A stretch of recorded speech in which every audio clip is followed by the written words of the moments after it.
Ships of an alien source are approaching from the sky. Radio contact has been attempted but cannot be established. Instructions are to prepare for an attack by an unknown enemy.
Beasts as far as the eye can see. A plague on the surface, a disgusting swarm in the skies.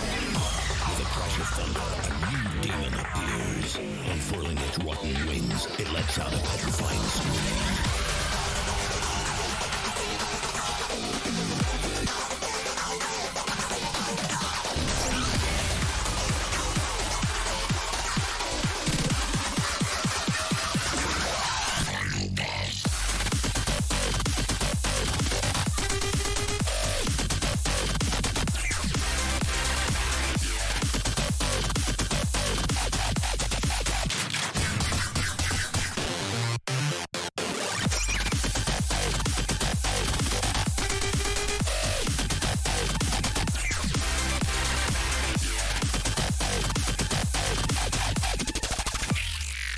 Time to fight back.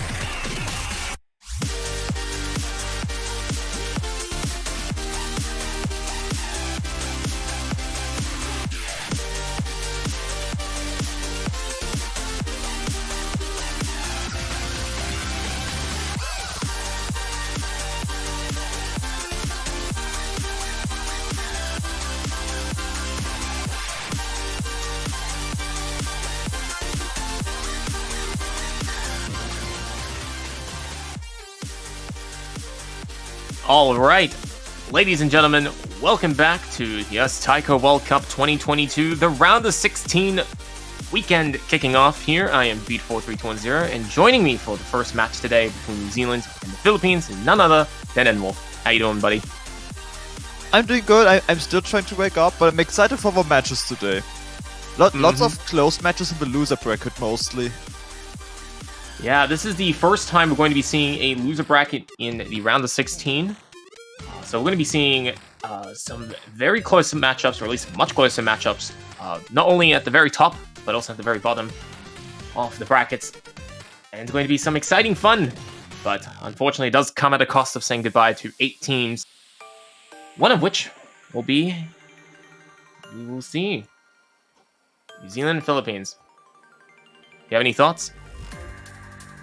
I voted chaotically on my pickings and in the channel points prediction. In one I voted for New Zealand, in the other I voted for Philippines. So either way I'm winning, but I'm leaning towards the higher seeded team. Generally speaking, I'm always leaning towards the higher seeded team, even though last week we already had an upset. This might be another. We will see, we will see. Well, we have New Zealand losing the roll. They rolled a 57. Philippines rolled an 80. As per the rules, it's the same like round 32. So New Zealand will be banning first because they lost. And they've banned Double Time 2, Wabi Circuit. The fastest map, which has quite a bit of EV doublets in it. Yeah, just getting absolutely no love today.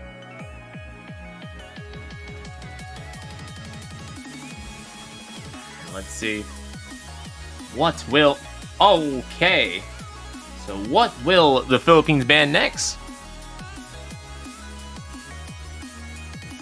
They're thinking. Ooh. Very intense thinking. Got ourselves... Okay, it's going to be Fusion. The rival's disappointed. If only it was a metal map, it would have gotten banned. Fact. Oh, wow. I find this interesting though, because in the qualifiers, Philippines, on both these streamy maps, which is Hidden 2 and Hard Rock 2, Philippines had a much higher score than New Zealand. And this is a streamy 3 mod map, so didn't think this would be their ban. Yeah, I'm a bit surprised myself. And there are plenty of other maps they could have gone for a ban that would be quite justified, but they've settled for 3 mod 3. Will it be the right choice? We will see. As the Philippines will be picking first, they can choose whatever they like that's left in the pool. Ooh.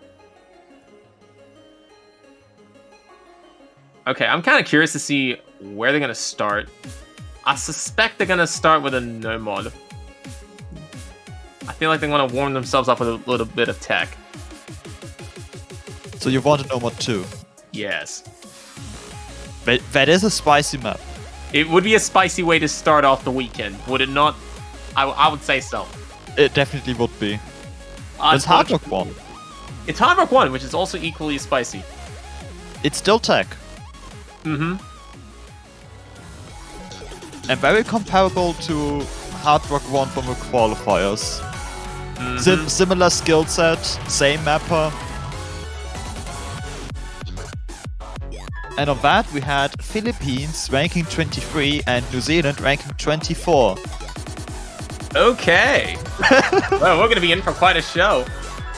We got a lot of fans in here from both sides. The Philippines are expected to win, at least when it comes to the pickings. And in the channel points, you never know. New Zealand can always put up a fight. And we got plenty of things going on this weekend. Not only on the player side, but also on the viewer side. You know, especially when we have a team like this on several maps that are very close in seeding. You never know. We could be having our second ever round of 16 tiebreaker this weekend.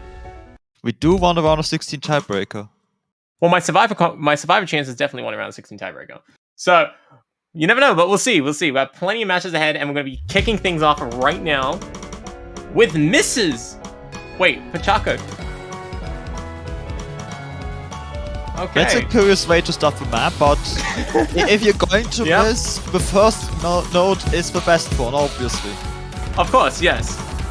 You know, if you miss the first note, you can't possibly choke. So here we go. We find better with a lot of act drops and another miss by Aerie. Yeah, Blue Jay dropping combo and holding a 93% accuracy. We definitely have a tale of 2 battles emerging here as Pachaco's taking on Spark in the top half of the screen, and Aerie is trying to compete against Blue Jay in the bottom half. But Blue Jay is currently outperforming Airy, getting a nice A rank. And so is Sparks outperforming Pachaka for the time being. Especially on that combo. Both top players there missing. Blue Jay with the highest combo now. We Okay, it's good. definitely are seeing the higher difficulty of this week's pool compared to last week's. Yeah, we're definitely going to be seeing a lot more inconsistencies in terms of performances in this round of 16. Which will create for some exciting tension. Unfortunately, so far, it looks like New Zealand is running away with it with a 60,000 point advantage.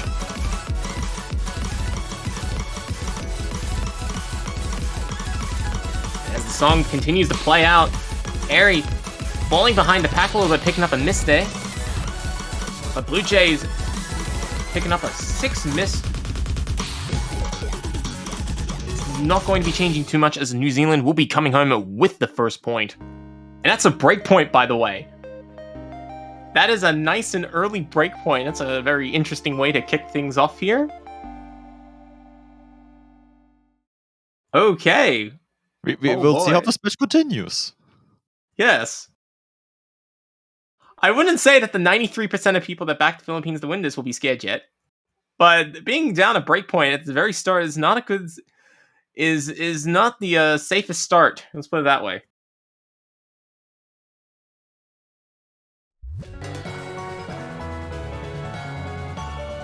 But Blue Jay and Spark taking it home with a very good set of performances there.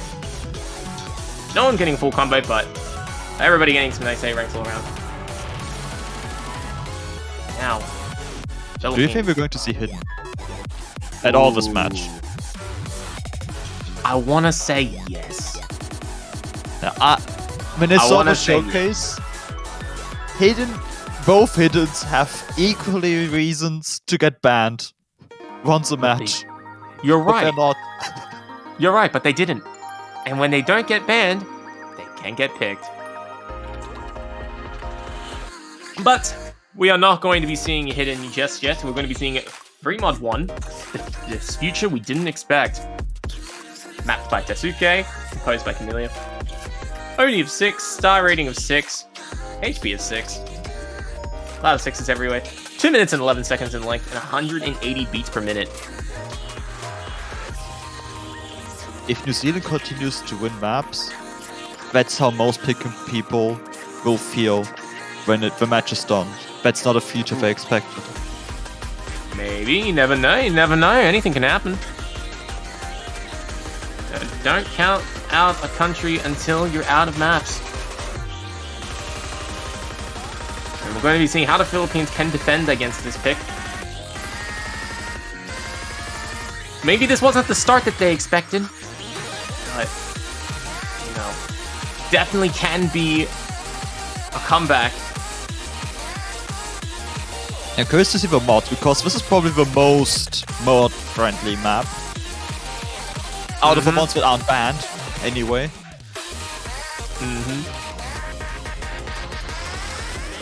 Definitely expecting to see a couple of free mods between a lot of countries in this particular song.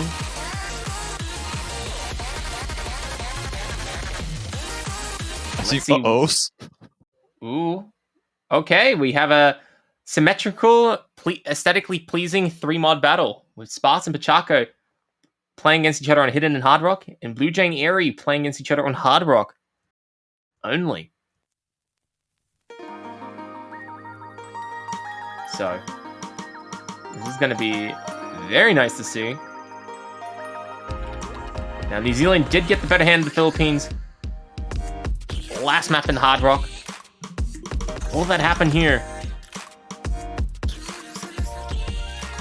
Pachako with a very low accuracy compared to the rest of the room right now. Yeah, but Pachako is playing with Hidden and Hard Rock, so ideally, I don't know, I feel like it's better to compare Pachako to how Sparks is performing, since that's his direct competitor. And is that an 84 or a 90? No, it's... Wait, is that an 84 or an 84? I can't tell because Hard Rock is hiding behind it. It's definitely... It starts with an 8.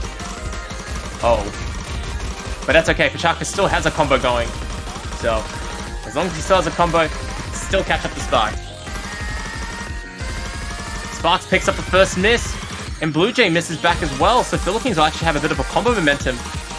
But their accuracy is holding them back significantly. I wonder if there's some offset issues going on. Because that's maybe. He's so hitting many everything. 100s. He's actually hitting below 80%! And he still has a full combo! This is unprecedented. Over 560 notes, and he's going for 75%! Woo!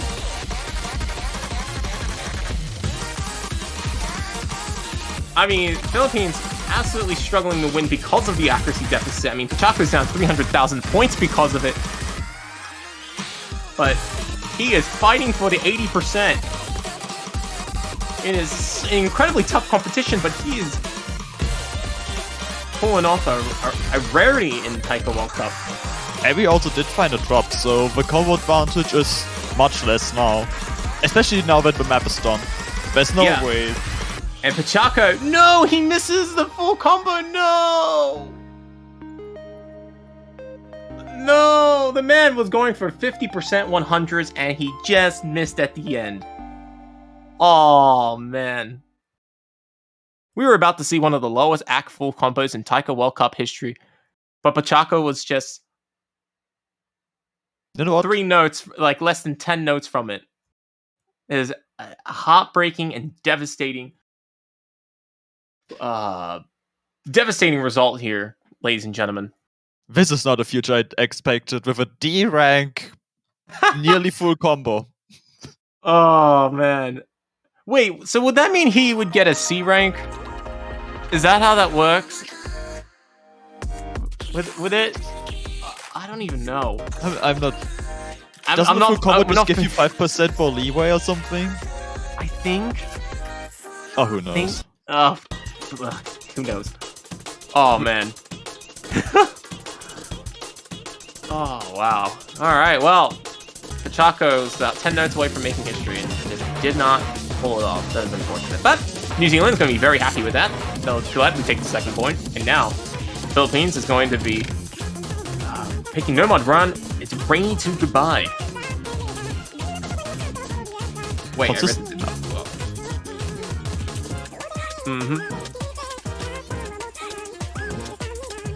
See some player swaps for the first time? Yep. Very...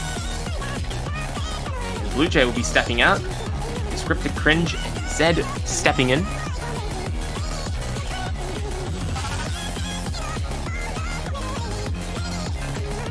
Now, of course, this No Mod 1 is different to No Mod 1s that we saw last week. Most notably, there's a much higher OD rate, so, you know, chances of the insane act battles that we saw with the majority, if not the entirety of the No Mod pool last week is not going to happen here. OD 7.5 should be more than enough to separate these players, especially with 2 minutes and 20 seconds on the clock at a reasonable pace of 200 beats per minute.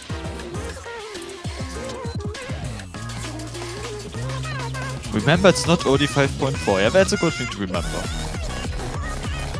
Exactly. It's not OD 5.4.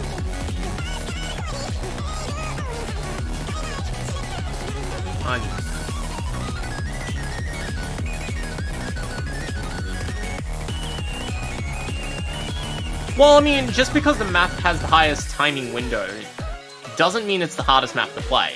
It just means that you have to be the most precise. So, yeah, you know, especially if everything's some nice, vanilla, taiko, some 1/4 mostly with a couple of 1/6s here and there. You don't have to play with any mods with a bad offset. You know, you can get it.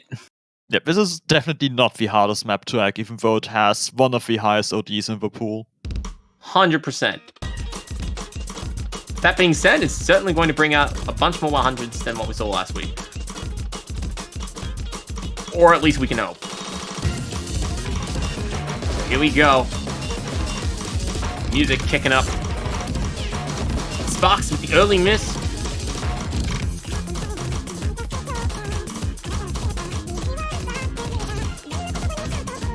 going to give Philippines an early advantage. Zed is offsetting Pachaca's double S. Scripted Cringe currently outperforming Sparks. A nice 99.4% full combo heading into the Ki time. Sparks is desperately trying to make a bit of a catch-up. Sparks' life is a bit more difficult as Zed is down by 1/100 against Pachaco. The players will just continue to go, go, go. Everybody hitting those very simple finishes. Well, here we go. Here comes some 1-6 patterns. Players doing their homework, but Philippines suffering an accuracy deficit as a result. Descriptive Cringe starting to fall behind against Sparks. Down on the accuracy, but the combo momentum keeping him ahead for the time being, but keeping him ahead no longer. Nope. Not at all. As now, Sparks is chasing it. Yeah, Descriptive Cringe falling under 99% is a huge damper on Philippines' score right now. But he has that full combo, and that is keeping him alive for the time being. New Zealand only ahead by about 5,000 points, if that. Pachaco falling behind Zed in accuracy. But they're so close within each other, it's practically canceling each other out. The battle that's currently ongoing between Sparks and Descriptive Cringe is far more significant. But you know what? I could be wrong. Every 100 could count by the end of this. We come to the final few seconds of the song. New Zealand looking to get a big advantage as Cringe picks up a combo drop. New Zealand looking to come home in one piece. And they do, picking up a third point in a row, and Philippines is down pretty hard, losing the first 3 points. 2 of them break points, by the way. And I think everybody, the 93% of people that picked Philippines for the pick'ems is getting scared now. Yeah, this is about to get scared. Now, 1 break point, okay. 2 break points? Oh no. Oh no. But you know what? We should compliment that Zed and Pachaco did get full combos. Zed actually getting the highest in the lobby with 4 100s. Congratulations. Despite it not being OD 5.4. Yeah, despite not being OD 5.4. The OD 5.4 preparation doing very well. Clearly. Now, what will New Zealand pick? Will we just go with Mandel? I feel like... no. Ooh. Let's see. New Zealand up quite a bit here. They can take a shot at something dangerous if they really want to. They're up 2 breakpoints. Yeah. It's just hard to predict how something like 3 mod 2 or no mod 4 would go because it didn't have swaying maps in the first 2 pools of this tournament. And now we have quite a few. Yeah. And, you know, those swing maps can certainly swing the tides of, you know, people's perceptions. We're seeing right here. I think the days of underestimating New Zealand is long behind us. They are up ahead by a 3-0 start. It's actually kind of quite fantastic. But how can Philippines recover from this? What onslaught will New Zealand bring next? And that is... another swing map. Madeleine. perhaps the most banger song in this pool. 100% certified banger. It's such a banger that the difficulty is inner only plus. Plus for banger. I'm still confused how the star rating is 5.5. The fact that it's 5.5 is illegal. It's straight up illegal. Like, okay, you know, hidden. Sometimes you get those little slow hidden maps, which, okay, it's like 4 point something, but you can actually justify its difficulty when you put in a mod. But 5.5, with the amount of notes and just placements of those notes, it's actually kind of a little criminal. Yeah. I was just not recognizing the power of an inner only plus. Obviously. The inner only plus, it's so big, it cannot even comprehend the star rating system. Okay, the star rating system could be recalculating its PP for 1,000 years, and it couldn't even come remotely close to the plus that the inner Oni provides on a map like this. Also, pointing out, Philippines swapped both their players out of this map. Mm-hmm. So Aries back and we got Fimby. Oh, wait, Finby swapped out. Oh, okay. Finby subbing in for this pick. Sparks holding the line for New Zealand, playing all 3 maps so far, has been looking quite good today. I say it's tonight, but I think in New Zealand time it's plus 13, and that actually might be 1 in the morning or like midnight in their local time. It's definitely very late. It's very, very late. Meanwhile, here it's 12 p.m. Oh, it's 12 a.m. See? It's morning. Okay, he's been doing very well in this exciting morning. Oh, man. Midnight gaming.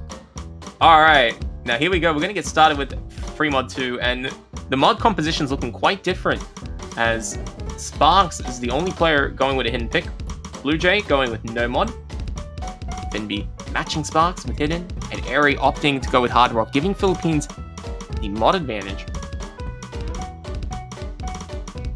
So, that'll be an extra 60,000 points for the Philippine team, but only if they can hit all the notes.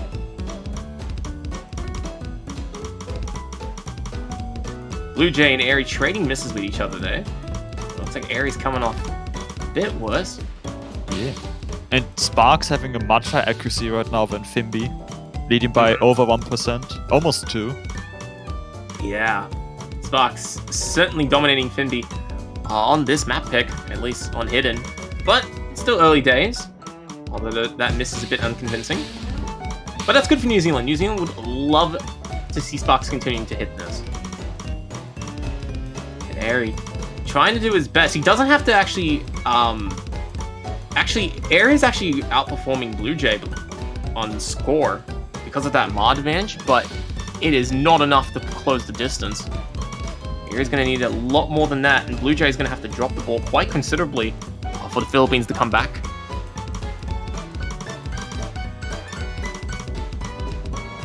And as the swinging is going, we're halfway through the song. The tide's certainly not turning in the Philippines' favor, as they remain 25,000 points apart. Yeah, but definitely, even though they have a mod advantage, I think they require a miss on New Zealand's part right now. I don't think accuracy alone, if they just keep... Is that miss? Blue Jay getting some misses there. It's going to tighten things up a little bit, give Airy a bit of momentum. As he is now 20,000 points ahead, but Finby trades off another set of misses with Blue Jay. These snaps are brutal. They are very brutal. Yeah. Especially if you're using Hard Rock, where the OD is 8.4. It's considerably tighter than all the other players, which can bring its own detriments. Airy's keeping it in check for now. It's just unfortunate because he needs to be like performing at Sparks level, but he can't get there. It's too far above him for the time being. That miss early on really hindering the ability for Philippines to come back, but with Airy holding strong, it's still possible. Yeah. Sparks and Blue Jay. Oh no! But Airy has picked up a miss there. And that's going to certify New Zealand as a strong contender to win this pick. Yeah, so leaving the end of the map, there's not much left. And Sparks actually looking to be coming home with a full combo here. Assuming he just doesn't miss in the Can-10 section. Oh, okay, he didn't miss at the end. Totally a certified not a choke moment. And New Zealand up 4-0. It's Philippines pick, they can turn it around still. Or at least make it not a sweep. But a tiebreaker. Love to see. We would love to see a tiebreaker, but they would definitely need to work hard for that, because they need to win 4 picks in a row now. Yeah, and this is a loser bracket match. Is this a loser bracket match? Yes. I believe it is, yeah. So, Philippines on the verge of being eliminated in a pick'ems where everyone was expecting them to be the favorite. In sweeping fashion. But Philippines, determined not to go down 3 breakpoints, is going to be picking No Mod 3 with the amazing song name of Roosevelt Birthday. Or Hyper Happy Love Story if you prefer. Oh wait, it's actually backwards. Yeah, I mean that's a much easier way to pronounce it. Yeah. Do you want to pronounce a difficulty name though? I hope Rafal's is watching. Alright. Well, if we just take it as a word, gotta love that difficulty name of Health list big. I agree. I agree. Yeah. Yeah, I agree. Alright, and looking at the players who are coming into this match, we got Sparks and Pachaco. Looking to be topping the players once again. It looks like Zed and Airy will be coming in. And that's going to be a very exciting song to be played ahead of us. ODF7 with a star rating of 6.7. With a length of 3 minutes and 22 seconds and 260 BPM. And it's important to point out New Zealand did ban double time too. And that's the other speed map in the pool. So maybe they hoped this not to be a pick. Maybe. Philippines need to get on the board here. They have to win on their own pick. To at least avoid the sweep. Yeah. We don't like seeing sweeps. They're just a little bit saddening. Okay, the Philippines needs to avoid the sweep and kill New Zealand's sleep. Alright, that's what they need to do here. So here we go. The action is getting underway here. This is a very dense speed map compared to what we've seen. Even the qualifiers. Furugi really wasn't a really dense speed map. And Zedox finding a miss there. Yeah, going to be giving the Philippines one of the early leads. Probably one of the few leads they've had all match. Let's see, can they hold on to it? They're doing a good job thus far as the remaining 3 players getting to max combo 400. Airy and Pachaco get a double miss on that, and their lead is just gone. Everybody hitting the mono burst there. And New Zealand now with a bit of a score momentum right now. Both players from the Philippines side desperately trying to catch up. But Sparks finding a miss. No full combos left in this match. Wow. Pachaco and Zed trading misses, but Sparks give it back. Giving the Philippines the advantage for the time being as Airy doing a phenomenal job holding it together for the Philippines side. Only ahead by about 10,000 points, if that, which is absolutely nothing, and you still got another minute and a half to go. Yeah, this is just half the map. So they also need the stamina to not run out by the end. Yeah, Airy does pick up a miss, but he's certainly given Philippines a bit of fresh air. Yeah, right now we see Pachaco and Zedox getting to that 400 combo. Pachaco trying to lift up that accuracy, working on it. He's doing a very solid job, maintaining 98.5%. Looking like where you need to be right now against New Zealand. New Zealand certainly trying to raise the bar to close the distance. But with about a minute to go, they're gonna have to work hard if they want to take a nice early victory here. Airy continuing to do a phenomenal job in the accuracy department. Up by nearly a full % over everyone else in the lobby. Okay, he's up by less than 1% on everyone else in the full lobby. So, here we go, going to the last PI time off the song. Players absolutely firing away, looking to make a stand. Philippines holding on to their notable lead. Couple more finishes to go. Pachaco crossing over 1,000 combo, but Zed's trying to stop him. Pachaco looking in the groove. Everyone saw that 400 combo for the first, and never mind. Okay, we had 3 misses at the very end, but Chaka the only person surviving that insane finish. And Philippines are on the board. Now we just need 2 breakpoints. Yeah, it's a bit of a tall order to ask for the Philippines, but, you know, it has been done before in every World Cup and every community tournament in the history of ever. It can be done here.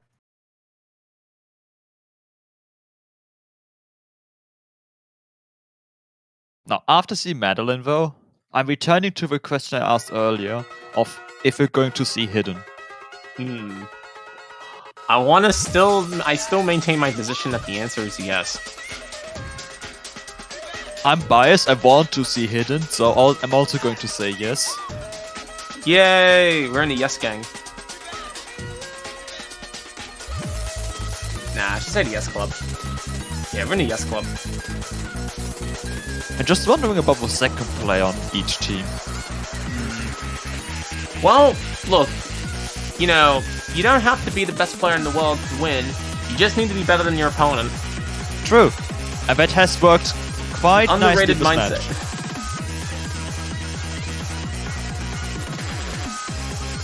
match. I'm not gonna say what Aries is saying in NP chat.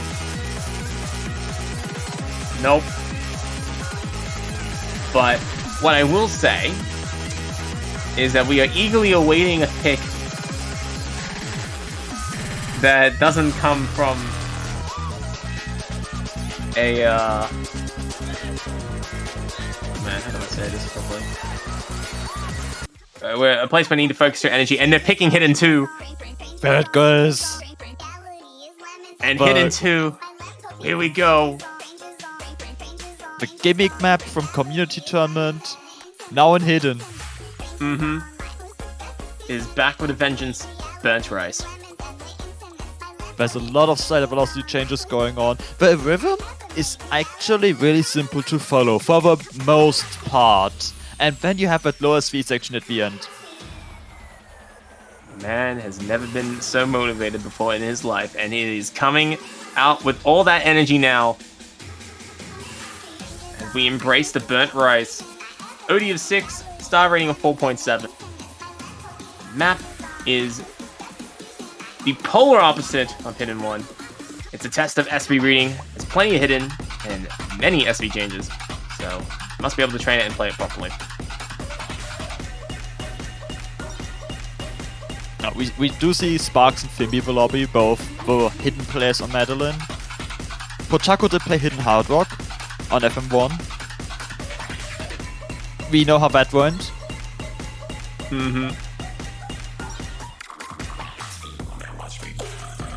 But this is a different map, anyway. 100%. Different beast altogether. It's one that Philippines needs to rise to the occasion and pick up a victory on. You know, I've said this before, but I'll say this again. This is definitely one of those maps where preparation is key. And for Philippines, they don't need to rise to the occasion, but they need to fall upon their highest level of preparation to outperform New Zealand on this pick and keep their chances in this World Cup alive.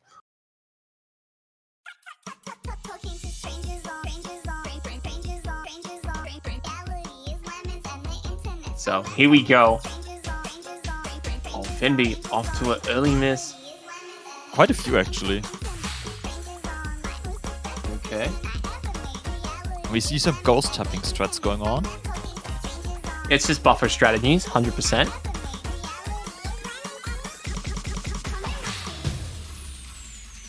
Buffer strategies working very well.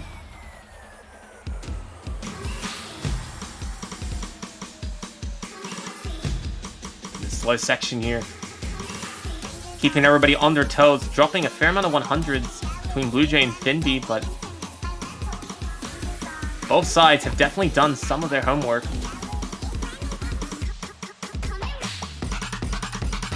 Here we go. Intense SBs starting to rack up a little bit. Philippines having an advantage, but did lose it has been the only player to pick up a miss.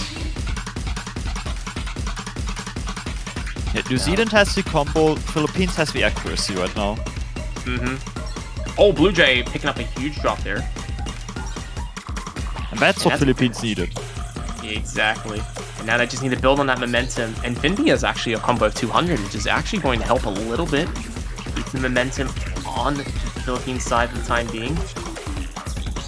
This is an intense slowdown. Oh, but Blue Jay's getting absolutely caught off guard with the preparation. Anyone who has not seen this map before, there's a lot of overlapping notes that are taking place. So it's actually very hard to properly time some of the notes. And Pachaco and Blue Jay are two players who are being caught out by that preparation. And Philippines will stay alive as they manage to catch out Blue Jay on this map. But Sparks with that 4-100 full combo. Whew. Sparks with a very solid run there. Absolutely phenomenal performance by Sparks, but unfortunately Blue Jay just could not keep up. Philippines was prepared enough. Yeah, I think they kind of gambled on that. If they prepared enough, yes. The answer is yes. Especially in the end. The end was the deciding factor. Because just of Blue Jay not really keeping up with combo or accuracy and Philippines just holding strong. Alright, so what will Philippines do now? Philippines have to win this next pick. They have Hard Rock 2, Hidden 1, DT 1, and No Mod 2 and 4. So they have practically every mod choice open to them.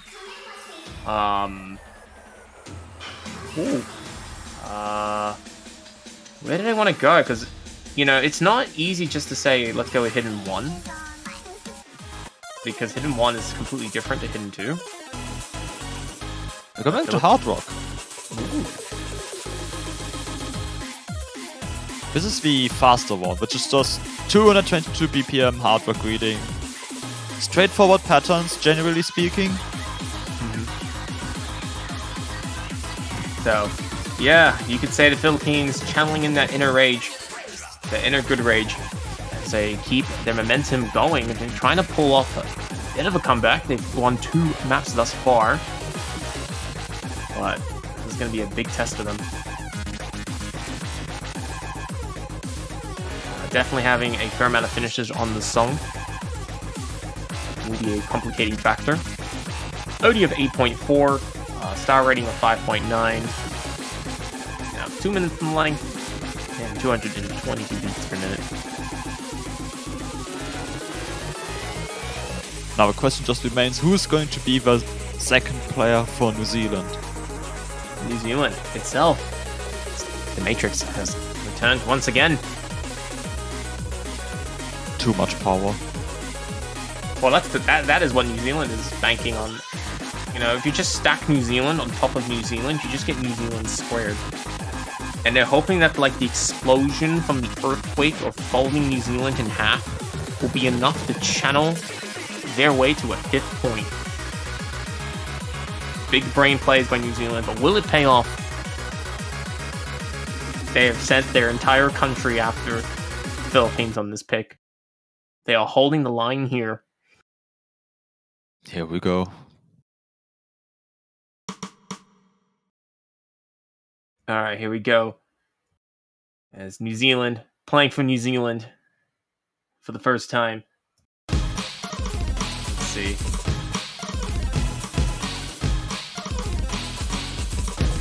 Maybe finding an early miss.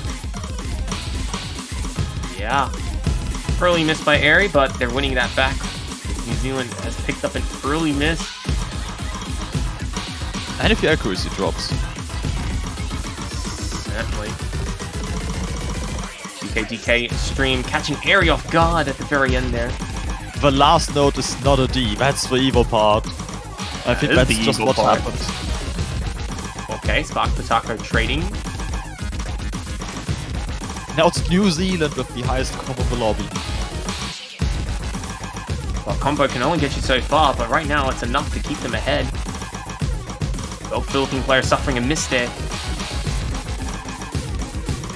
Chaco dropping the ball right now.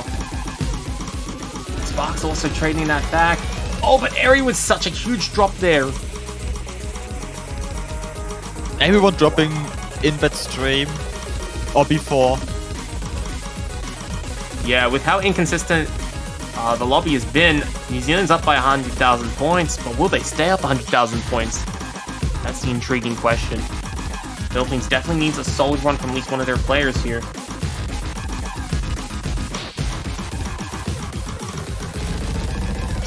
Okay, mono stream. Everybody hits it. And we're going to the main character of the song.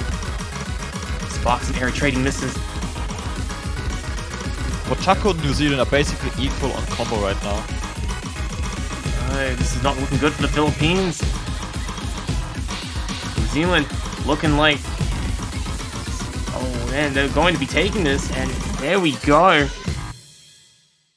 New Zealand, after sending the entire country over to stop Philippines from winning, will take the victory and survive to fight another week in the World Cup in a upset result.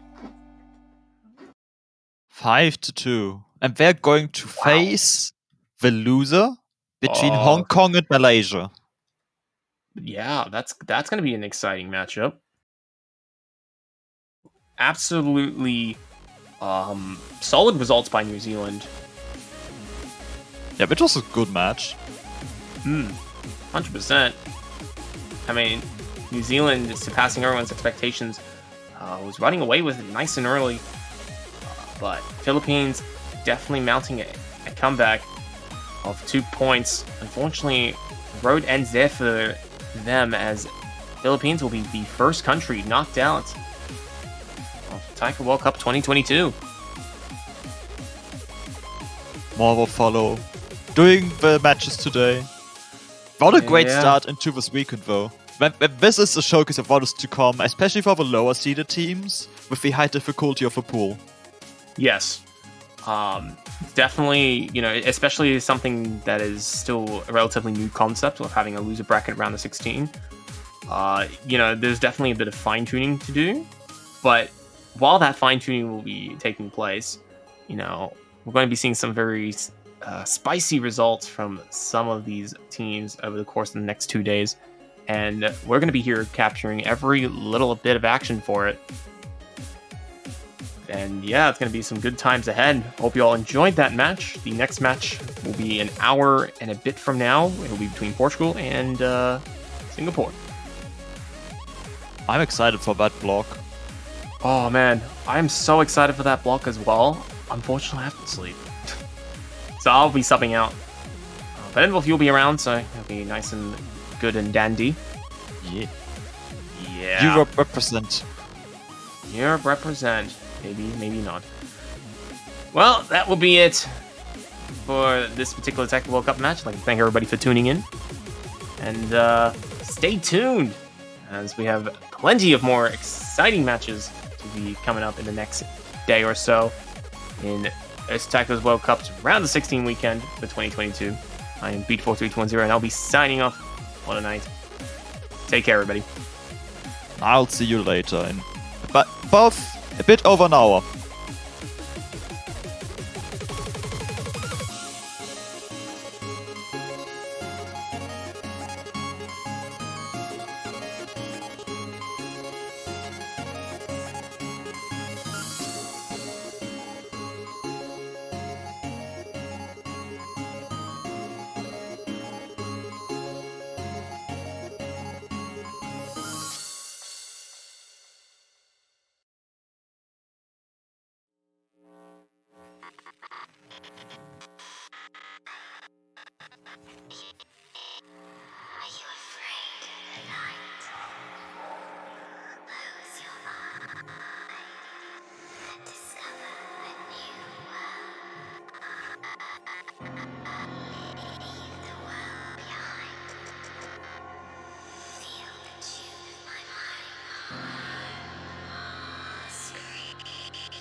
It's a beautiful place.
Hello and welcome back to the O's Taiko World Cup 2022 with the round of 16. I'm N-Wolf and I'm joined by Teasel. Hello everyone, it's good to finally be here after being ill. So I'm really looking forward to seeing this match between Portugal and Singapore. Me too. It's going to be an exciting match, I think. And it's also a lower bracket match, so whoever loses this match is out of the tournament. So high stakes for both teams. It already feels so sad to be saying goodbye to teams. It's a bit unexpected already. Feels like it's going by so quick. Yeah, but if you compare to the group stage, they do get one more stage to play, so we get to see them longer. Yeah, that's definitely a positive of the new format of the tournament. So, and hopefully as well, being like having an extra week to kind of perform and pick up everything and prepare. Hopefully see better performances from these kind of lower seeded teams as well. Like we saw with New Zealand in the previous match. Yeah, as was evident, not many expected that result to happen. Yeah, only 4 people in the pick'ems voting for New Zealand, so... And looking at the pick'ems for this match, there is actually twice the amount of votes for Portugal here. with a total of 11.6% of people voting for them. So it's still overwhelming majority voting for Singapore at 88.4%. Yeah, but as you've just learned, and actually also learned last week, they don't matter. It's the match that matters and the performance of the players. Absolutely. And if you look at the seedings, they're fairly close based on the qualifier scores. This pool is around that same difficulty, so it's much more comparable than last week, with Portugal being at 27 and Singapore being 22. Completing the pick'ems this week has already been very difficult. There's quite a few matches where I've just had to sit there and think this could probably go either way, depending on how the players feel on the day. And this match was a bit like that for me as well. Portugal, definitely not a weak team at all, despite their seeding. Baby Snakes is an incredible player, and with a strong supporting cast of a range of players across the field, swapping in and out in between all the maps, makes for a pretty good team. And Singapore is quite a bit different this year as well, so I'm not as familiar with the players. But they seem to be doing pretty good as well, so kind of mixing two teams like that together should create for an exciting match. Singapore, I think, is a little bit weaker than people expected compared to last year. That's mainly because Blarag is not playing this year. Yes, yeah. Blarag is an absolute powerhouse of a player, and no matter what country he would be in, they would be performing incredibly well, so...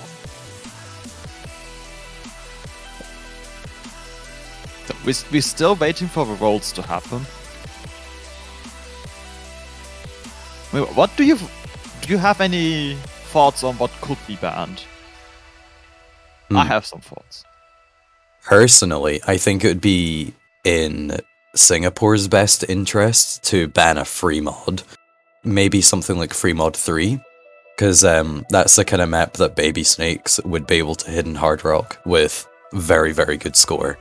And I feel confident as well that another Portugal player could kind of support that with a good score in a mod. So it's about whether Singapore could also potentially match a hidden Hard Rock score of Baby Snakes', and I'm not sure if they could. Yeah, I was also personally looking towards a 3-mod-3 ban. So also because it's just a very streamy map, and you might not want to play something as demanding. Yeah, at OD6, and with the map pretty much just being 1-4 streams, it's very consistency focused, and I feel like it's mostly going to come down to an accuracy battle in quite a lot of these matches if the map is actually played. So we did actually see it banned in the last match, so we'll see how it goes throughout the weekend. Yeah. I'm also thinking Portugal might ban either of the hidden maps or speed map based on their scores and Singapore's scores on similar maps from the past. Yeah, that definitely makes sense. There's a 57 from Baby Snakes and a 3 from Singapore. They did not practice their roles this week. Yeah, quite shocking results, I have to say. I'm very disappointed. That's Ala Momo with the ninja name change from last week, previously known as Prehistoria. Trying to carry forward that power that Blarg previously put into Singapore.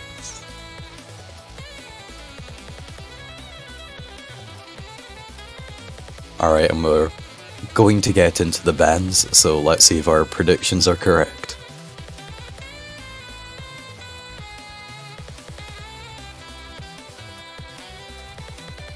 We are not. That's DT1, the techie double time pick. You know what? I'm still not too surprised with a ban on this map. This one is... It's such a strange map. The bursts are very complicated, and yeah, it's just a very tricky map. And we're actually seeing the other double time being banned. We were very wrong. No, I was saying that speed was a potential. Oh, and we yeah, also sure. saw double time 2 banned last match. I think that's fair. It's not as dense as No More 3, but it has some really evil patterns for its high BPM with doublets going on. So it's like Absolutely. September, but almost 40 BPM faster. That's a significant difference. So that leaves all of everything else open, all the no mods, and all the mods bar DT. So I'm excited to see quite a few of the mod picks, especially if both teams are wanting to keep those free mods open. I feel like they're potentially going to try tap into those and see if they can pick up points on them. We do see a mod pick starting off with Good Rage, the fast hard rock pick.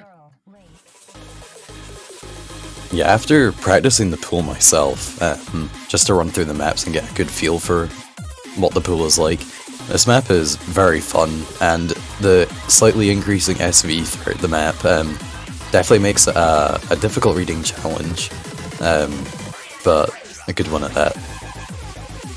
And we saw in the last match that the mono streams in this map and the finishers proved to be difficult. Yeah, the finishers are quite a significant feature of this map, littered everywhere, and those finishers grant so much extra score, it's very important to hit them. Yeah, it's easy to... Even if you have a higher accuracy, if you don't play the finishers, you will lose very fast.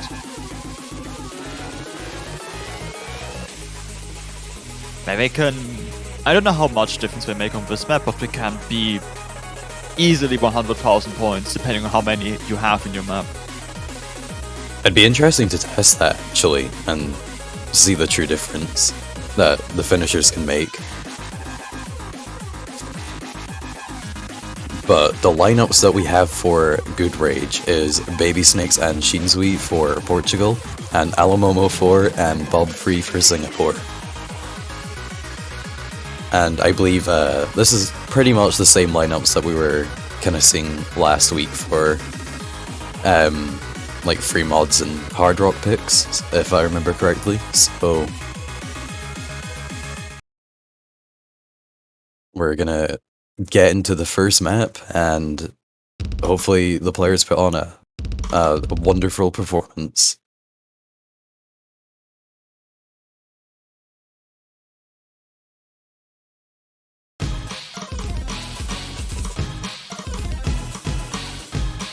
And early miss once again.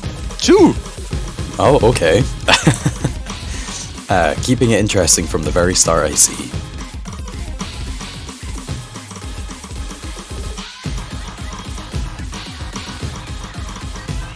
Looks like Portugal has the accuracy lead, which is giving them the early advantage, but it's very slim. Baby Snakes and Alamomo aren't too far apart in accuracy, but Baby Snakes is holding that full combo, and Bob Free is a bit lagging behind Shinsui, but has the combo. With like 20 combo more, but it's still 20 combo more. Yeah, with this being one of the shorter maps of the pool, all of these slight accuracy drops is going to make a big difference. Although, I think we're going to see the biggest differences, and you know, if any major misses are going to happen, we're going to see them towards the end of the map in the Kiai. But as I say that, both players on Singapore do actually drop, giving Portugal a chance to run away with their lead. It's almost increasing up to 100,000, and Bob Free's missing again, so that will be a huge lead going to the Kiai section. This looks like... Go ahead. This looks like to be a very good first pick for Portugal right here. Oh yeah, this is their pick as well, yeah.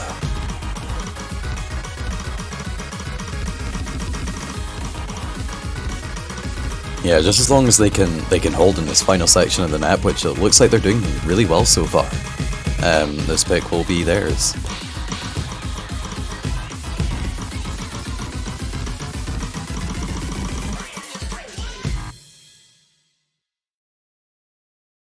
And there we go, comfortably achieving over 2 million points.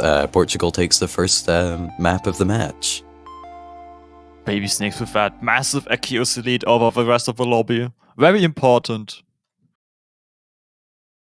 Yeah, look, I think the main difference is there, well, other than Baby Snakes' really high accuracy full combo, is it kind of looks like Shinzui kind of only missed once and it was at the very beginning. So they still had time to build up all of the extra score, but Singapore missed more towards the middle, and that combo reset was really major in the score difference there. Now, Singapore, of course, wants to achieve the same on their pick now. Where will we go?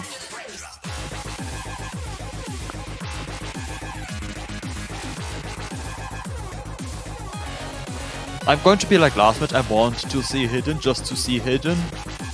Maybe I'm not expecting Hidden, but it would be awesome. Yeah, I feel like Hidden may not be kind of at the top of the pick list for either of these teams, but you know, as the match goes on and if these players are trading back and forth, they're gonna have to tap into them eventually, so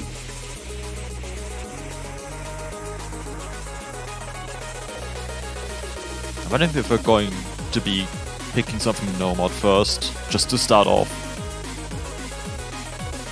looks like they're taking a while to make their pick, so they may not be too sure, but there is actually the hidden one. I was very wrong once again. I'm getting my wish fulfilled, and instead of Hidden 2, it's Hidden 1. I don't even know how to categorize this. It's 3 minutes long, it has swaying patterns, it has just normal 1-4 streams, it has some SV.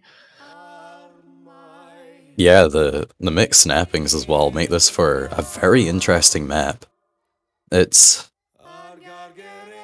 feels impossible to categorize. It covers a bit of everything.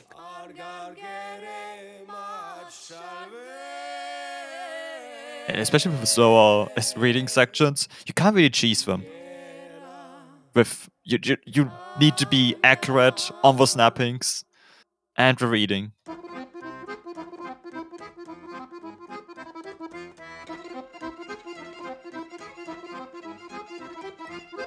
Well, since Singapore have picked this map, I'm going first pick to even. I'm going to assume that they're very confident on being able to achieve a good score on this. So I think it somewhat comes down to does Portugal feel confident and can they actually achieve good scores on this map here? We do actually see some roster changes as well. We have Hayam Costarino coming in for Portugal and Danto for Singapore. Also enjoy the intro because you're probably not going to hear this. We're skipping about 40 seconds into the map. Yeah, the length of 4 minutes 6 seconds is a bit deceptive.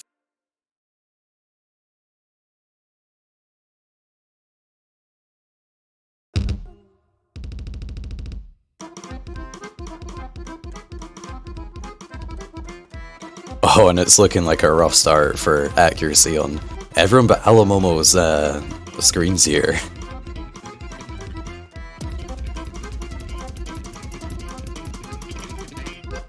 But it has evened out, and it's now slightly in Portugal's favor, but I'm going to say this is not going to stay as close as it is right now, and that's why. That was massive drops there from Costarino. Although, fortunately, it is at the very beginning of the map.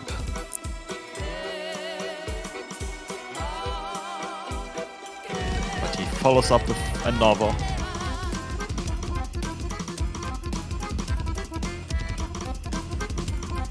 But Singapore has a quite decent combo and accuracy lead at the moment, but there's still so much to be seen in this map.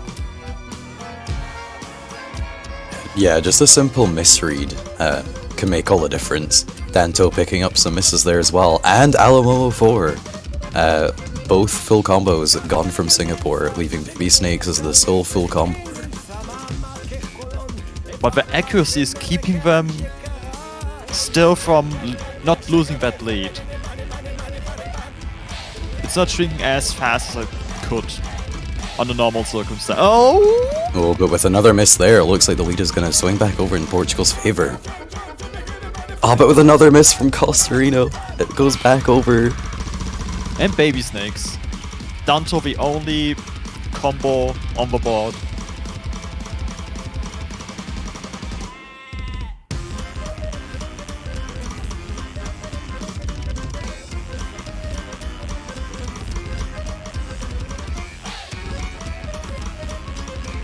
Danto dropping that combo though, giving a slight combo advantage over to Portugal. Okay, no, not really. Costarino also missed. And getting into a 1-3 stream section, and we have a miss from Hello Momo. Right at the end.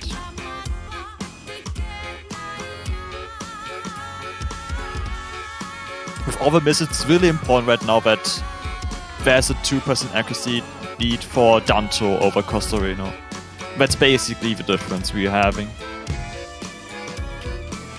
Baby Snakes currently has the highest score in the lobby, but it's just not enough. No, with another miss from Costarino there, it's not looking too great for Portugal as we come towards the end of this match.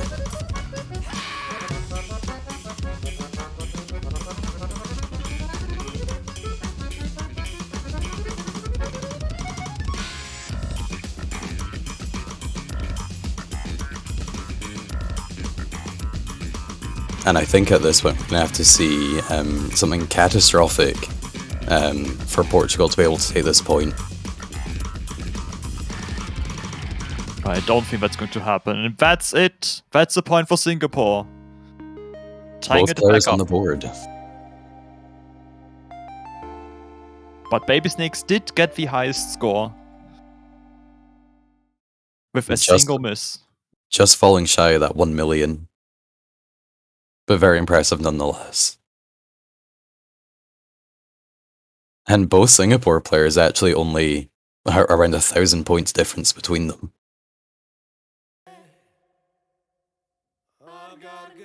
Probably not as much of a convincing win as they hoped they would, if you just consider that neither of them got the highest score in the lobby. But it's a win nonetheless. Yeah, the most important thing is that you don't necessarily need to get perfect scores, you just need to get better scores than your opponent. So they achieved that, so the goal of picking the map was completed.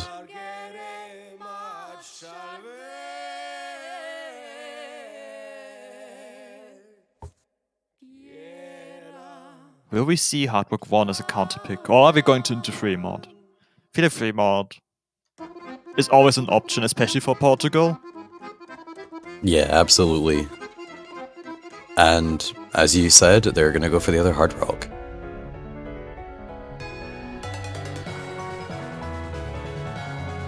Not too surprising with that lead they had at the end of Good Rage. However, this is a very different map. So waiting to see how this one goes. Yeah, lots of tech, lots of SV changes. Looks like we're having some more roster changes. We have Rosa coming in for Portugal for the first time here, this match. And someone will also be coming in for Singapore. We have Bob Free back. Same roster as they had on the other Hard Rock map. Yeah.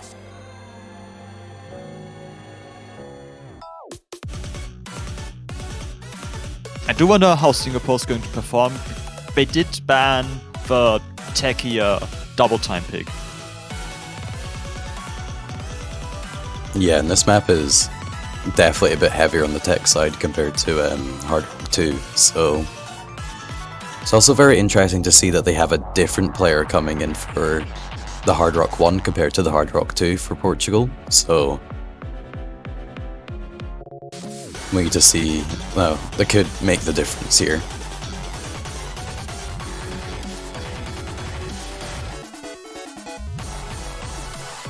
going to see soon as the map starts.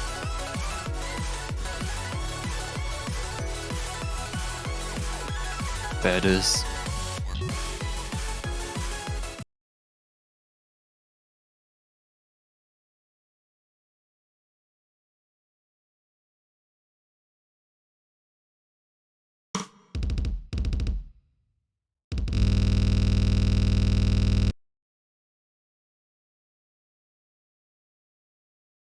Oh no. Everyone loves that bug of getting brutally deafened.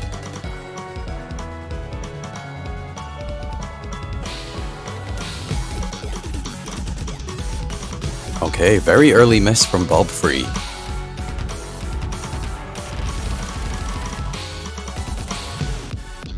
And another giving Portugal a really nice lead after the intro of this map.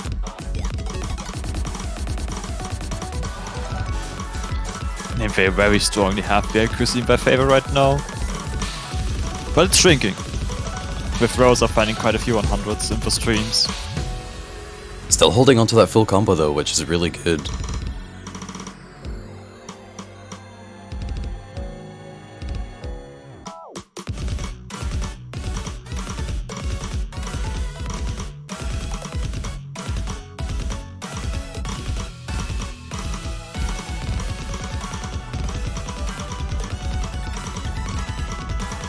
Oh, just as I was about to say, looks like the players are stabling out a bit and building up their combo as Bob Free finds another miss.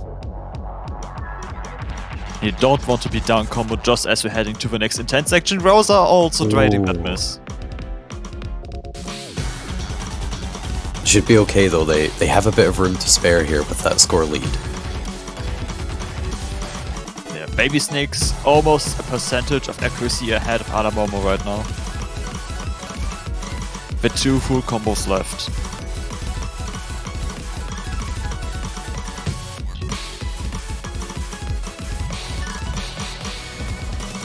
Oh, double drop from Rosa and Bob Free there. Not going to make too much of a difference to the total score though.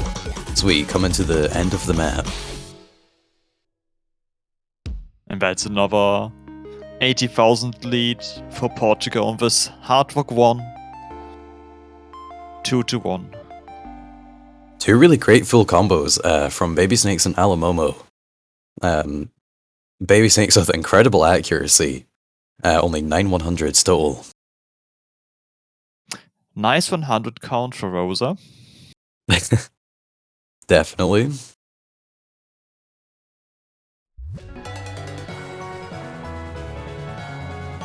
Alright, and with everything going quite even so far, we're going to go back over to Singapore's pick for their second map. Now the question is how comfortable are they with Hidden 2? Now they know how Hidden 1 went, with Baby Snakes almost getting that full combo which could have swung the map in Portugal's favor. We will never know. The most important part of Hidden 2 is the ending. Yeah, definitely. I guess with the nerves, if you mess up the gimmick, you're going to get a massive chain of misses. So it's really going to come down to that section of the map, I feel. And I guess it's just whichever team has practiced it more. And of course, either of these teams will have no idea how much each team has practiced that map, so it feels like a very risky pick. But Singapore are going to go for it anyway. We saw in the last match that the teams are kind of tied up until that very last section, and then it very much was not a tie anymore. With it going strong in Philippines' favor. Are we going to see a repeat of this?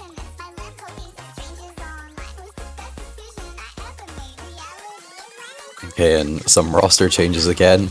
Costarino back in for Portugal, and we have Matrix Dark coming in for Singapore for the first time this match. And, of course, Baby Snakes and Alamomo staying in.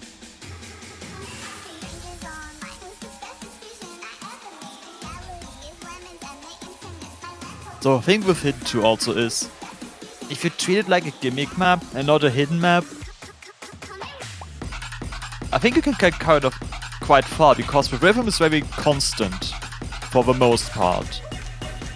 Yeah, the rhythm is constant, but the patterning is also quite easy. It's just the ending that really needs all the practice in that case. Definitely. Although accuracy in the rest of the map is still important too. Especially if all players full combo, that accuracy could make the difference. That's true.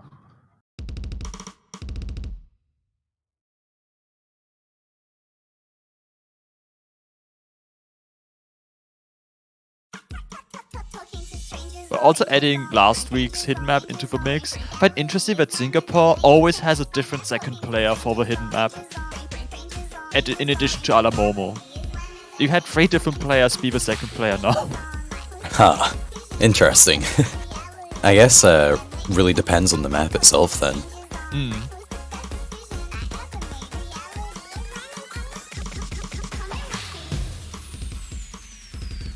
Everyone holding that combo so far? Yeah, we still have 2 double S's on the board from Costerno and Matrix. Never mind, no, never mind. No SS's allowed, sorry. The player said no. Wheat is currently in Singapore's favour though, coming into the first Ki. Best V streams.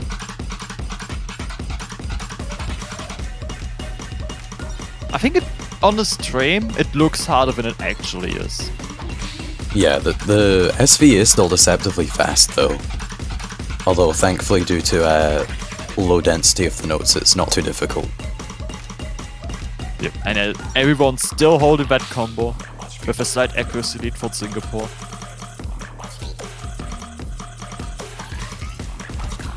Yeah, so right now it's purely coming down to the accuracy. Baby Snakes, I believe, is the only player below 99.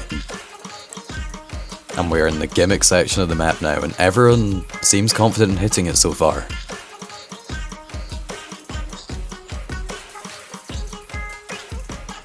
We might actually just come down to a point where it could just have been an accuracy, but both players of Portugal miss. And now Singapore has a win, a lead they can't lose. Yeah, we need to potentially see a drop from Singapore, or significant accuracy drops, for Portugal to even take that point. But that double miss really sealed it for Singapore. Yeah, and as you can see, it wasn't just one single note, it was quite a few. And Alamomo with a 2-100 score. That's basically unbeatable. A very incredible and impressive score. So the match scores once again tied. Yep, both teams 2 apiece, and we're back over to Portugal for their third pick.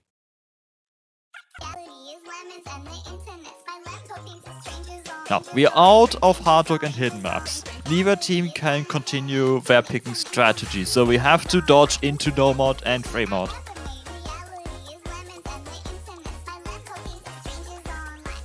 If this goes to tiebreaker, however, we're going to see at the very least one no mod map.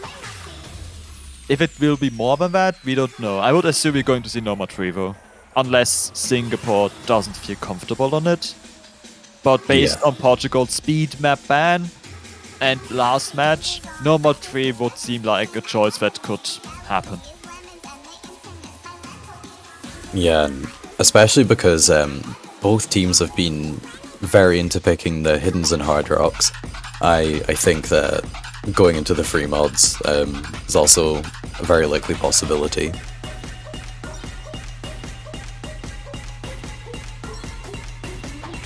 They are taking their time to pick wisely though. This is a very important match for both of these teams, and one wrong pick could mess everything up.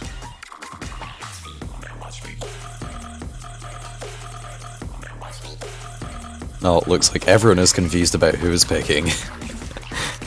No wonder it's taken a while. But we are seeing free mod 3, the streamy mod pick. Fusion.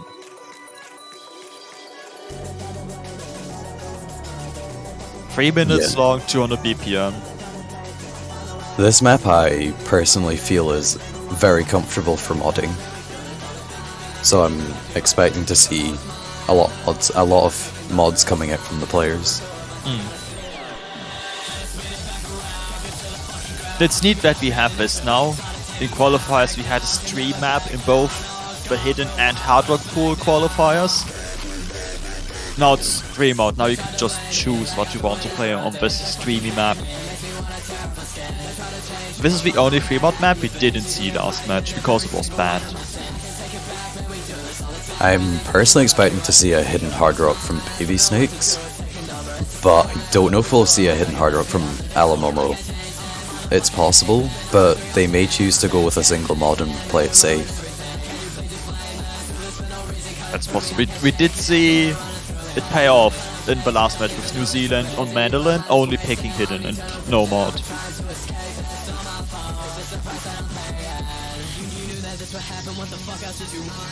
Picking safety over mod advantage. They can definitely pay off sometimes, so it's a very viable strategy. We have Costrino coming in for Portugal, so that leads me to believe that Costrino will probably play hidden, and then Baby Snakes will probably be on either hard rock or hidden hard rock.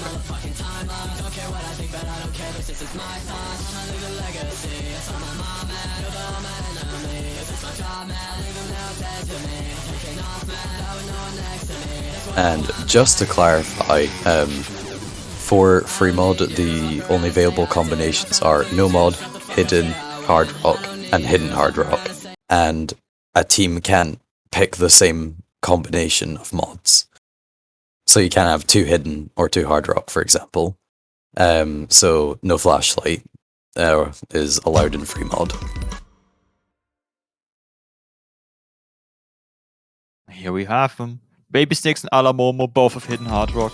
Costarino going no mod with the safety pick, and Element with hidden. So Singapore has a 60,000 score base mod advantage, but they have to full combo and keep the accuracy.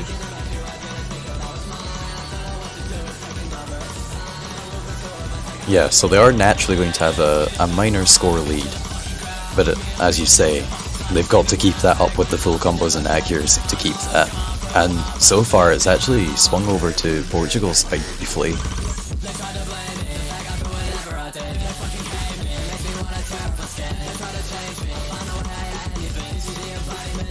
The beginning of the map is probably a bit more difficult for the hidden mod here, as the base SV is a bit slower, and we are seeing Element struggle a bit with the accuracy. But keeping that full combo up until the faster SV section, so things should hopefully get a bit easier for them here. Yeah. If Baby Snake's dropping, that's a big lead for Singapore right there.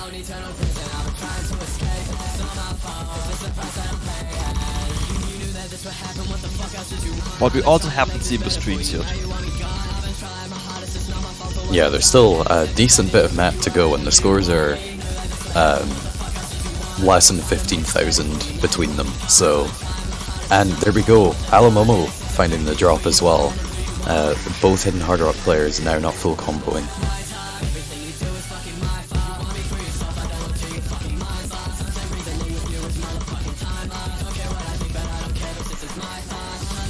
Oh, another drop there from Alamomo is going to give Portugal the lead.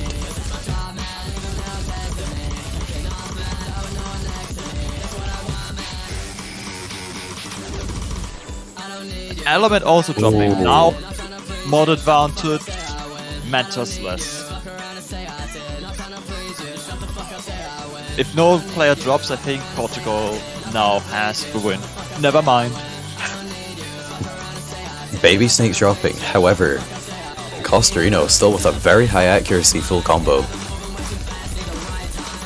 And while their score is totals less than everyone else's, Costarino's full combo is probably the most important score here, potentially keeping Portugal in the lead. Indeed. With Alamomo dropping, that's even more opportunity for Portugal right here to win this map. Oh, but the misses from Costarino. Portugal losing their full combo. Baby Snakes, however, up at the 400 mark.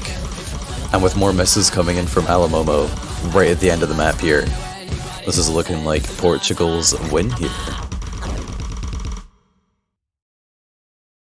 It is. Despite the mod disadvantage, playing it safer, and Baby Snake's getting a good hidden hard work score there with 1.04 million. That's the win for Portugal on their own pick. Now Singapore has to tie it up again with their own pick.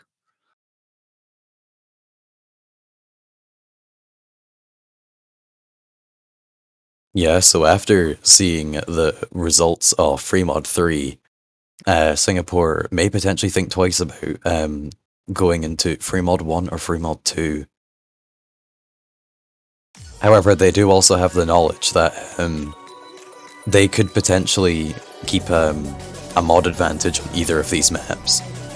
Since personally I feel that FreeMod 1 and FreeMod 2 are hard in FreeMod 3, so yeah, it could go either way still. Yeah, well, safety paid off once already for Portugal, it might again. Who knows? They also have a knowledge that Portugal banned speed. So we just could go, you know what, it's time for a no mod map. Will we see a single no mod this match?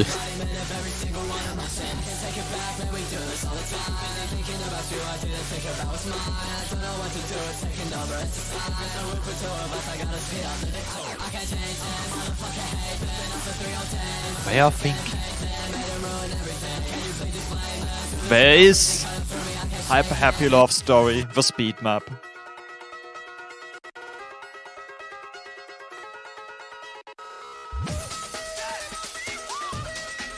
Very dense, very stamina draining, very long, 3 minutes and 20 seconds at 260 BPM.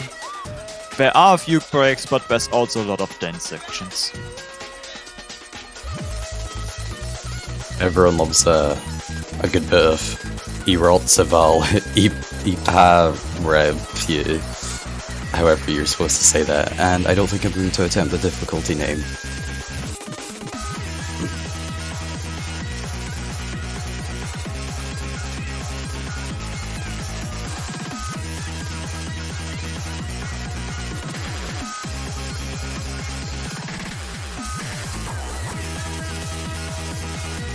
You know, people always say that they want the ability to pick Nightcore instead of DT for maps, and this is essentially Nightcore map, right? It's speed. It's Nightcore.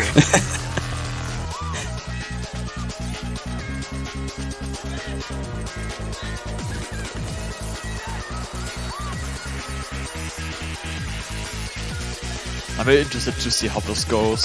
Will this be indeed a disadvantage pick for Portugal? Or was it just double time 2 specifically they didn't feel comfortable on? That happens.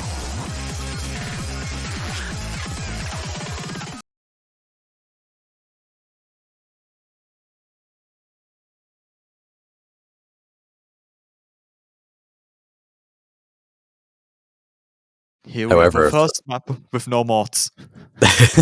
If Portugal could get a breakpoint here, that'd be massive, because that would put them to match point and guarantee tiebreaker.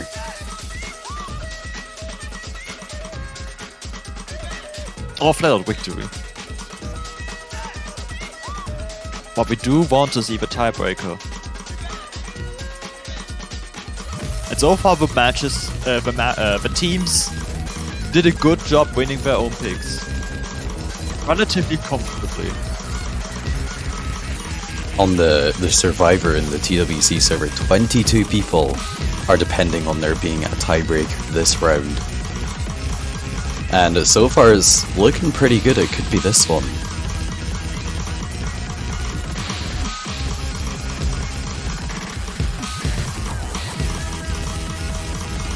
Right now, Portugal does have an accuracy lead though. But every player is holding above 99%, so a single miss will swing the barb. very far into either direction.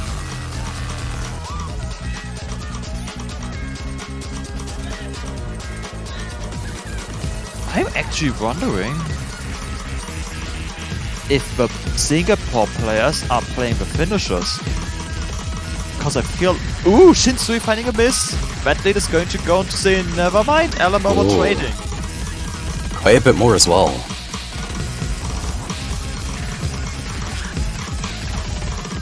Shinsui finding another miss, and another miss. Now it's actually in Singapore's favor. I'm still wondering, I think Singapore didn't play over finishers. Yeah, I just saw Bob Free not fully hit some of the cat finishers there. Opting to play it safe and keep the full combo instead. Respectable strategy. I mean, so far it is working, they are in the lead. Only just. They did require drops on Portugal's end for that to be viable. But they did opt to play the finishers. Baby Snake's still holding an absolutely incredible score though. Probably only like 2 100s or so, maybe 3. And that lovely full combo.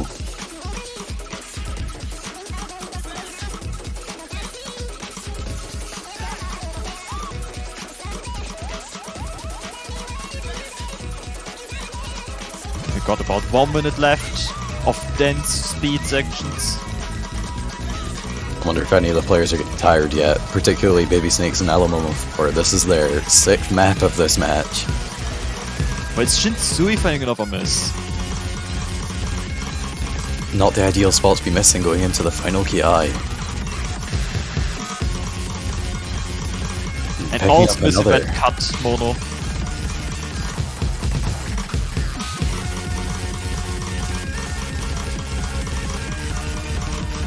Oh, I've just remembered, at the end of this map, is there not very, very fast finishers? Yes, and in the last match, 3 players missed on it.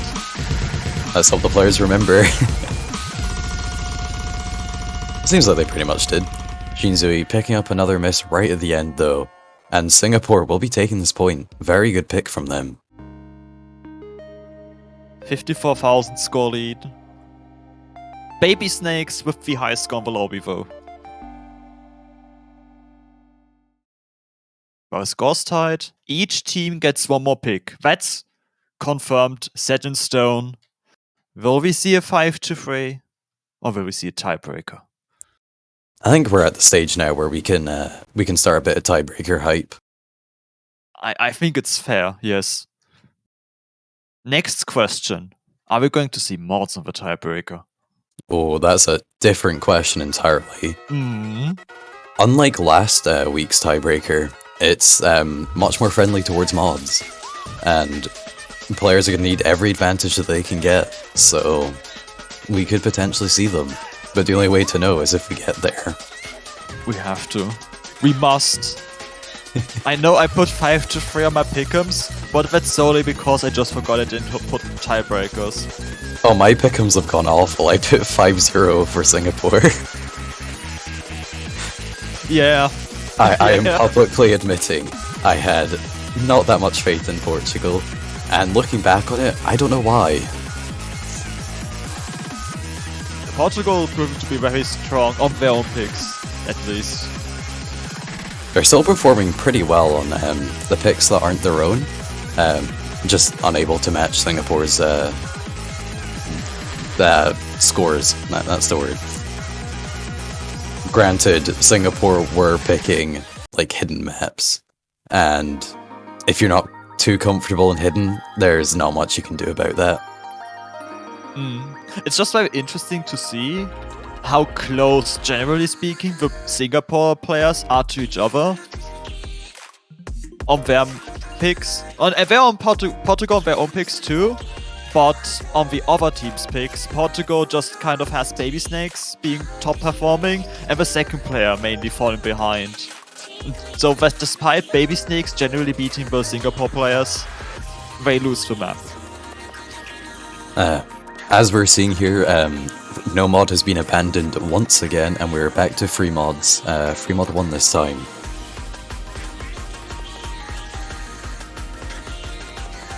We have a great Taske map and a very short one at that. Just over 2 minutes in length. Somewhat tacky. Which proved to be in Portugal's advantage on Hard Rock 1. I was thinking we would maybe see Rosa come back in, as they did really well on the techie Hard Rock. But it does look like Costarino is going to be staying in.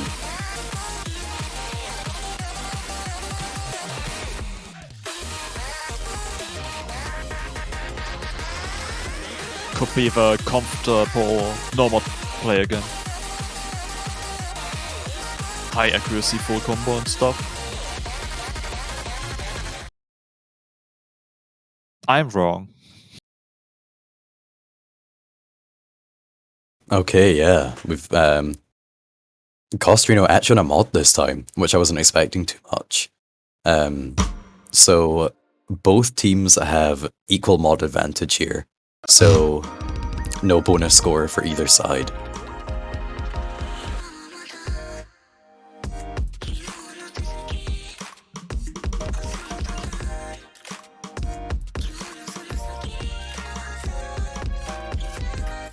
Beginning of a map base be mostly rhythm challenge and not dense patterns or even tricky patterns.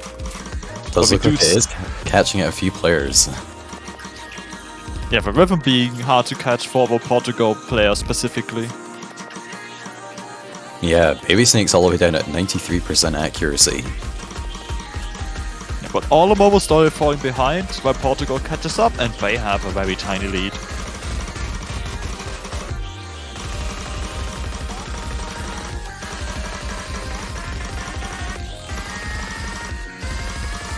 And then with accuracy drops, it is back over to Singapore.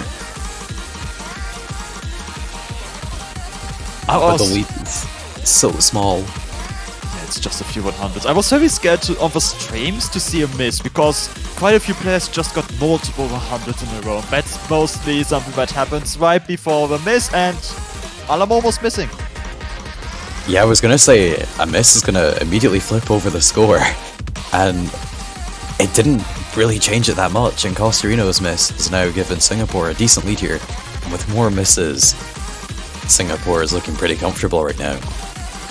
Is this the breakpoint that decides the match? Yeah, because we're right at the end of the map now. This one is very short. Alabama and Costarino trading misses once more.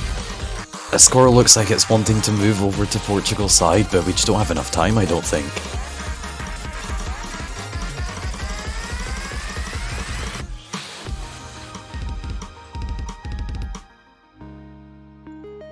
And after 6 points in a row of the teams winning their own pick, Singapore is going to finally get a first breakpoint.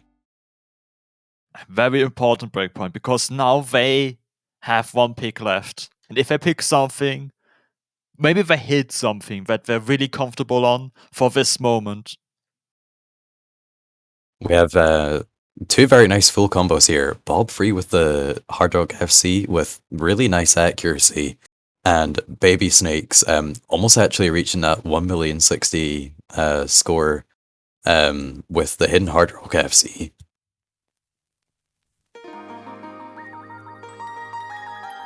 So no matter what happens here, this is the last pick of the match. Singapore is either going to win the point and take it home, Portugal would then be out of the tournament, or Portugal is also going to get a break point here, and we're going to see a tiebreaker. Please, tiebreaker. Looks like everyone is wanting to see that tiebreaker. So, there's a lot of pressure in Portugal here to win this point. Are we going to see the final free mod, or are we actually going to end up back at no mod? We are seeing the tech map. Win back to no mod.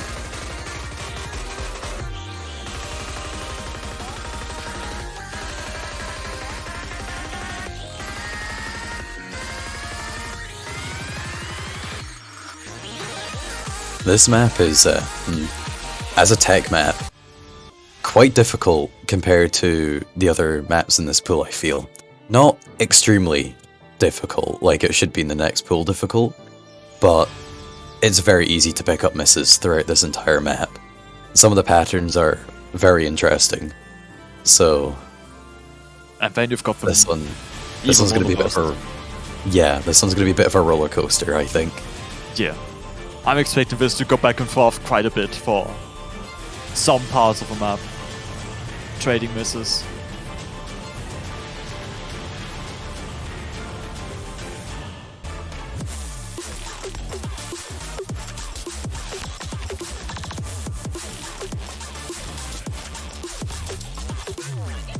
BC and Rose are coming back for Portugal.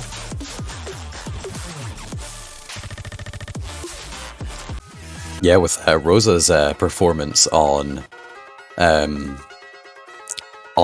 Hard Rock 1, since that's quite a techie map, and almost full comboing and doing pretty good, having less OD to worry about and less scroll speed to worry about, I'm expecting them to do pretty well here. It's a good switching, I think. Although, apparently, we're going back to the map. And we're back to feed them.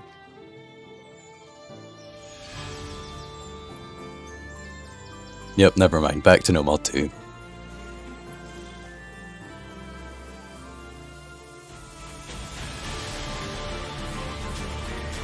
We might see a final player swap on Singapore's end.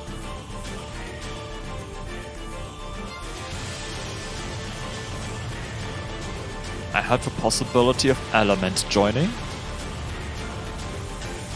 There they are. Back after 3 mod 3.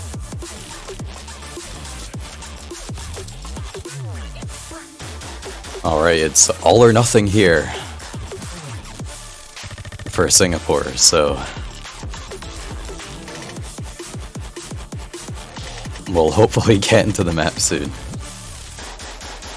Players taking a bit of time to finally shake off their nerves and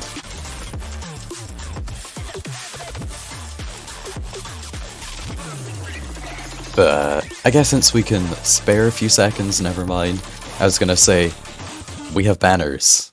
You should buy them. They're pretty cool. They go on your profile and they show that you support your favorite teams. And the proceeds go back into TWC, so yeah. They're pretty cool. Maybe you want to buy a banner for the team you want to win right here. It's a last minute decision, but it could provide the strength that your favorite country needs to take the victory in this match. Very true.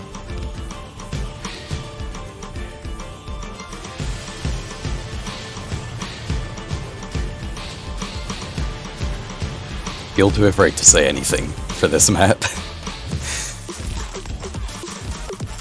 Element being the first to pick up a drop. Rosa matching it though. I'm scared to talk about any combos because I feel like they're going to drop any second. Oh, absolutely. Yeah, this is one of the aforementioned monos. Catching Rosa off guard. Lead is ever so slightly in Portugal's favour. It's the accuracy once again. Yeah, Baby Snakes and Alamomo, incredible scores right now. High 99s, never mind. Low 99 for Alamomo, but not holding on to that full combo anymore, unfortunately. On that one monos, Don Mono Element just found so many misses and 100s. Halfway through the map, Portugal has a lead of around 65,000 points, and Baby Snakes' score is really helping out there for that. It's the only full combo left. We're in a situation where Baby Snakes is beating Alamomo and Rosa is beating Element, so we're gonna have to see some significant drops as we only have a quarter of the map left to go. It's going to be a bit closer again with Rosa finding a drop, but it's not nearly enough for Singapore right now.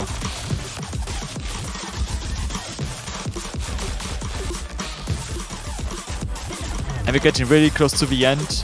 The potential of a tiebreaker. Coming closer. Rosa Element trading Both misses. dropping. Oh, it's so close. I think this is it. Yeah. There's nothing going on this outro here other than a final spinner. Portugal have achieved that break point, and we're going to tiebreaker. The first tiebreaker of this Taiko World Cup. 8-100 full combo from Baby Snakes.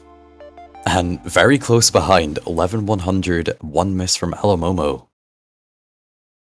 These are the types of scores that will matter the most now on the tiebreaker. Bring it on! Your question can fully be answered here. Will we see mods on this tiebreaker? I think yes. I think so too. These players are playing for absolutely everything right now. The loser of this tiebreaker is out of the tournament, and the winner will advance onwards for the next stage.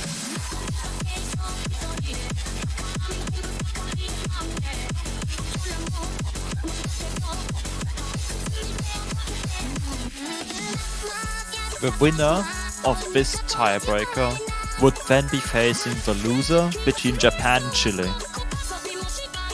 Alright, that is a tough matchup either way. Portugal, I remember, did actually have to face Japan in the round of 16 last year, and it didn't go too well, as a spoiler. So I think they'll probably have a bit more chance against Chile, but we'll have to see how the Chile-Japan match goes later on this weekend. We wish them best of luck against Japan. Pick'ems are currently 100% in favor of Japan, so based on that, the winner will go against Chile, but we'll need to wait and see. Nothing is ever set in stone. I mean, 5% only said that New Zealand would win. Exactly. Anything can happen. Japan could have a terrible day on that day. Somehow, Chile getting all the double S's they need. And for this match, only 11.6% of people actually voted for Portugal here. So, unless a lot of people were predicting tiebreakers, I think a lot of people underestimated Portugal in this match, including myself. Same. It'd be very interesting to see two incredibly significant upsets of one match after the other. Do you know what else you're seeing significantly? We're seeing a hidden mod here from Alamomo. Very risky, but it does give Singapore that mod advantage and that slight lead.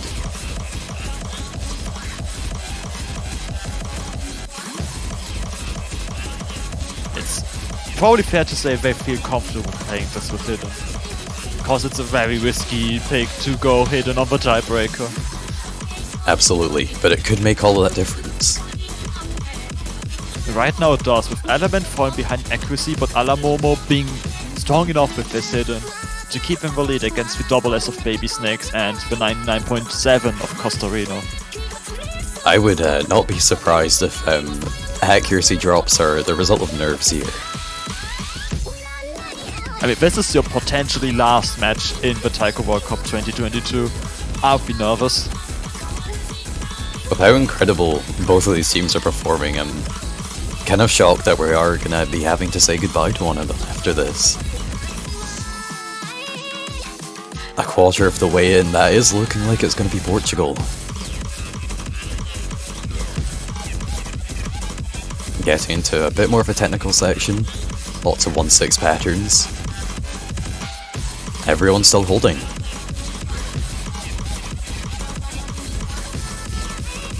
Costa Rica dropping on the 99. recovering, but it's helping. Alamomo finding a miss, never mind.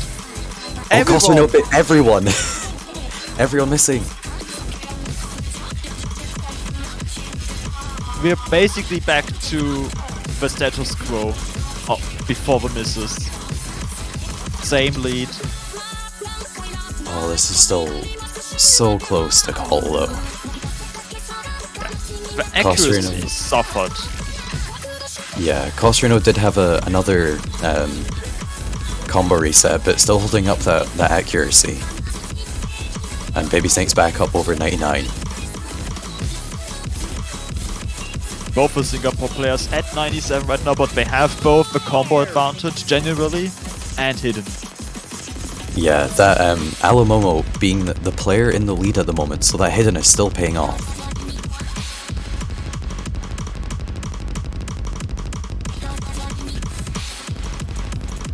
Oh, but a miss from both sides there.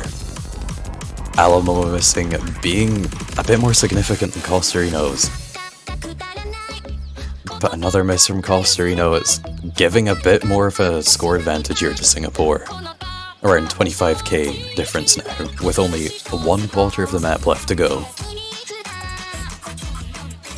Yeah, Portugal's currently really hoping that something significant happens in this last quarter of the map to Singapore. But oh, and a miss from Baby Snakes. Oh no. This isn't looking too good for Portugal.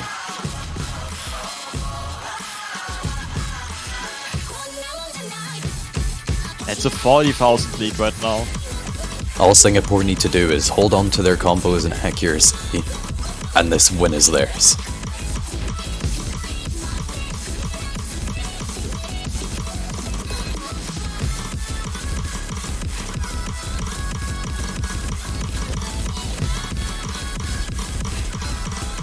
Getting to a very difficult section here with all of these 1-6 patterns, and we see Alamomo dropping, but Costerino is matching that, if not dropping more.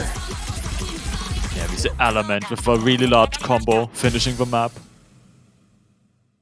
And there we have it. Singapore taking the 5-2-4 on the tiebreaker, advancing to the quarterfinals in the losers bracket. We unfortunately have to say goodbye to Portugal. Yeah, that was an absolutely incredible match. This was one of the ones I really didn't expect to go to tiebreaker, but I've been proven wrong. And I would not be surprised if many other people have also been proven wrong. Portugal performing incredibly well, it's just Singapore performing just that slight bit better. That's what it comes down to.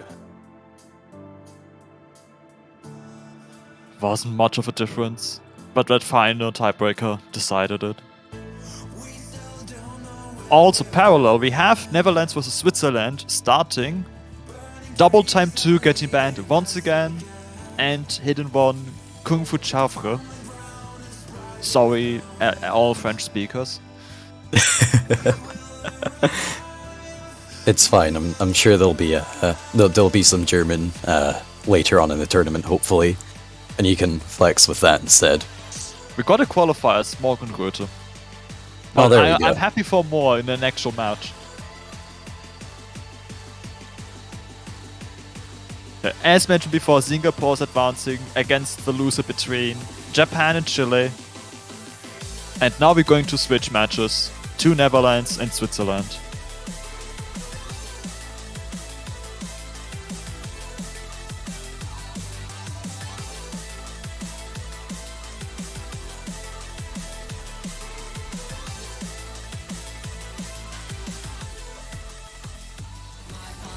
And that is 3-3 Fusion, the streamy map, picked by the Netherlands with a more disadvantage, with Switzerland having hidden Hardrock on their team.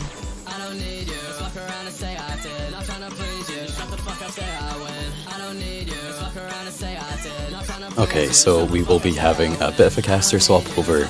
I will be leaving you, and you will be joined by Ethan. So, enjoy this match. Should be a good one. Yeah. And you, see you later. Goodbye, everyone.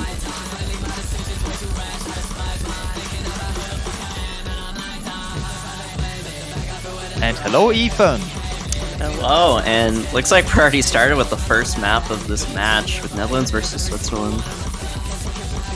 Everyone holding a full combo, but the accuracy lead and more importantly the mod advantage being firmly in Switzerland's favor.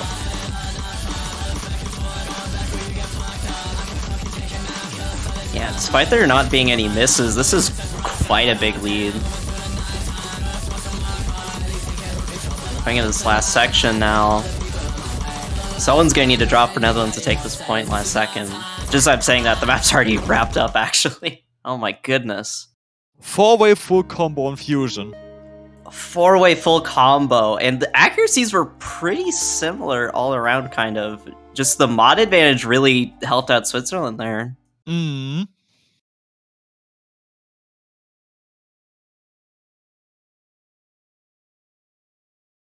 It seems to have been a breakpoint, and Switzerland will like that because it's their pick now for a potential second point in this match. And this is, I think, a match many people predicted to be very close between these two teams. Yeah, this is a match that could be very close. But of course we'll just have to wait and see. Switzerland getting this break point is going to be huge for them though. Especially if this match ends up being fairly close.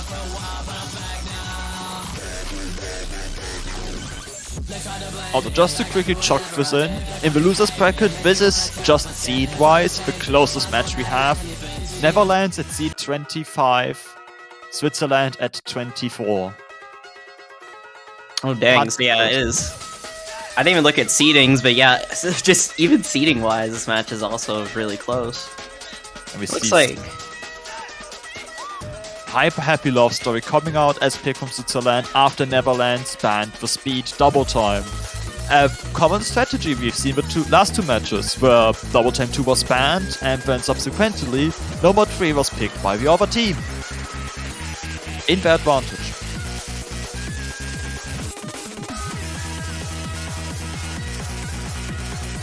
Yeah, that's pretty common pick strategy that we've seen. Can't blame anyone.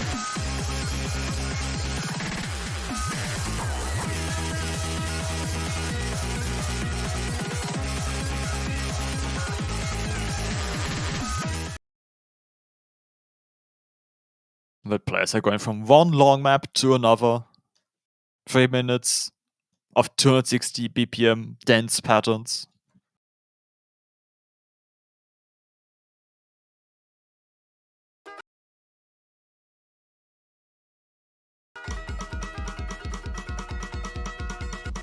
Alright, starting off with Switzerland's first pick. No mod 3.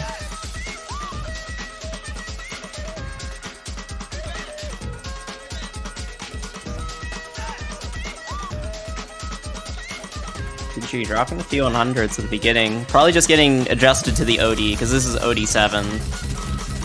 Oh, Boaz with a really early miss.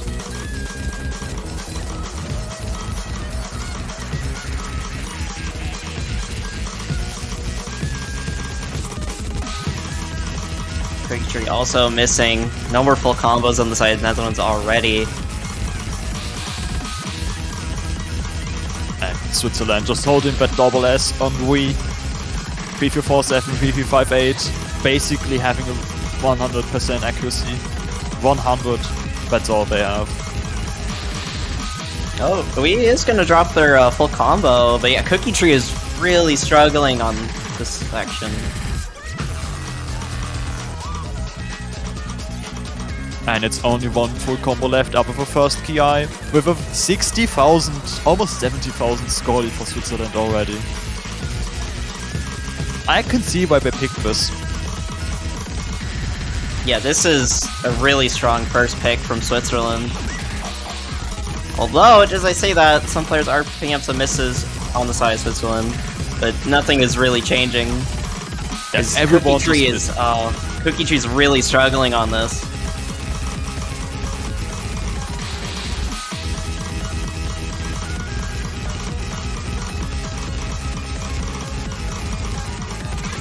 thankfully for the Netherlands, this is the only speed map left in the pool, so they won't have to go through another.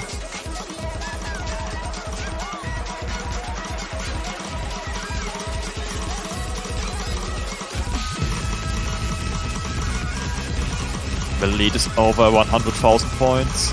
Even though we still have over a minute left to go, it will be very hard for Netherlands to come back and get this point. Switzerland players would have to drop so many combos. But it's Cookie Tree finding another miss.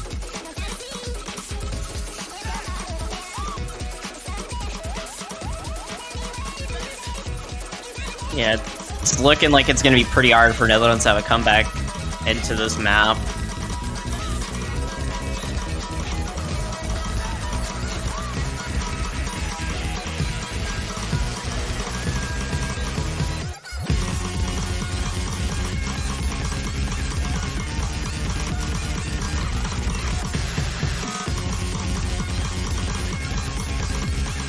The lead is growing. 2 players finding a miss, 1 on each team. Yeah, a lot of combo drops in this section, but the lead just keeps on growing in Switzerland's favor as the map comes to a close. And yeah, that's going to be Switzerland's point. It wasn't a break point that time, so now they're up 2-0. Netherlands with the next pick. Was almost 200,000 points. A very convincing win on this map. But now it's Netherlands' turn. And if they pick another map like the Fremont, they have something they're more comfortable with at least. Everyone full comboing that Fremont 3 is quite insane, in my opinion too. Yeah, I cannot believe that happened.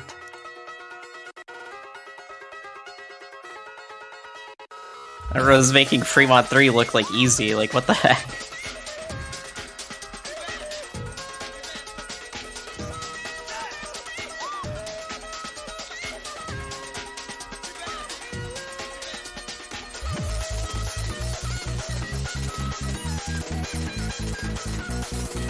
DDKK suffering. There's quite a bit of monos in this pool. On that note, we have like No Mod 2 with a brutal monos, we have Hard Rock 2. Yeah, No Mod 2's monos, like, usually No Mod 2, I always like think, a lot of people probably think it's like more DDKK favored, but they decided to throw in a bunch of monos to make sure that would not be the case. And now Netherlands is going to pick something that Switzerland banned otherwise, with Hidden 1 being banned by Switzerland and Hidden 2 therefore being the Dutch pick. And we have Taiko Mom coming in. I think this might be the first map that they've played actually for Netherlands. I think you're right, I don't think that she played last week. Yeah, that is interesting to see, actually. I was not expecting that. But also, Taiko Mom is very good at hidden. That's kind of her gimmick. Speaking of gimmick... This map, yeah. Especially the ending section. So let's see if this is something the Swiss players practiced. Despite them opting to ban Hidden 1.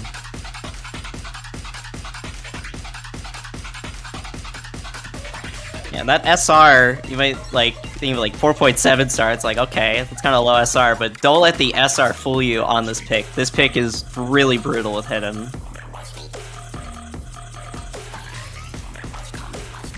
Slider velocity is still not accounted for. It might never be.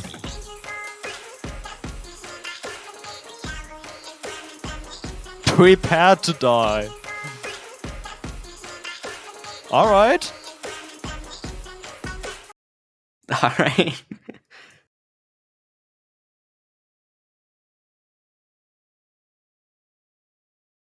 Tagmon wants to see blood. She is prepared.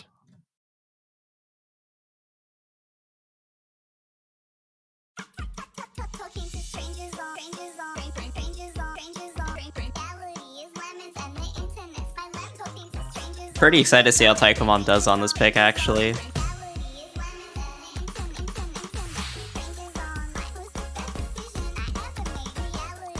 Some early accuracy drops from the Netherlands, but nothing too big yet.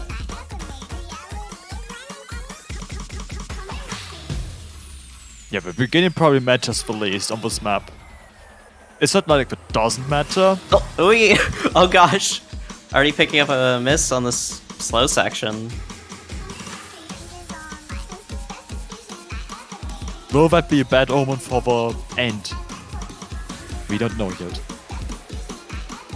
You gotta get all the score you can get before the ending. Coming up to the first SV section of the map. Everyone seems to be hitting it pretty well. Taiko Mom's kind of struggling with accuracy a little bit still, but still maintaining that calm for now. Cookie Tree's gonna pick up a miss. First miss on this SV part.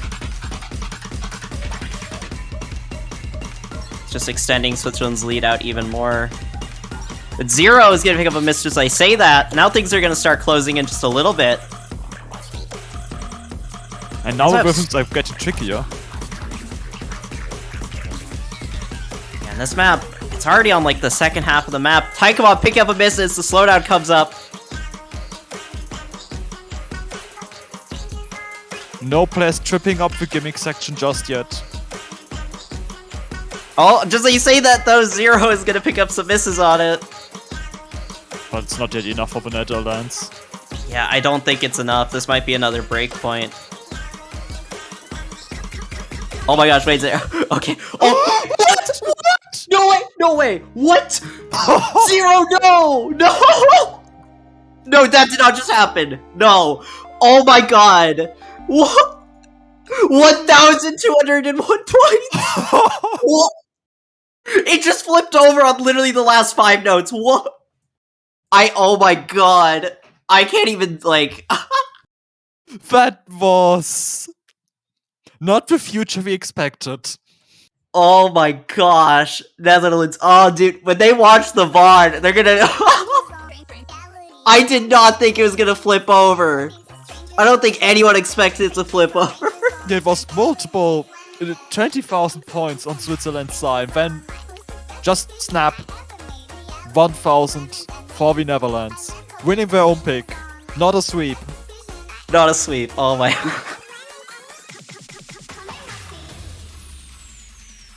I can't believe that happened. It's like... Oh man.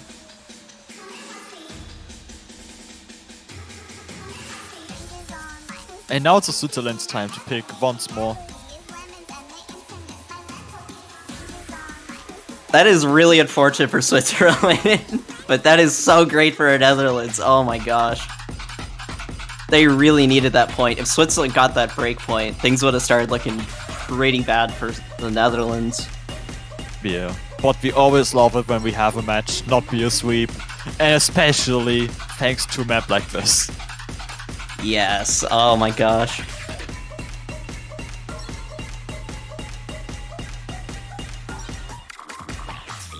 And we're going to see Hard Rock 1. From one cell velocity heavy map to another. Lots of tech, lots of SV.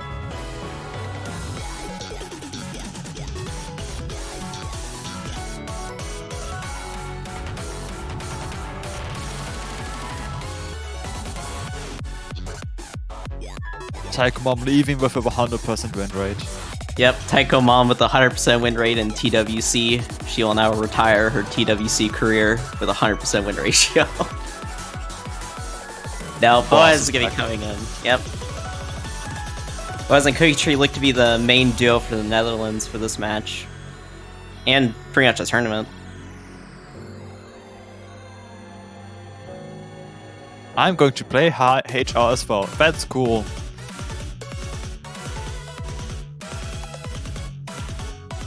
Cookie Tree's ready.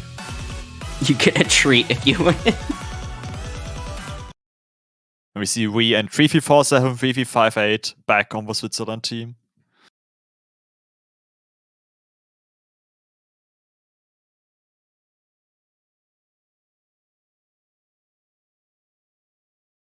The nice thing is, the follow-up to this match next week will 100% be another European matchup. Which is also sad because that means another European team leaves. But we get there later.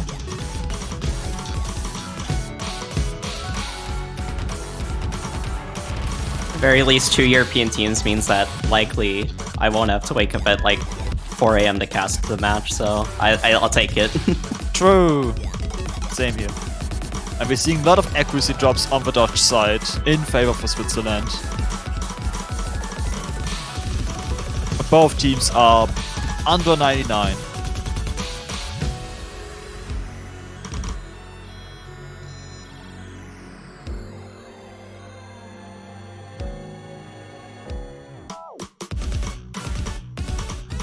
Yeah, the highest accuracy in the lobby goes to 3347 at 98.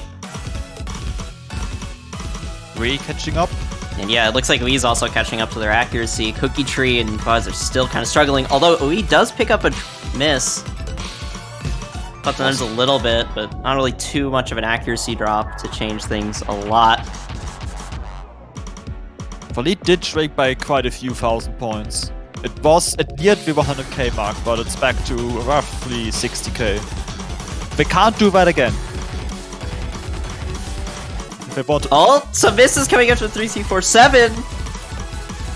It's gonna start closing these a little bit. I can't take another hidden 2, and Cookie Tree is trading. Yeah, Cookie Tree ends up trading it pretty... Oh, no.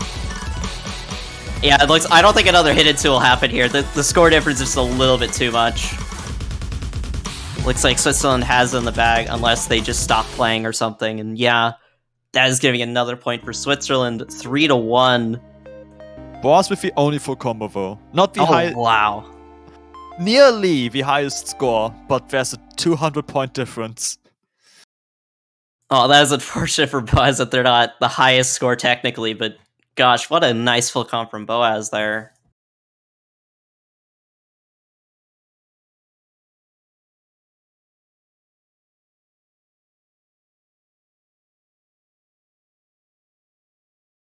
That was another good win for Switzerland. It's the Dutch pick next.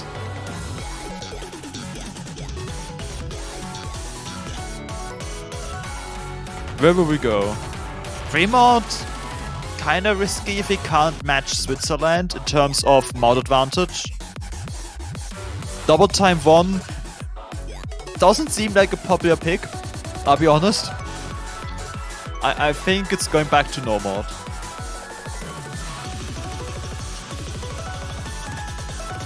Yeah, it might go back to no mod. Maybe like no mod 4 or no mod 1. No more hidden picks left in the pool. Just HR2 and then some free mods and DT1.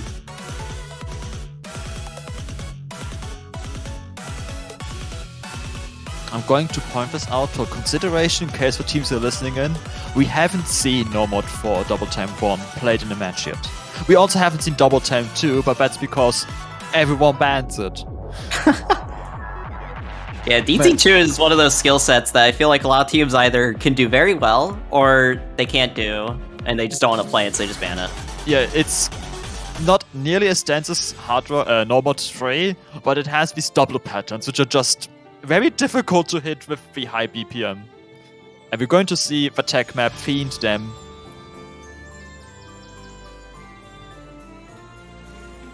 Lots of mono bursts. Yeah, very mono-heavy map. Also very tricky rhythm, especially in the first half. The second half is more tame when it comes to tricky rhythms, but it has more these long mono bursts instead.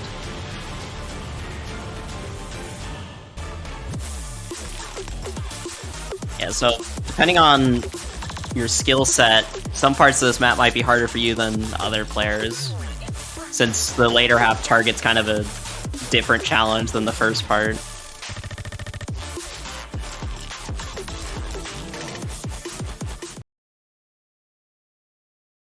It looks like we're starting up with Netherlands' next pick. If Switzerland takes this, this is gonna set them at match point.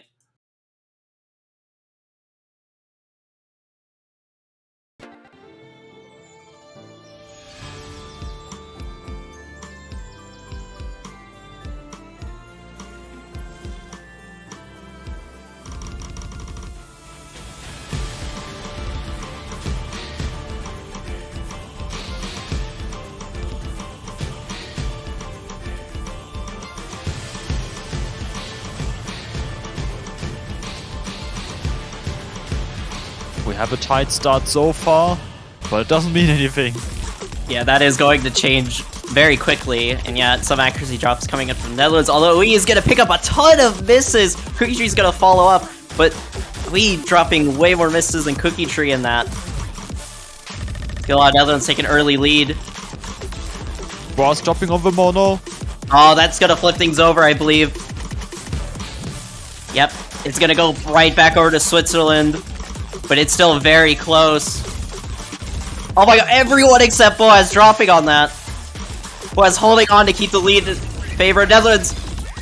This is so chaotic. Everyone is dropping. It goes back in Switzerland's favor. And... But that can change at any second. Yeah, Ui does pick up a miss. No more dropping on the cut. This is very close. It's the tiniest of leads, and I'm going to dare and say we will see way more chaos in the second half.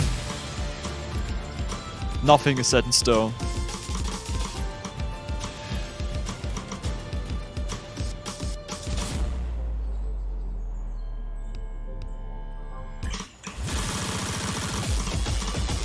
Alright, starting off on the second half of the map. Switzerland still in the lead, just barely though, with Boaz picking up a miss on that mono. That's gonna help out Switzerland a lot. And now it's what I mentioned earlier, there's not a lot of tech in this section, which was where Switzerland dropped the most combos on.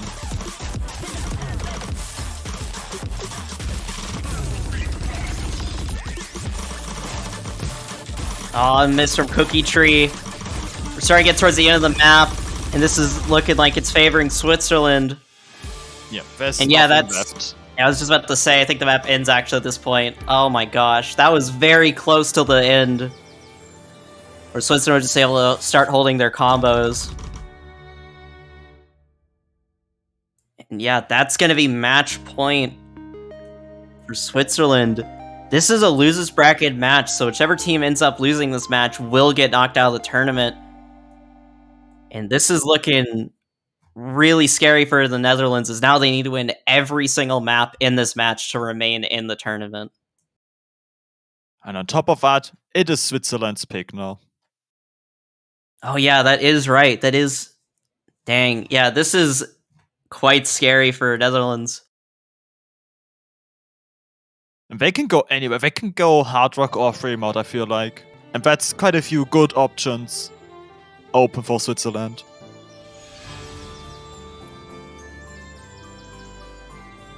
Yeah, I think the Netherlands need to just rely on Nomad or maybe DT1.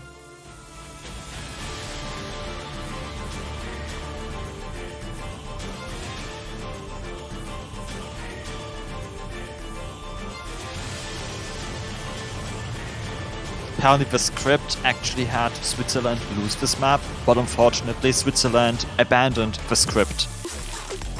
Yeah, unfortunately, Switzerland like, nah. There it is, 3 mod 1, this Mod future. 1. We did or didn't expect.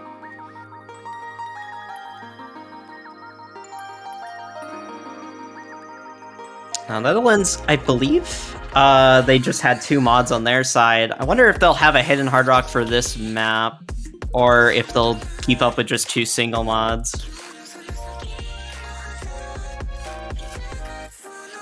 Or perhaps even just 1. Oh, yeah. The biggest coin flip of Cookie Tree's life. Ice emoji. Oh, someone's saying in chat Boaz might be going no mod. Okay, you might be correct on just 1 mod on on the side of the Netherlands. Sometimes the comfortable full combo can flip the free mod. Sometimes it can work. Switzerland could overmod this potentially and then end up costing him the point. I've seen it happen a couple of times. It's certainly a possibility, especially with a map as short as this. Like, if you just end up missing a combo or a pattern just randomly in the middle, you could definitely just throw things into the other team's direction.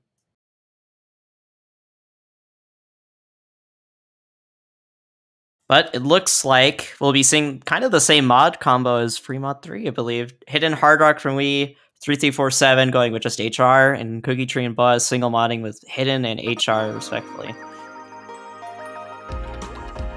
And let's see what happens on this. Potentially the last pick of the match, potentially the last pick Nuns will play in this Taiko World Cup.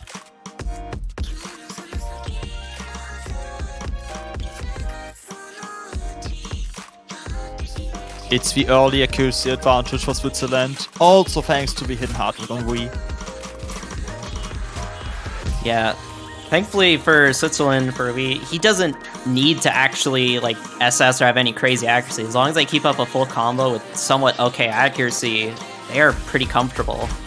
Cookie Tree's kind of struggling on accuracy though, dropping down to under 95 for just a moment. Looks like they're gonna start trying to recover their accuracy back up. Yeah, Oh, did I say that though? Cookie Tree does drop the first miss of the match. Yeah, I was about to say, especially this beginning is hard with hidden, and that's not doing them any favors. We holding that hidden hard rock full combo in an accuracy that gives them way more than enough score to win at the moment. Oh, they do drop their combo right in the middle of the map. It's only 1 or 2 misses though. Starting to drop their accuracy a little bit. Let's just start closing things. It's still, Switzerland does have some breathing room in this with that modded advantage.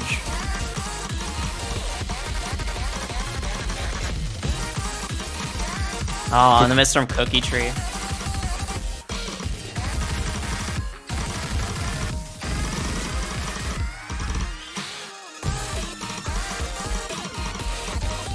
I think that might be it for Netherlands. Cookie Tree and Wii both trading misses there. The hard rock players both holding back full combo. Boss actually slightly ahead.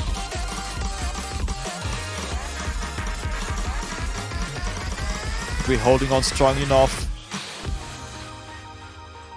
for that Switzerland win. Almost a 100,000 point lead. And that's it. Switzerland takes it home 5-1. Tight score from Buzz and 3347. Nice scores from both of the HR players on that map. Very nice accuracy, but yeah, unfortunately, the Netherlands is going to be knocked out of the tournament. And next week in the quarterfinals losers bracket, the first team they are going to match is the loser between Germany and France. Will we see a very French match between Switzerland and France? Who knows? Kind of possible, as the seeding would indicate. In theory, if the bracket goes according to the seeding, we would see that, so yeah. I know who I'm rooting for, but I think that's rather obvious. Yeah. But yeah, that will be it for a little bit. We'll be taking about an hour break, I believe, and the next match will be at 16 UTC, if I recall correctly. Yeah, with the Czech Republic against Argentina. Czech Republic surprising quite a few people last week with their scores. Now to see how the difficulty scaling goes for them. It's seed number 30 against 19. But that doesn't mean anything.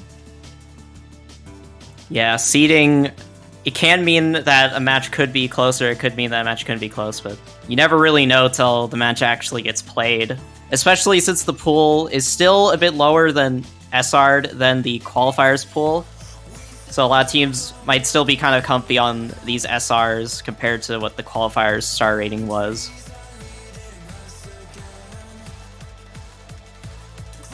That's true. Though the difficulty is rather equal, I would say. Well, yeah. We'll see in an hour. Until then, we'll take a break. Yep, see y'all in an hour.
Okay, hello everyone, and welcome to the Taiko World Cup 2022 round of 16. Here we have the Czech Republic versus Argentina. I am Dryad X, joined by Teasel. Hello. This is the Czech Republic versus Argentina. We have a team that, if I remember correctly, plays top 6 last year, with a team that has not been around in TWC before, really. So, fierce competition between a previously very good team and somewhat a mystery team in terms of how they can perform. I'm pretty sure the Czech Republic were actually putting out very good scores last week. So Indeed we'll see were. if they can keep that up and give Argentina a run for their money. I mean, they are the 30th seed, while Argentina is the 19th. So, though they may have gotten 5th to 6th place last year, getting 19th seed this year might be a different strength of a team, something that perhaps the Czech Republic will be able to take down. Perhaps. We do have a slightly different team on Argentina compared to last year, but quite a few of the players still do carry over, so well, we're just going to have to get into it and see what happens.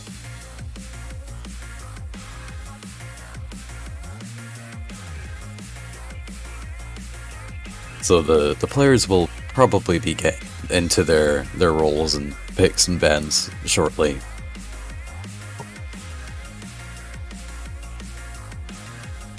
I do. Okay. Oh, there we go. You get to see the rolls live. Oh, if I see anything Let's less go. than 90, I'm going to be very disappointed. Alright, Argentina's rolling a 65. They did not roll a 65. They rolled a 5. It's awful. I got one digit right.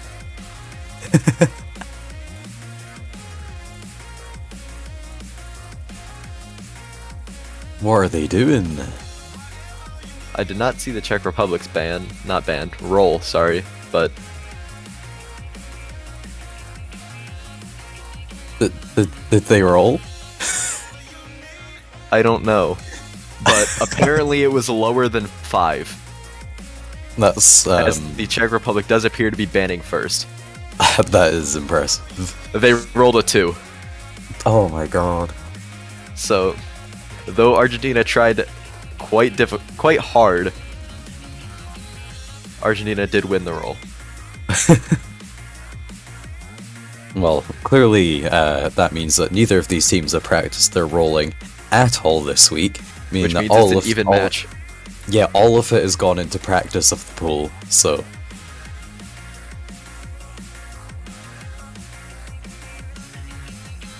I'm expecting big things. And big things we may get are coming just off the back of a quite close match, to say the least. Had the first round of 16 tiebreaker we've ever had this weekend.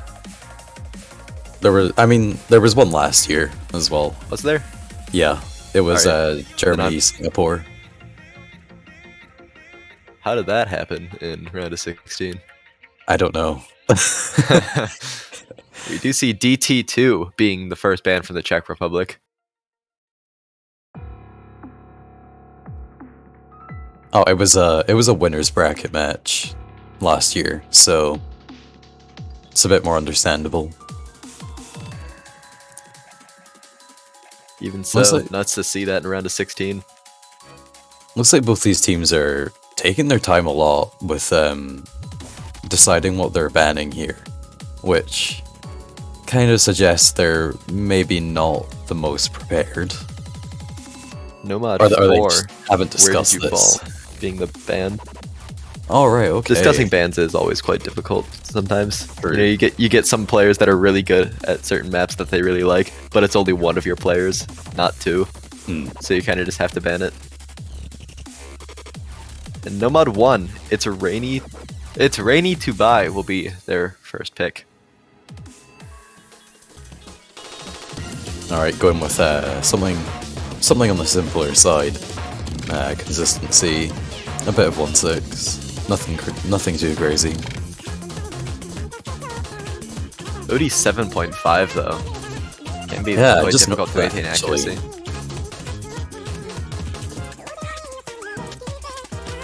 By the And- way, because we did forget to mention it, this is a losers bracket match, so whichever one of these teams loses will unfortunately be out of the tournament. Yeah, that's right. So there's a lot at stake here.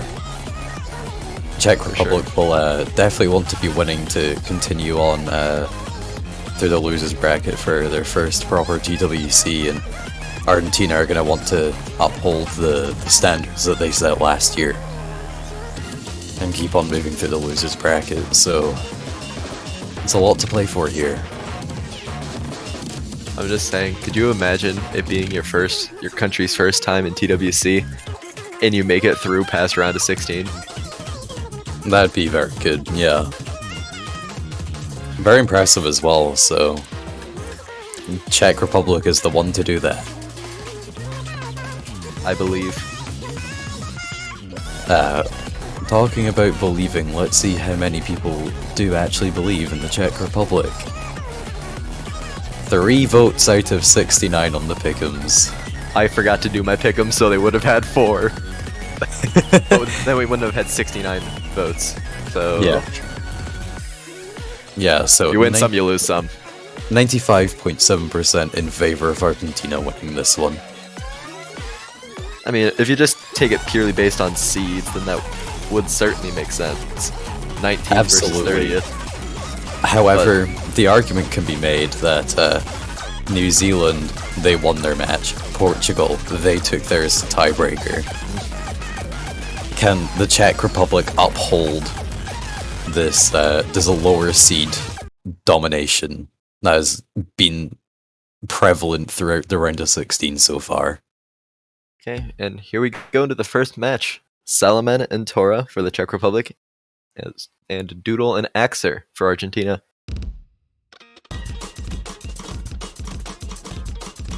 Axer being the first to drop SS.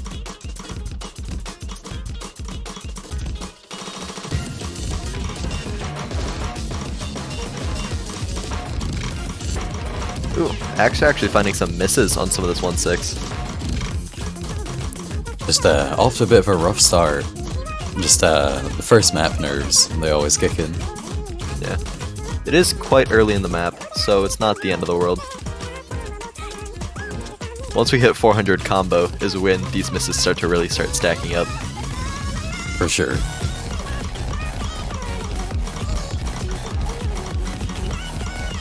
We have Salomon did drop quite a bit of accuracy a bit earlier in the map, and is down below 99%. So it's kind of keeping the lead quite close. Getting close to accuracy, but of course without the miss.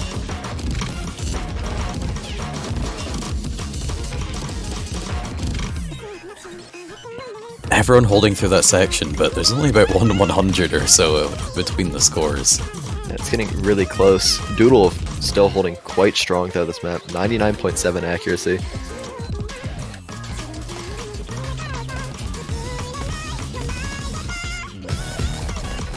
We have a third of the map left to go, and I believe this is the final Kiai.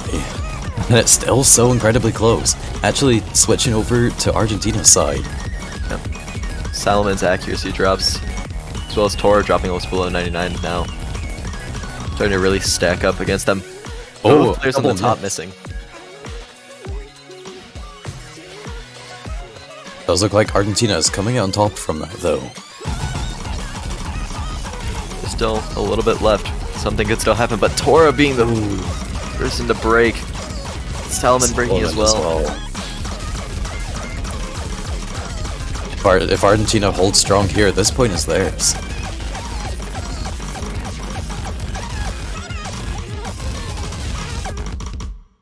And indeed it will. No FCs remaining to the end. Tora being the one to hold on to it the longest. Unfortunately breaking just after 1,000 combo.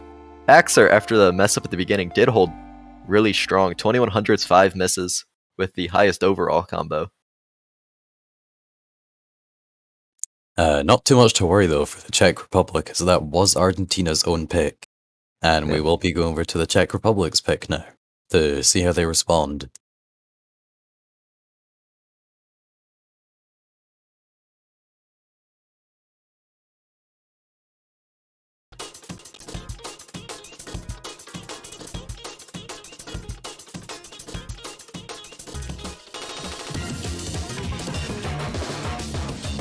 I'm honestly not too sure where the Czech Republic will aim to kind of take their picks from.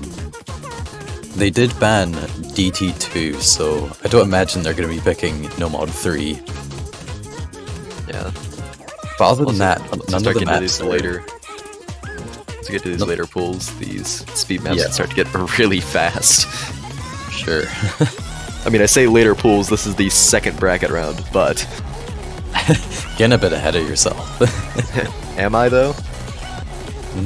I These mean, pools kind of scale hard. true. Quite a significant increase compared to last week.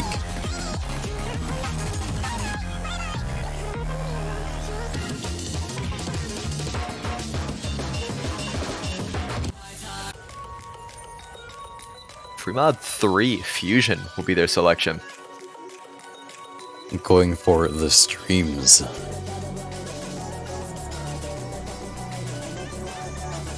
Fairly long map too, 3 minutes 11 seconds. OD6, so 8.4 if any of our players decide to play with Hard Rock. Yeah, it's a fairly consistently based mod, so mods are very accessible on it, but you still need to be good at those mods for it to be worth it. I'm personally imagining Axer will definitely be on the hidden, and Diddle probably hidden Hard Rock, I would assume. Salomon probably on hidden, if I'm thinking of them as the right player. They play a ton of hidden, so... And... oh... looks like Salomon might be switching out, and they are actually. We have It's Maro coming in. Perhaps he could play hidden, but perhaps Myro can play hidden Hard Rock. True.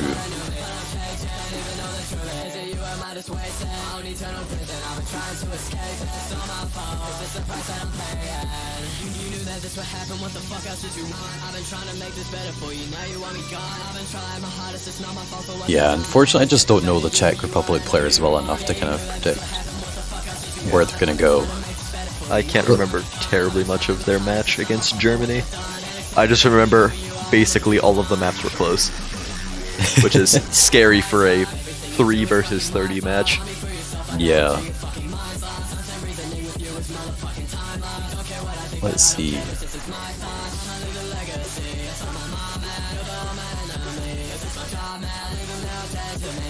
In the match against Germany, they ended up playing No Mod 1, both of the Hiddens, and Free Mod 1 and Free Mod 3. Oh, Salomon's back in, Oh, placing Tora on the bottom side. Argentina's still staying with the same 2 players, it seems.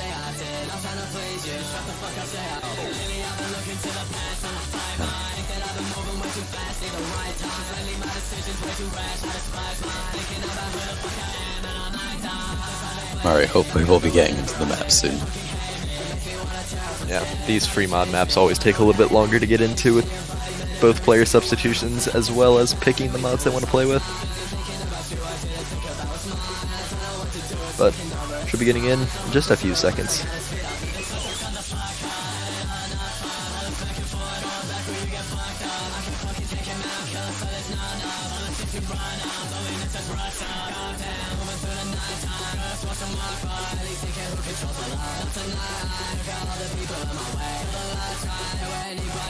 Salomon saying it YOLO time. Perhaps what we will be seeing Salomon on Hidden Hard Rock. Yeah, that would be pretty good actually. Potentially feeling the pressure to match up to Argentina's mod combinations to not allow them to have that mod advantage. However, as we have already seen this weekend, even on this map itself, sometimes playing safer can actually work. Yeah, generally when you have to ask yourself, do I do 2 mods? The answer is probably no. but it could work out. And in this case, Salmon has actually decided to go with the hidden hard rock. It's Maro on the hidden, along with Axer, and Doodle also matching Salmon on the hidden hard rock. If only So Salmon stayed on the top side of the screen, it would be easier to look at. Purposefully ruining everything. Salmon is the first to drop accuracy, but just a few at the beginning is not that big of a deal. Especially in such a long map like this.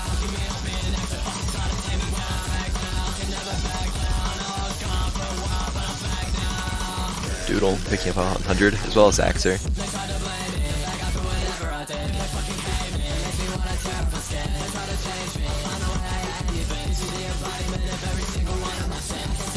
Yeah, so despite it's Maro still holding the double S, the lead is over in Argentina's favor still. Just the overall accuracy difference is higher. Getting back into the faster bits.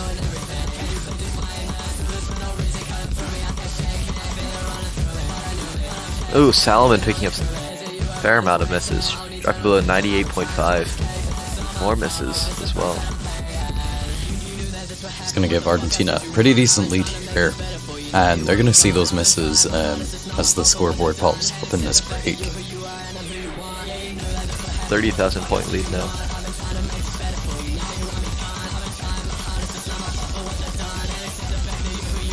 With more misses from Salmon, that lead is only going to keep increasing. Halfway through the map now.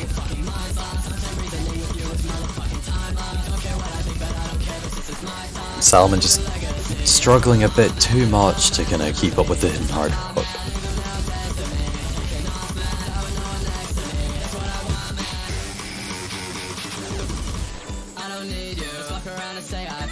Both It's Maro and Axer are hidden players, both on very, very high accuracy.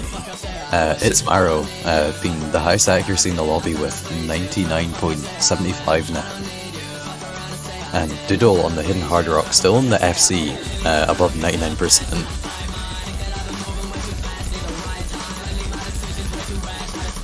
Next Ki. Axer finding some misses, but still about 120,000 points ahead, so one miss from Argentina won't mean much. With further drops from Salomon, and it's Maro dropping the full combo now. I don't think there's Doodle much missing chance some. for... everyone's missing here except Axer. But with everyone dropping the full combos, yeah, this is pretty comfortably a win for Argentina. Unless we see a DC. Even if we see a DC, I think it's still going to be in favor of Argentina. And by 222,000 points, that is a break point for Argentina. As we said at the start of this map, if you have to question whether you go one mod or two, the answer is almost never two. Because sometimes you just can't.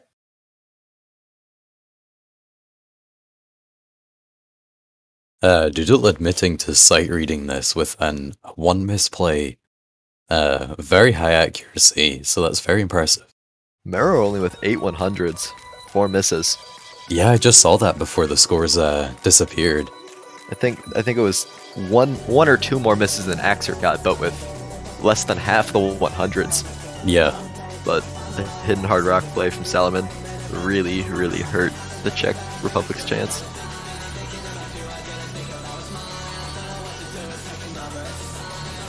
As Axer says, it was a risky move, but a very respectful one.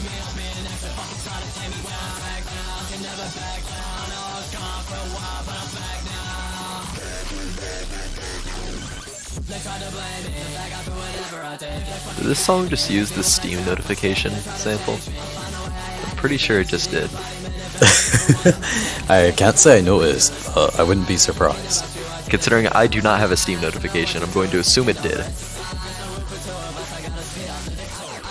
Yeah, I don't have Steam open either, so... Anyway, we're going back to Argentina's pick? Yes, Argentina's pick. Very open board still to choose from, and the match is their oyster so far. Sure. Fortunately, we don't have Nomad 4 to play around with. I have a feeling they may avoid Hidden because because as we've just seen, Itzmaro did very good on Hidden for the Czech Republic, and clearly Salomon can play Hidden too, going with the Hidden Hard Rock. So perhaps they're gonna not pick those and wait for the Czech Republic to pick the hidden maps. Alright, well, I'm not exactly sure what just happened. I think perhaps Doodle was having some connection issues, but we do finally have Hard Rock 2 Good Rage being the selection. Going for the speedy Hard Rock at 222 BPM. This map's patching is definitely much more on the simple side. A couple of streams, and the map is littered with finishers, which are very important to hitting properly for your total score. So that could potentially make the difference if all the players FC. The OD is 8.4, is that correct? Yes. So, yeah. 222 BPM is the more scary part. The OD isn't terrible. Accuracy is going to be a bit of a factor here, though, I think. For sure. Always is on a Hard Rock, especially the speedier ones.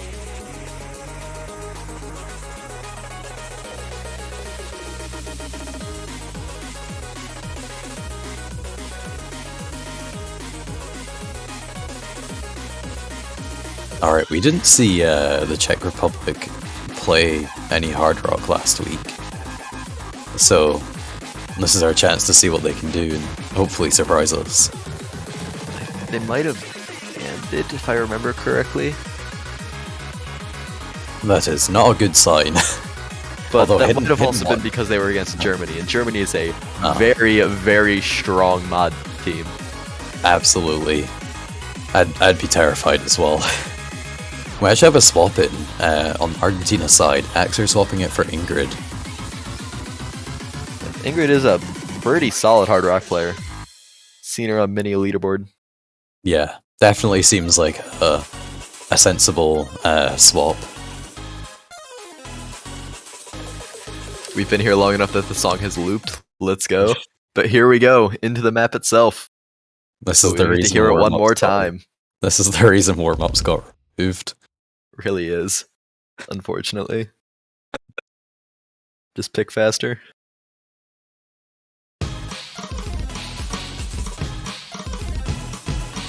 Ooh. Oh, okay. Argentina does not like the beginning of this map, apparently. Everyone just seems to have had struggles on the beginnings of maps all this weekend. Either dropping accuracy or even finding misses. Ooh, Maro finding a miss, though. Perhaps start bringing the lead a lot closer. Because you wouldn't have the full combo nerves. No FCs remaining this quickly into the map. Yeah, and the accuracy difference giving Argentina a really big lead here. More misses coming in from Salomon. As we get later into the tournament, these Hard Rock speed maps do start to come down to, can you read it? And if you can't, you kind of just lose. Yeah.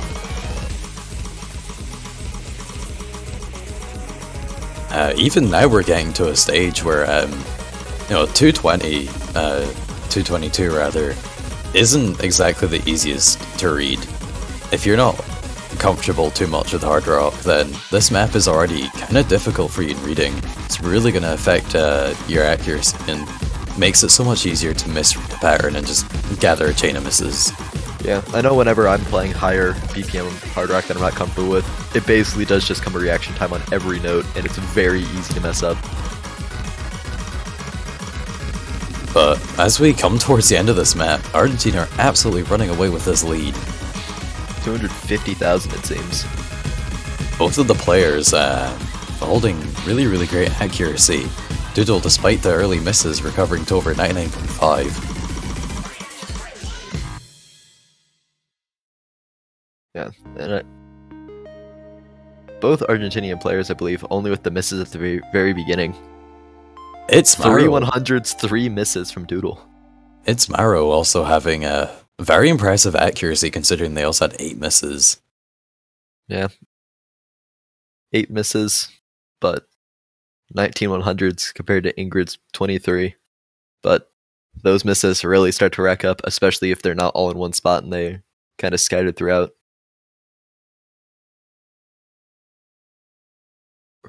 Salomon had the wrong resolution.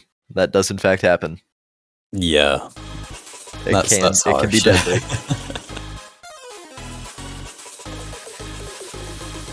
To anyone out there who plays Hard Rock on 4-3, I don't know how you do it. Yeah. I really don't. It's not real. They're dangerous people, and I do not wish to associate with them. I don't know if I'd go that far. Maybe. Depends on who they are. You know, it's like, if there's also a long list of, like, other reasons why they could be, like, a dangerous individual I don't want to interact with, and, like, at the bottom of that list I see that they're, like, a 4x3 Hard Rock player, like, that's, like, the icing on the cake, you know, it's like, right? Yeah, can't interact with this person anymore. Hung Fu Chevre being the next pick from the Czech Republic. Yeah, Our I guess nifty hidden map. I somewhat expected this. This is a very funky, all over the place and snapping and patterning kind of map, but very, very good. Yeah. Igor songs. Everybody the map strap is- in, get your food, get your drinks, because we're gonna be here for a while. Fortunately, the 4-minute length time is a bit of a lie, as there is a very long intro to the map. Yay. It's still very long though.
100% on this map with all of its crazy mix snappings and not even being able to see the notes for half of the time is very impressive.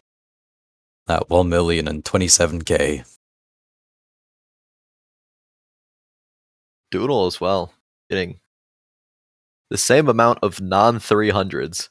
I could have just said the same amount of 300s as Xer, but with 4 misses instead of 4 extra 100s.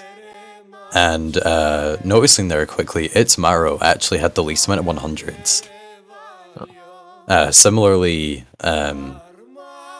what map was it? I think it was Free Mod 3. It's Maro was also the player to have the least 100s. Correct. So this now puts Argentina in a really great spot. So they are now at match point. I'm just forgetting everything today. Match point. And they only need to win one more map to take the victory and continue on through the losers bracket. And also being in this situation forces them to at least have to play tiebreaker if the Czech Republic are going to want to win. Nomad 2 being the next selection from the Czech Republic. Fiend Dem. I'm going for something very technical here, which is quite risky, but it could pay off.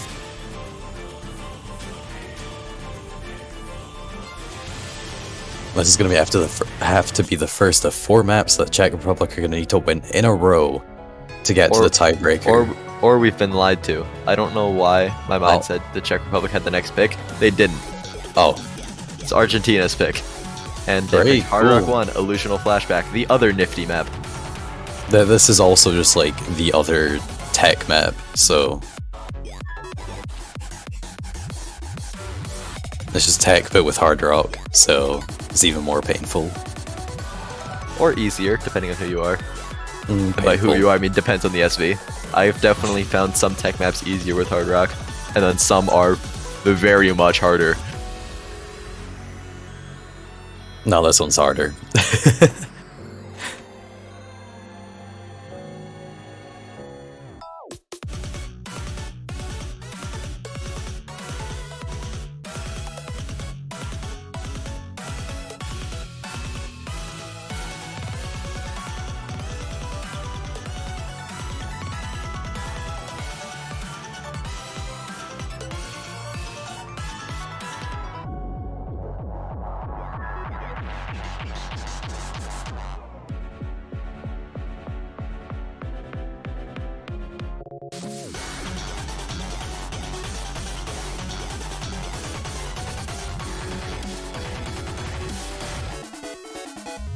I wonder if we're going to be seeing any roster changes here, as we did have Ingrid play the other hard rock for Argentina.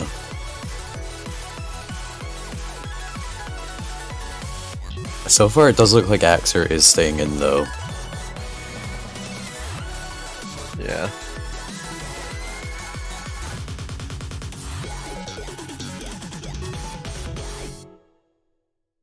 I mean, Axer certainly not a terrible hard rock player. Perhaps might just be better at the slower map compared to the faster map that Ingrid played. Potentially, yeah. Or... Oh! We have Chivite coming in place of Axer. Really have been psyched. Alright, well, hopefully now the players are... Okay, another roll For in accuracy. this match got And 4. it's a 4. So we've had 2, 5, and 4. The rolls added, if you add all the rolls done in this match together right now, you get 11. It's absolutely horrific. But here we go. Cursed rolling. They're just very accurate on the timer. Oh my god, they're all SSing. What the heck? They're all so Nope. good. No, okay, never mind. They're all so bad. Except Doodle. Doodle is not bad. Also, Okay, yeah. they're not They're bad. amazing. Oh, but Doodle is the first to miss. Oh no. It's not looking like the great start for Argentina. The Czech Republic has the lead. Salmon does match that miss though. Doodle gets another one though. Marrow and Doodle trading. One miss from Doodle. Traded back with Marrow. Salmon getting a miss though. We only have one full combo left, and that's actually helping Argentina keep the lead here. It's the bottom right corner buff. Is that a real thing? I mean, that's the only slot where the other FC has happened. Oh, very true. Map is not very long, only a minute 55. We're already halfway through.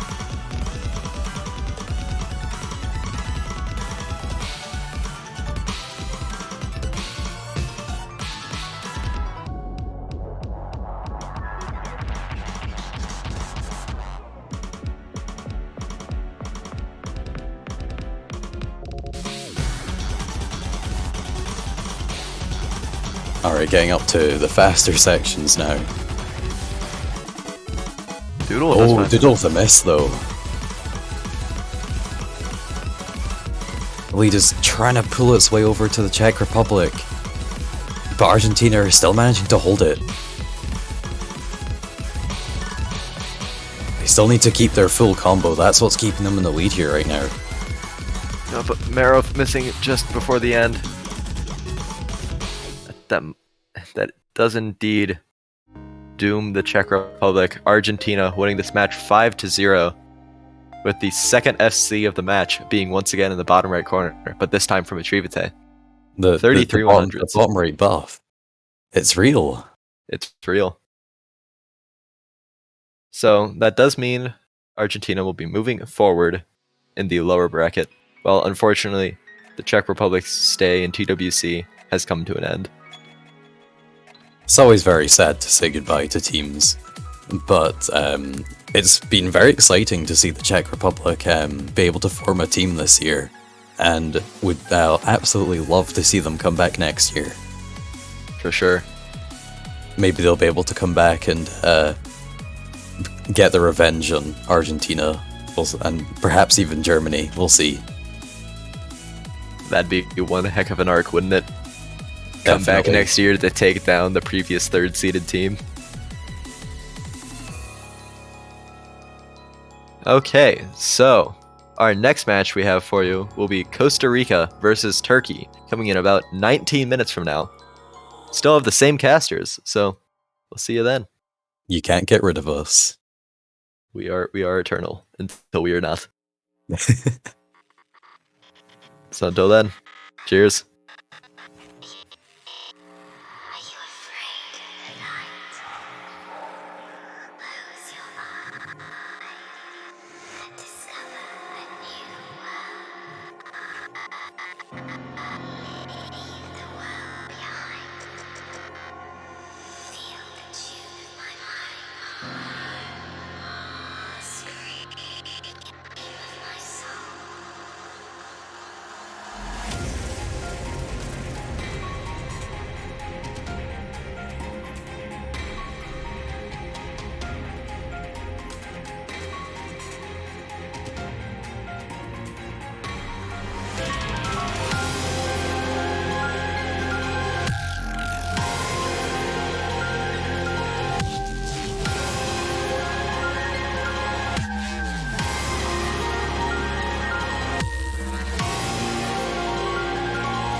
drop it.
Greetings, user.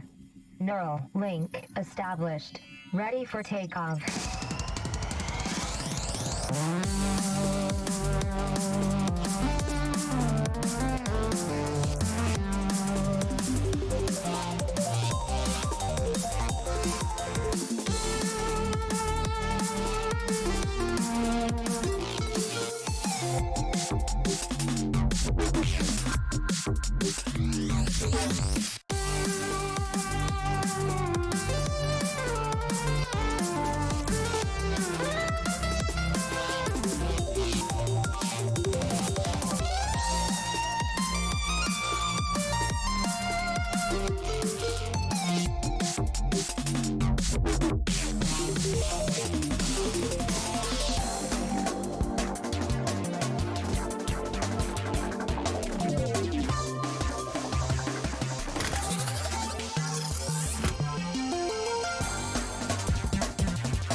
Alright, hello everyone and welcome back to the Taiko World Cup 2022 round of 16.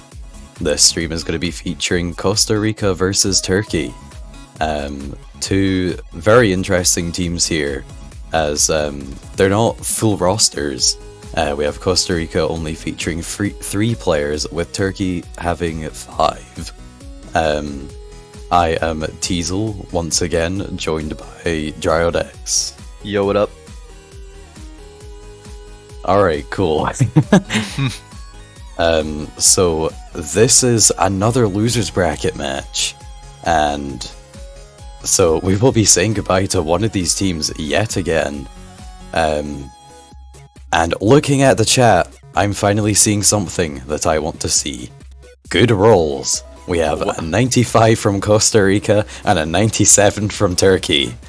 Well, that's quite different than what we got last time. Instead of a 5 and a 2, we have a 95 and a 97. If you add those numbers together, you almost exactly get 200. You get 201. That is crazy. Not 201, sorry, 199.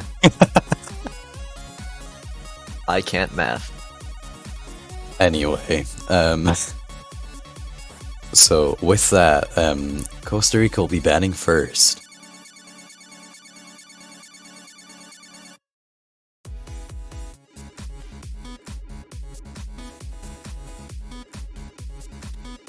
Not sure where we're gonna see the bans. Okay, you know, I was about to go and say, never mind. Turkey are very good at hidden. So, therefore, True. Costa Rica banning hidden 1. We saw that map in the last match. Certainly quite difficult if you're not terribly comfortable with hidden.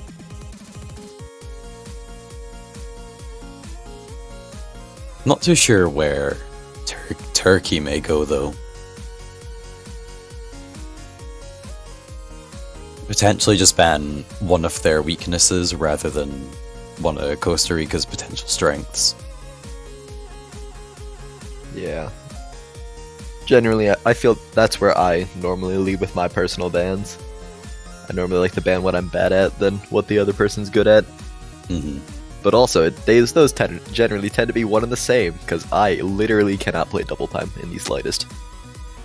Yeah, double time is a bit silly. But both of them are going to be staying open this time, and we're seeing no mod 4 ban. Unlucky. Seems like teams aren't too much of a fan of the more gimmicky style map there. Joke's on them, it's just gonna get harder. They can't avoid it completely.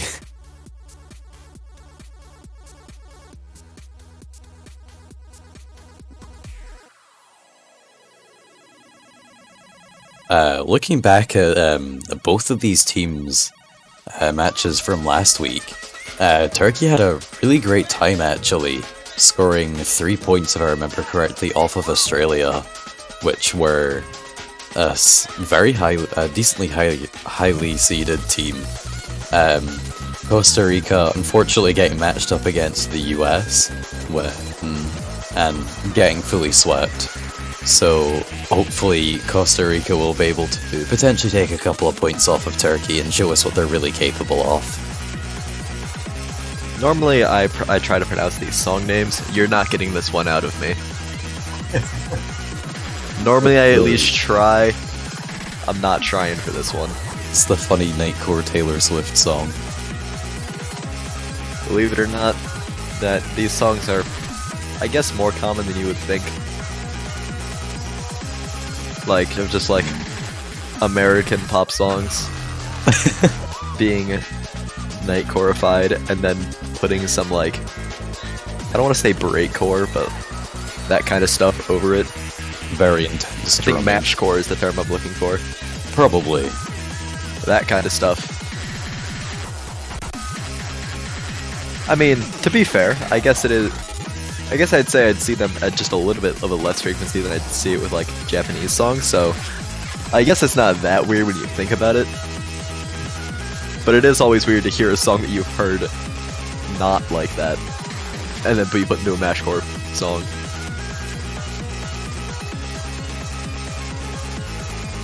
Yeah, I believe when I first heard this map, my initial thought was,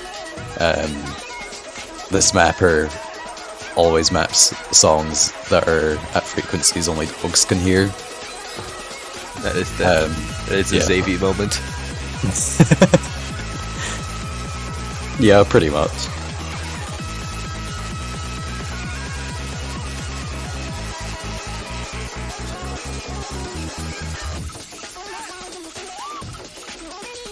Okay, seems like the players are taking a bit of time to get readied up. So while we have that slight bit of downtime, we're going to sell out the banners. Take it away. Buy banners. They're cool. They help you represent your country.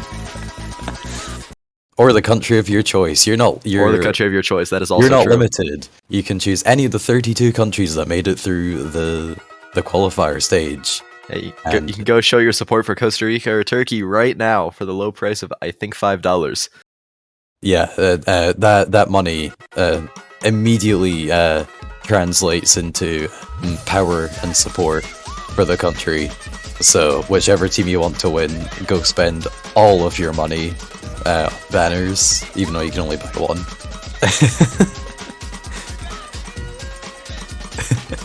Oh, wait, what? Never mind. Alright. Now that we've gotten into the map.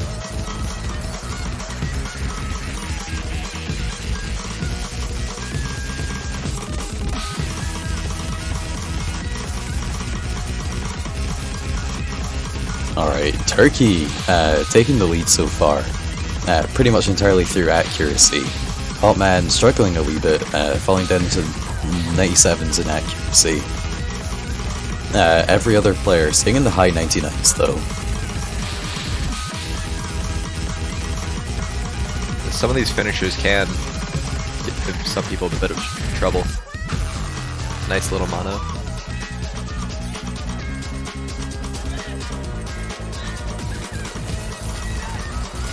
Ooh, Neural G actually finding a miss. The hot man trades it back. Though.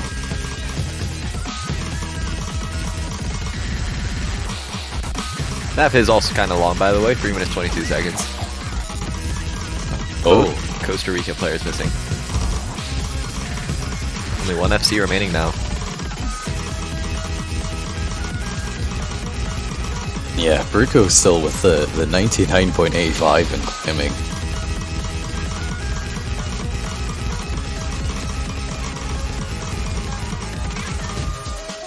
Hotman just really struggling to keep up with this speed.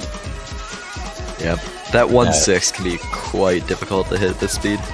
At 260 BPM for 3 minutes straight, it's very draining in stamina. Thank you, tournament client. Love you. The blessing. I was gonna say, finally, our ears have been cleansed by going back to the song, but I don't think that's the case here. If you told me that was part of the song, I would have believed you. Alright, 2/3 of the way in, Turkey have an incredibly strong lead of over 100,000 points. Fruko's score is kind of nuts. Yep, now reaching 99.9. Still holding that full combo. Neural finding a lot of misses, but still a 100,000 point lead for Turkey. Yeah, we're gonna see some catastrophic drops or potentially even a DC at this point. But I don't think that's gonna be happening based off of how these players have performed so far.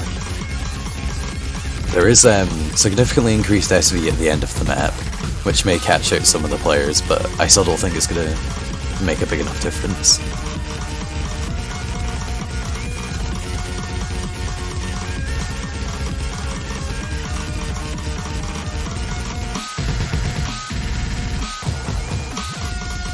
And everyone hit it.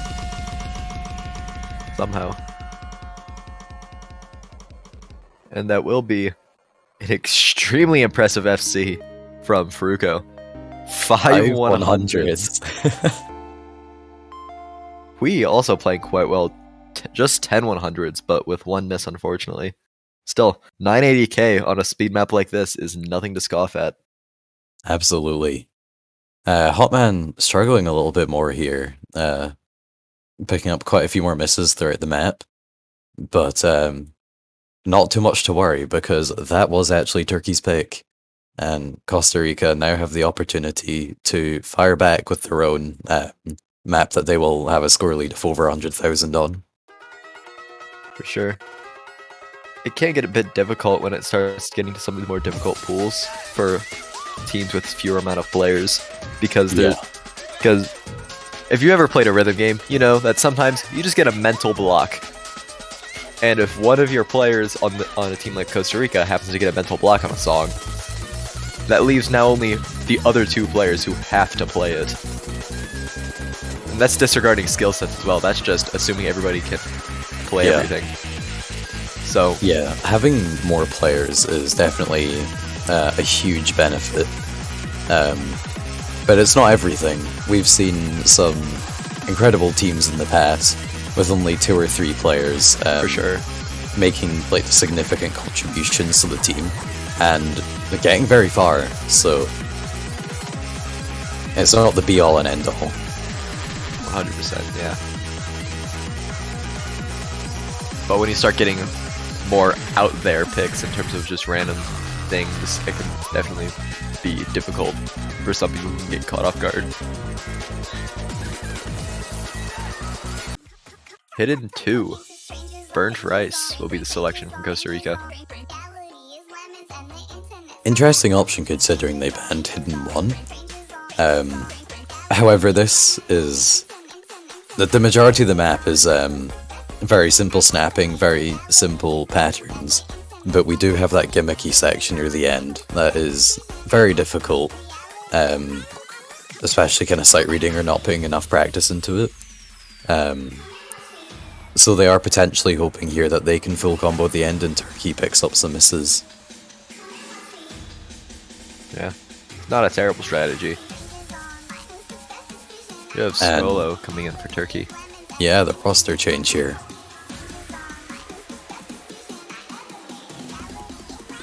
Yeah, I believe Neurology doesn't play Hidden at all, so I could be wrong though. Don't want to spread misinformation actually, let me check.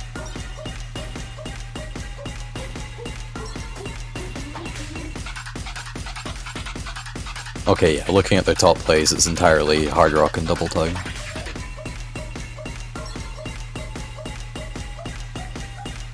Alright, RNG time being Hot Man's declaration. Well, so far looks like the RNG of both of the teams has been very strong, comparing back to their roles, so... For the people wondering about the other match currently going on between Germany and France, France is currently leading 2-0, with them picking up a break point on Nomad 4 by just 19,500 points. Oh, wow. Yeah, just to say, that match is actually being streamed on the French version of Osu Live, Osu Live FR, standing for French. So you can actually watch that. The commentary is in French, but you can still understand what's going on just by what you see on the screen. So you're totally happy to go watch that match as well. We're bringing focus back to this one. Yeah, we have some early misses already. Oh, Hotman finding some misses though. 95 accuracy. The Furuka misses were a client error, it seems. Thank you, client. Can we just have one match where the client doesn't do something unwanted?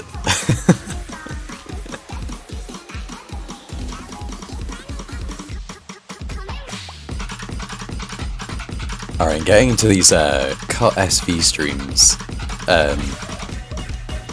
Everyone missing actually. Looks like the players all aren't so confident in this pick after all. But Turkey's still all out on the lead. Although that lead is shrinking. Yeah, Skola picking up a lot of 100s, bringing it much closer.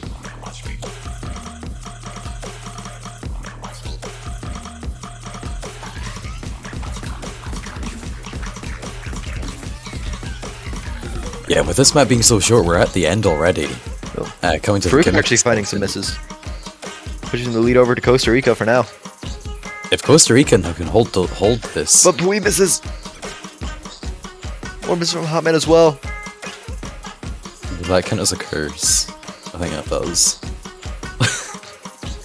And just as the end comes in, as you said with this SV, it doesn't look like it's enough for Costa Rica to be able to maintain their lead. That will be a break point for Turkey. Unfortunately, Costa Rica just couldn't hold on there at the end, and Turkey were able to take back the point. Fruko with the low AC SS. Kind of. We not far behind with the 1/107 miss. Yeah, very impressive scores from both of those players, but unfortunately the end just got the best of both Costa Rican players. Slow SV with funny speed notes is very difficult with hidden. Yeah. Great effort from all the players there, though.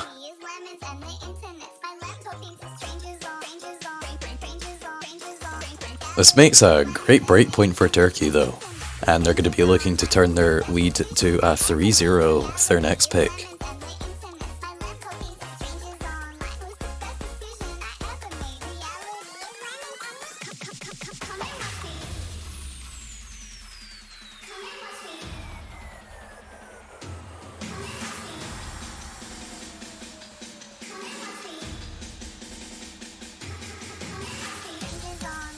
DT2.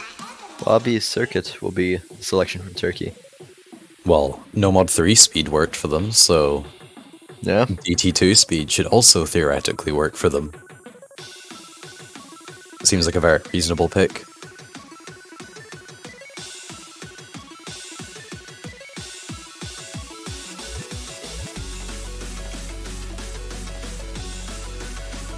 Appears we do have Neural coming back for Turkey.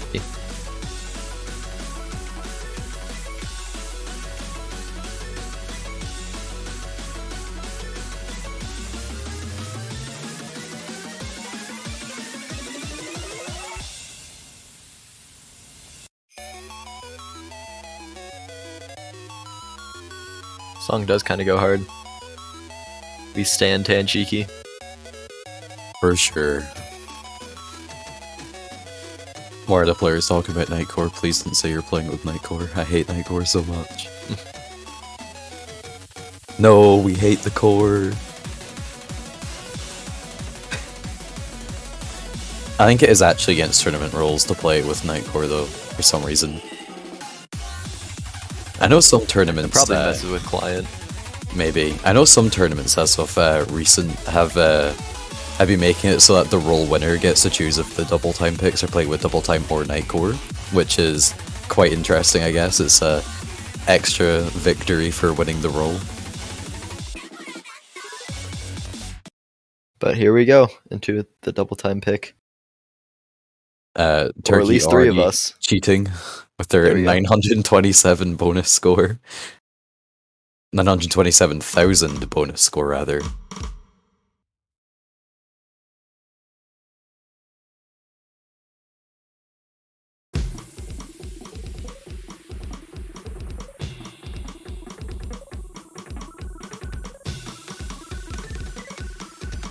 Alright, it appears that that miss at the very beginning from Fruko was real, and not just lag.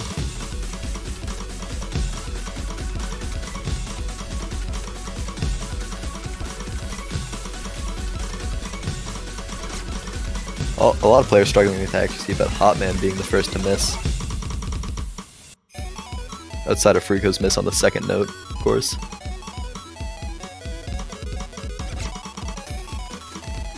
Yeah, some of these patterns are quite tricky, actually. Hotman still struggling with that accuracy, though. The rest of the players roughly hovering around the same area. Neural G actually being the player in the lead with score, though. Yeah, OD6 on DT can start to get a bit difficult. Anything higher gets real rough. Oh man, not having the best of times on this map.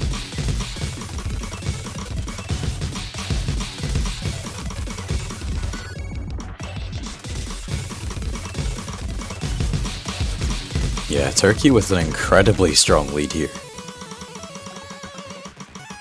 Over 200,000 points.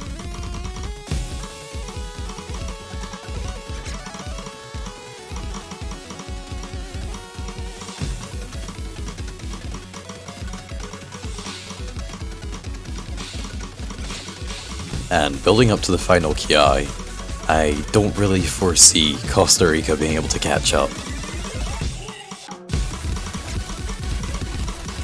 Yeah.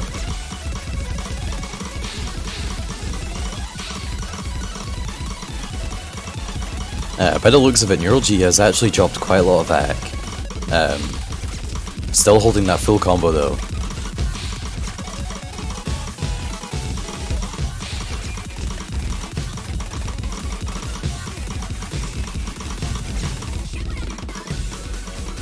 Neural does find a miss at the very end on one of the 5 Dawn patterns, but when you're this far ahead, 1 miss isn't the biggest deal.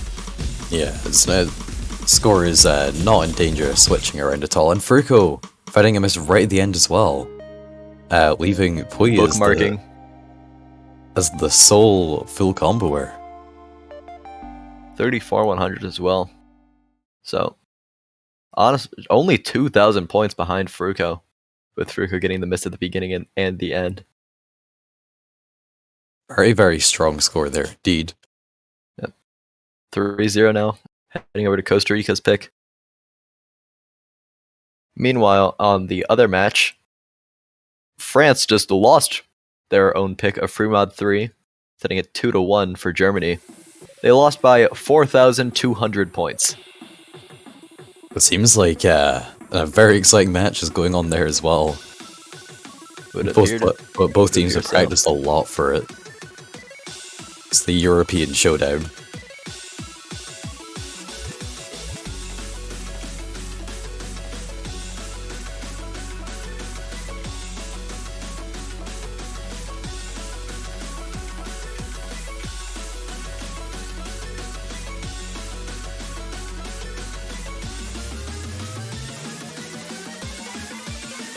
Alright, so what stage are we at now? We're at 3-0 for Turkey, and we're going back to Costa Rica's pick. Costa Rica did pretty good on the hidden map, just unfortunately losing the lead right at the end. However, I'm not too sure what map they could move on to next. The free mods here are very dangerous because Furuko can and will hit hard rock. Yeah. So I think the best thing that they can do is just to pick the maps that they can do the best in and just kind of hope that Turkey can mess up. No mod But 1. going for no mod 1 here is also a good idea. Since it's the more kind of consistency focused and accuracy map. If Turkey accidentally chokes or something and both Costa Rica players full combo, then that could result in a point there. And we have Skolo back in for Turkey again.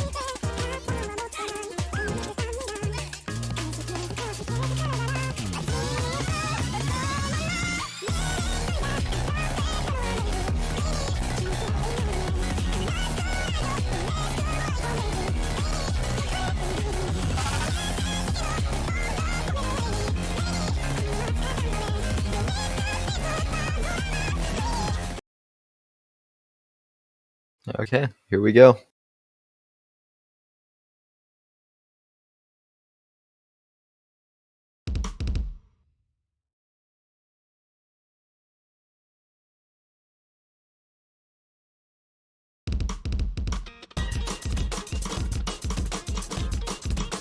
OD's 7.5, so still quite difficult to act. Not as hard as GT2, but certainly not easy. Yeah, that OD 7.5 is quite important just to ensure that there isn't any just SS battles, I guess. Helps to separate the teams out a bit more, but we have seen close calls in this one before, so...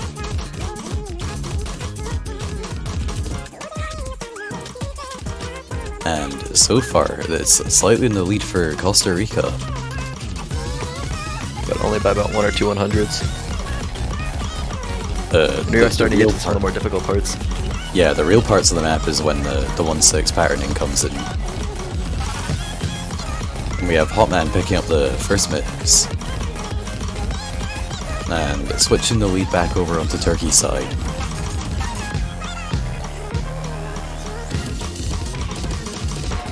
Skolo is struggling a little bit with accuracy, but not terribly much. About the same accuracy as Hotman. A bit higher now. But of course, without that miss.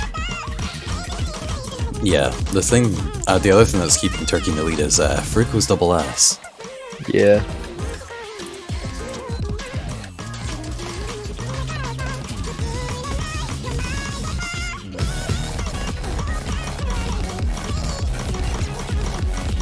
Another miss from Hotman. Yeah, things are not looking too great for Costa Rica here.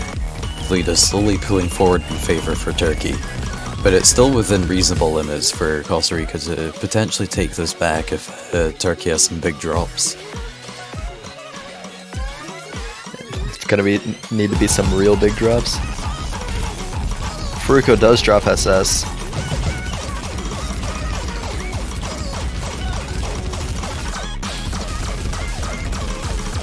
Although only dropping 100 is not going to make a significant difference to the score here. Indeed it will not. Hotman just struggling a bit more with the denser 1-6 sections. Play with a very nice full combo, yeah, again, with 7 100s total. Yeah. And even Just Hotman's one accuracy. 100. Even Hotman's accuracy was really good as well. Only 20 100s, paired with those 12 misses. And pretty nice full combo from Skolo as well. Yeah. Just that 1/100 from Furuko. Insane.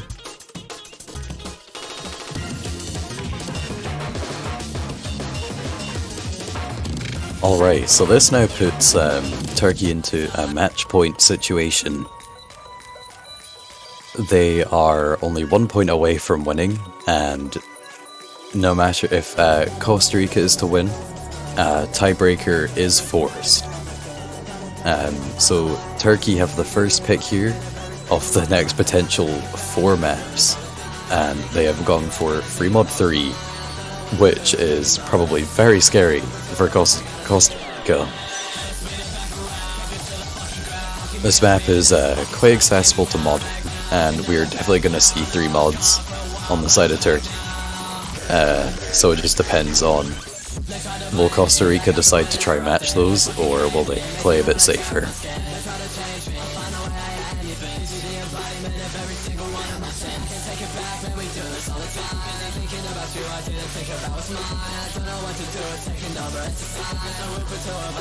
Okay, looks like they're trying to match the odds.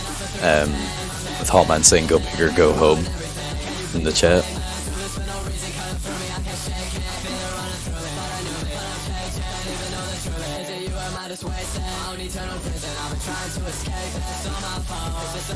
And yeah, sometimes when you're down really far, you can just send it.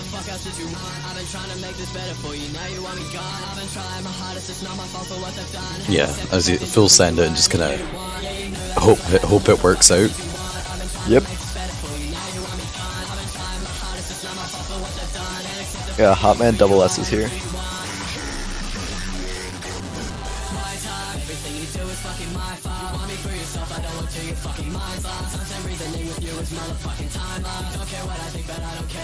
Okay, here we go. Mod advantage is actually in favor of Costa Rica. Furuko only running hidden and Neural with hard rock. Alright, so Turkey actually being the ones playing it safe here.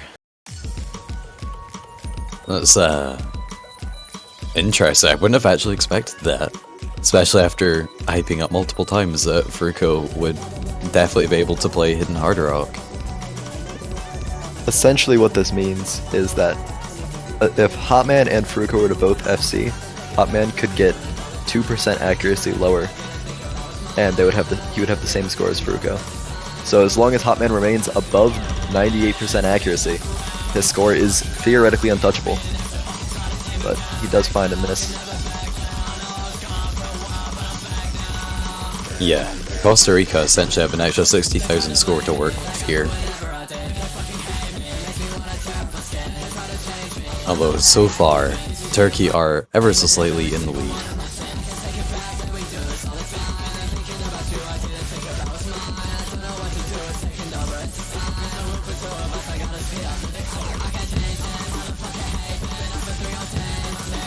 Very slight lead in favor of Turkey right now, but it is switching over to Costa Rica. Just that mod advantage really helping out there.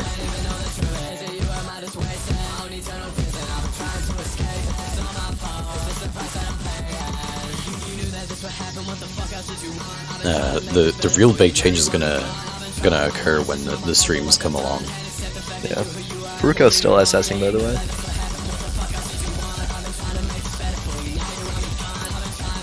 Man finds a few misses.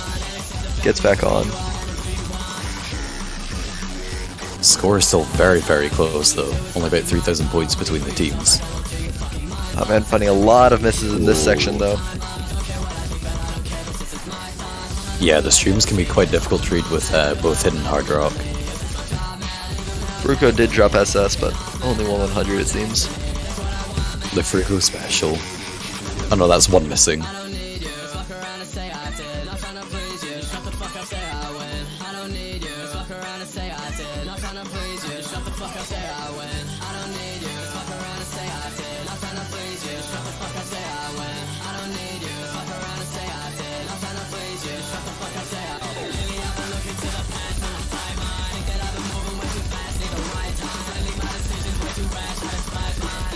Alright, with not too long left of the map to go, Turkey's looking pretty comfortable here. They're both still full comboing with very high accuracies, and they have a very comfortable lead of around 80,000 points, which is only increasing as Hotman picks up a couple more misses on these final streams.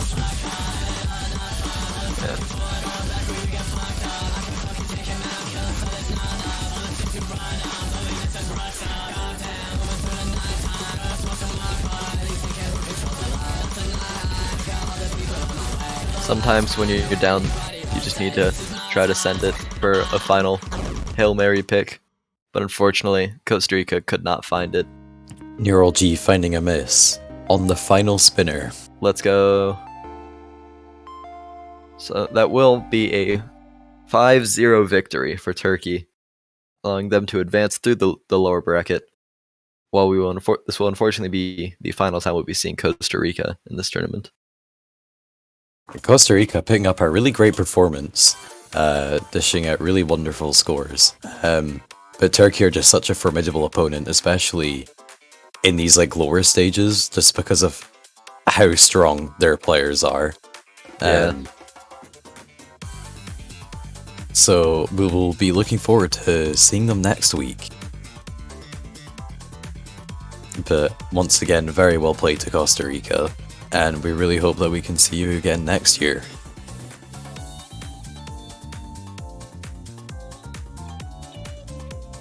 So I believe we will be switching over to the France versus Germany match for at least a little bit before it is currently 3-2 as of right now. Alright, cool. So we'll have English coverage of the match as well. 3-2 in Germany's favor, by the way. Forgot to say that part.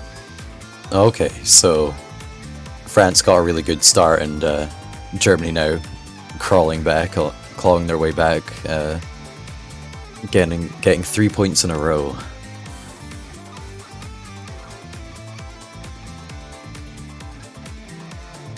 Just taking a quick look here. France winning No Mod 2, the tech pick, as well as No Mod 4, which is more the gimmicky map, and then Germany winning by 4,200 points on Free Mod 3, which is the map that we just saw of Costa Rica versus Turkey. They've also played Germany beating France by over 100k points on one of the double time maps, and I think it's double time 1, and also Germany beating France by 78k on Hard Rock 1. Okay, here we go. We're in.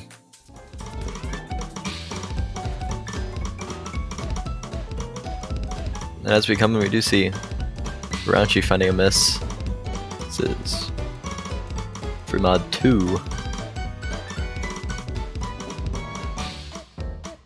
Yeah, it looks like Germany have an incredibly strong lead here, coming into the end. Yeah, Germany is not a team to really mess around with free mod. They have so many good players when it comes to mods.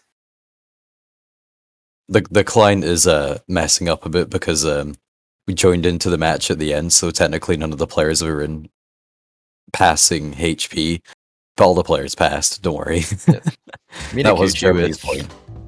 100, what, not 100, 1,119,000 points on a free mod.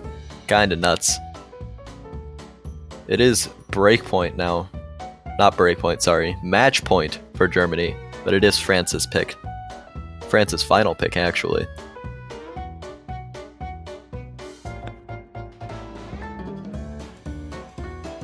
Yeah, not too much left the board left open, and deciding to go for Hidden 2. Potentially the last map of the match.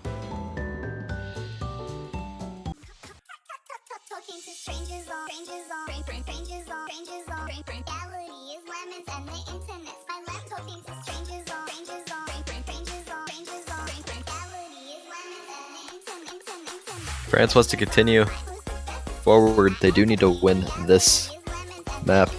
It's the only one they can pick, so the route for France winning this match, they get to start with the easy part first.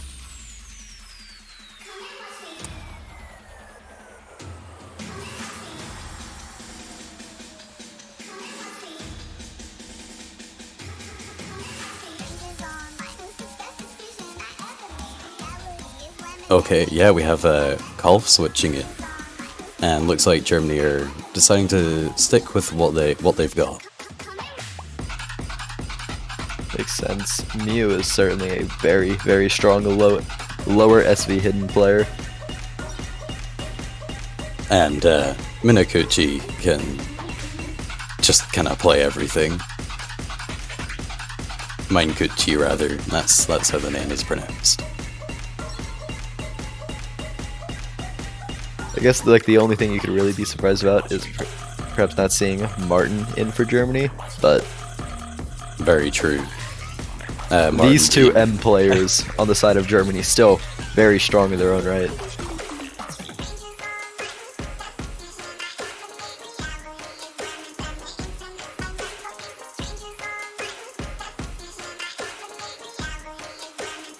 Yeah, I believe this was France's pick, though. Correct. So clearly they should be very confident on it, and know that Germany will also be very good at it. As we said with the previous match, honestly, it can just come down to the ending and the gimmicky sort of section.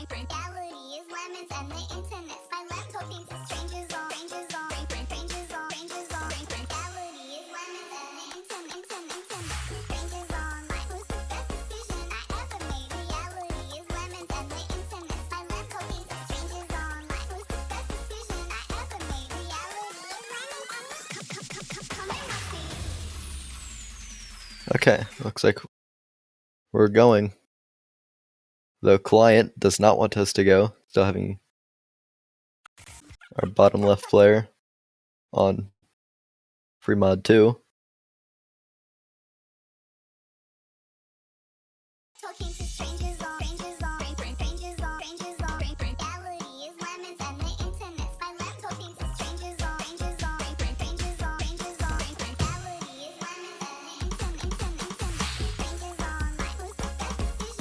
Alright, a very early lead for France, but the intro is probably the least important part of the map here.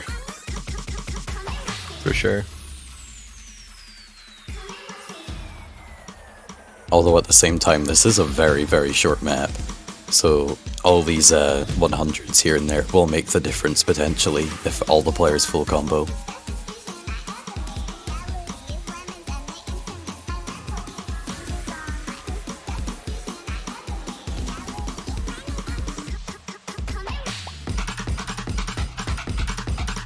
Getting into the cut SV streams, and everyone's still looking very comfortable.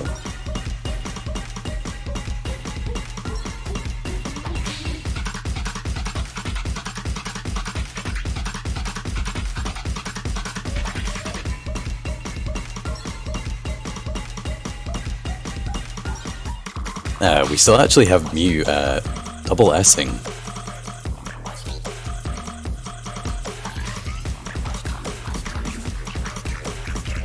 The score difference is purely coming down to Mankuchi's accuracy just being a bit lower than both of those in France's side. We are getting to the end now. Everyone's hitting it so far.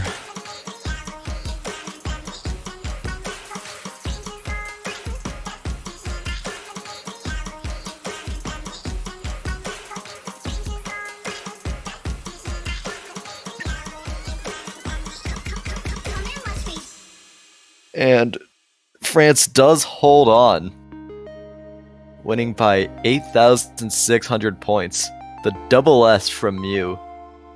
I believe that's the Not first being time we've seen 4 full combos on this. I would certainly believe it. Seeing this map is kind of nuts. France both getting 100 on this map, but that was a Manikuchi- really, really great pick from France there. They definitely knew what they were doing and getting into, and they delivered.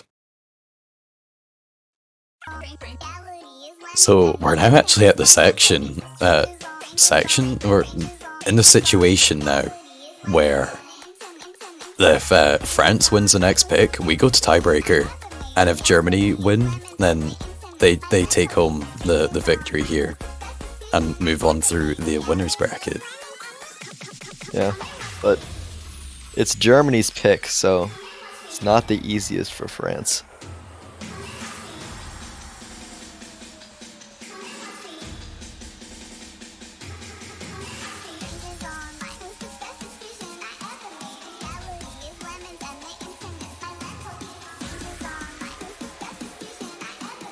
It's going to be a very important pick for Germany to make, and thankfully for them, they are the ones in control of making this pick.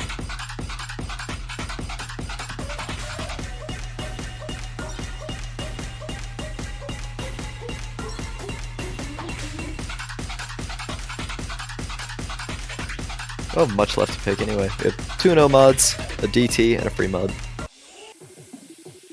And DT the second will be their selection. Yeah, No Mod 1 and No Mod 3 are probably just a bit too RNG in terms of just like ACK battle for both of these teams. So makes more sense to go for the DT here.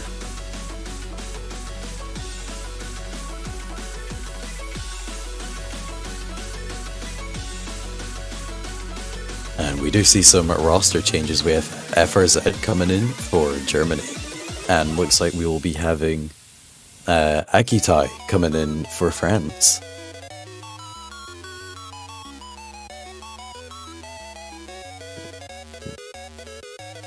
And the Ahmed coming back for France as well. Saw a little bit of him right as we started watching this match. Yes, he did play free mod too.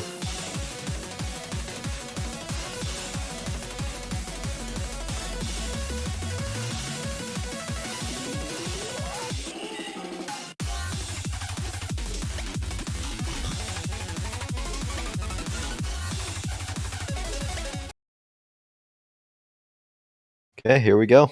The final pick of the match. Will we get tiebreaker if France gets a breakpoint, or will Germany take home their final pick and end this match 5-3?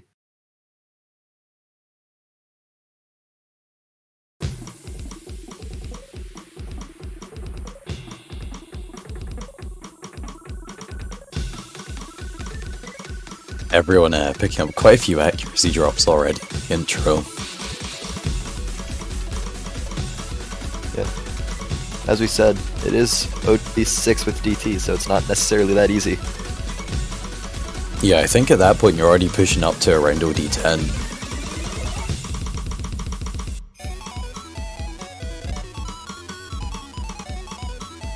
Very slight lead for Germany as of right now. Akitai picking up a lot of 100s in the slower section.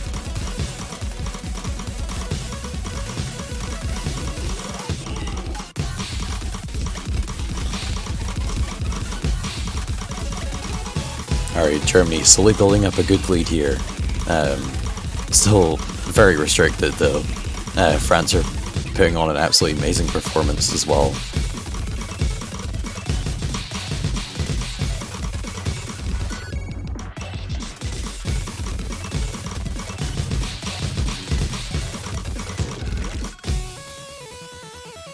Uh, 40,000 points or so lead for Germany. Just about 2/3 of the way through the map. A miss could change everything though.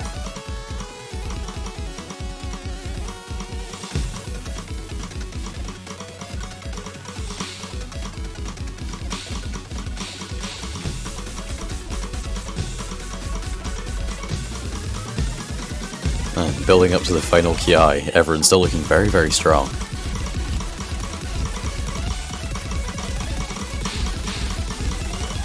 Both players on the side of Germany holding above 99 accuracy.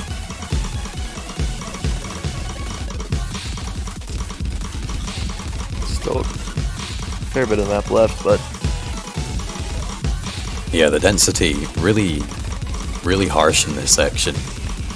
But everyone is still full comboing.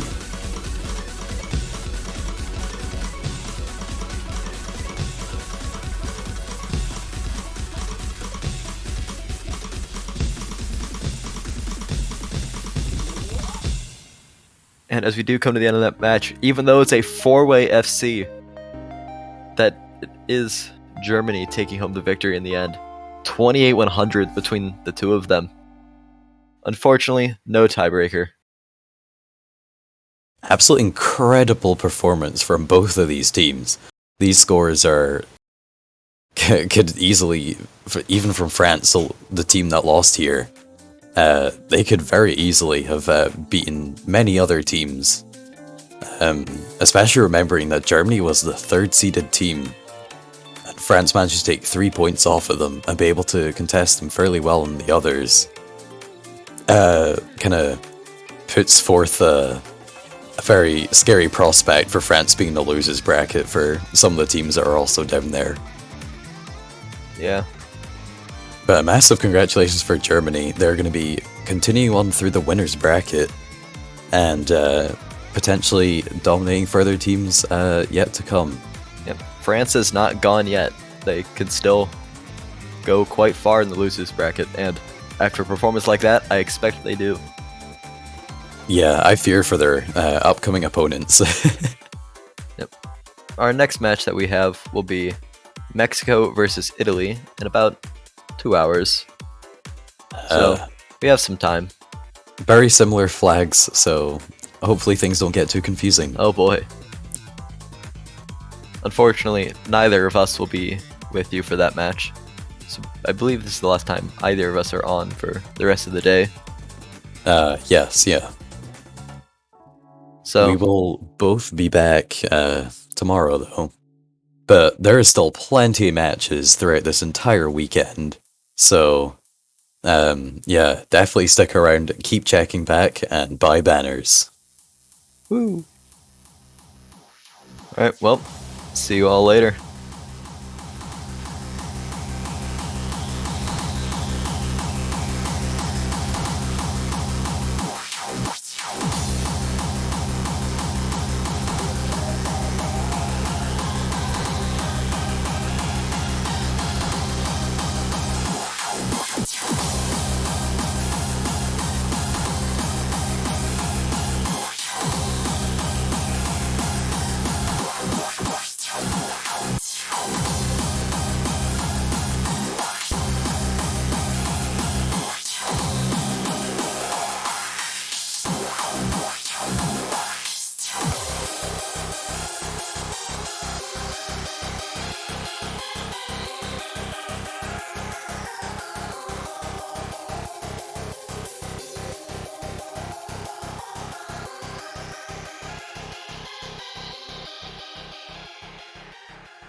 Alright, ladies and gentlemen, welcome back to the USA Taiko World Cup of 2022. The round of 16 weekend continues.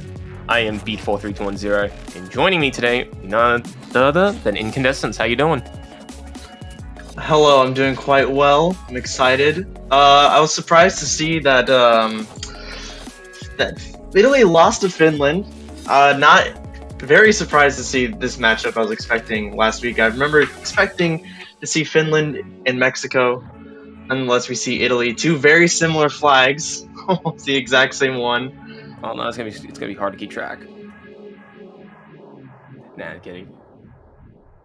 Well, let's see. We're going straight to the rolls, and it looks like Italy has lost with a roll of 16 against Mexico's 33.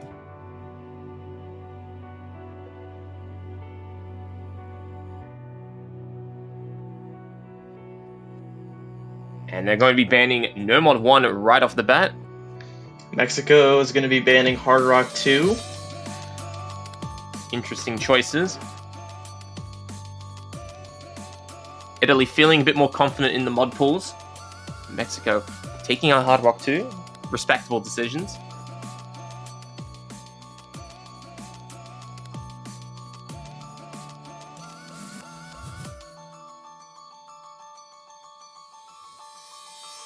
And let's see what will be the very first pick off the match. We had ourselves plenty of exciting maps that have shown some very exciting results so far. We're going to see where will Mexico open up. I suspect they might open up with No Mod 2 or No Mod 4. Maybe even Free Mod 1. You know, Free Mod 1's been a very popular early stage pick. So we're going to see where they go to kick things off here.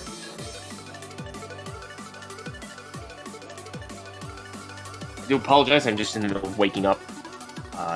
You know, gotta love the 7 a.m. gang.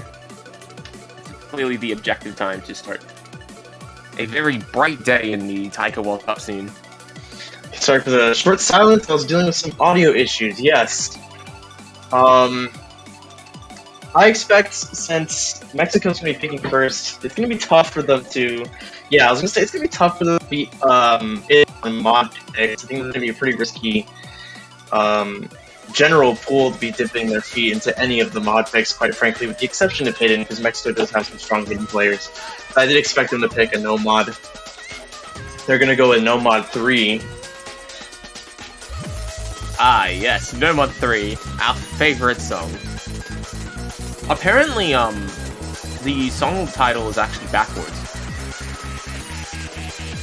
Which is a surprising fact, which I didn't realize until yesterday.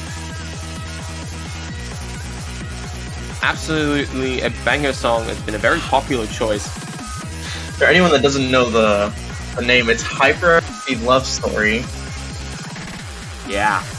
Is it I have to difficult really to name think about that. Or I don't know if the difficulty name is backwards too. I tried looking up. Yeah, I don't know if the difficulty name backwards. You know, I've never heard that word before. Oh yeah, I mean it's an artist on SoundCloud as far as the map description says. But yeah, I even before I found out about that, I actually tried using a Caesar cipher to see if it was like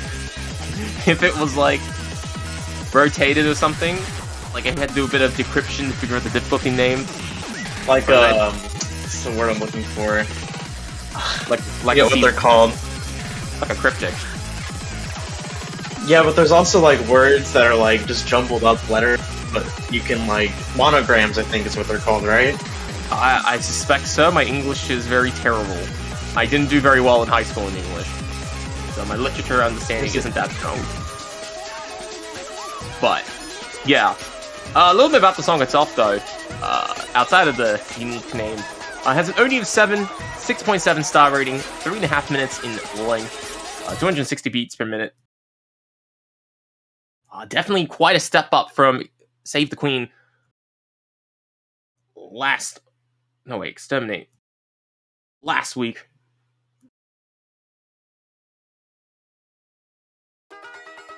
We're going to see how the players go. Definitely a good pick for Mexico to start with. It's going to be 3.5 minutes, so... hey. Interesting choice. Narabochi. I'm gonna give the client a few seconds. Usually... Client sync. No, it looks like there might have been a hardware issue for Narabochi there at the very beginning. Luckily enough, though, that doesn't give Mexico too big of a lead. It's still only about 10 to 12,000 points at the moment, so... Tatare will be picking up some misses in the first PI time here. That's going to flip the lead back over to Italy early on.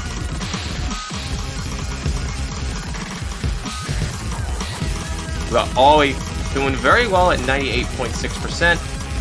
And Skull Kid, who is playing I totally forgot. I keep forgetting that that's not Skull Kid. No, it's not Skull Kid. I was like, wait. Yeah. Unfortunately, we found a double miss there on Mexico. AoE and Tatane missing at the exact same spot. I gotta say, I was surprised to see Tatane picking or playing this map. I would have expected Zavrik to come in on this pick. Narabochi finding a miss, however. Aoi finding another one. Everyone missing now. No FCs left on the boards. Italy pulling away with about a 60,000-70,000 point lead. Yeah, Italy putting a significant advantage right over here, halfway into the song. Especially coming off the back of a very solid 99.5% run. Who actually is, like, pretending? Is it Ender or is it someone else? Yes, Skull Kid, or really the way he achieved that is by saying SKUII capital Kid. That's Ender, yes. Oh, man. Aoi and Tatane both finding misses again. Everyone seeming to struggle on this map just a little bit, which is understandable. The star rating on this map is 6.7. Yeah, it is very high, especially if you're a lower seeded team in this tournament. It can be quite a significant step up because it's borderline approaching, where you would be for the qualifiers. So Qualifiers, quarterfinals, that realm, yes, it's definitely a step up. We've seen a bit of criticism, speaking from the Polish perspective on this, but the pick is solid. We're nearing the end of the map here, the final quarter. Italy's lead is extremely substantial at this point. Both Mexican players have been struggling a decent bit. Both Italian players did struggle a tiny bit, but not as much as Mexico, so they're going to be taking a substantial lead. Fortunately, Mexico is going to be starting off this match with a break point. That's not going to be good for them. And there we go, big finishes there, catching everybody but Ender off guard until the very last note. Had a quick disconnection last map, but that's okay. Ended up doing a little trolling at 7 AM. And very wide results all across the board. Ender getting the best score with 8 misses and 7 100s on a 2,000 note map. A for consistency. Everyone's struggling a little bit here. The least amount of misses across the board is 8. Yeah. Definitely a wide range of results there. But all of that favors Italy quite significantly. So they will take Mexico on their first pick. Nice and early breakpoint.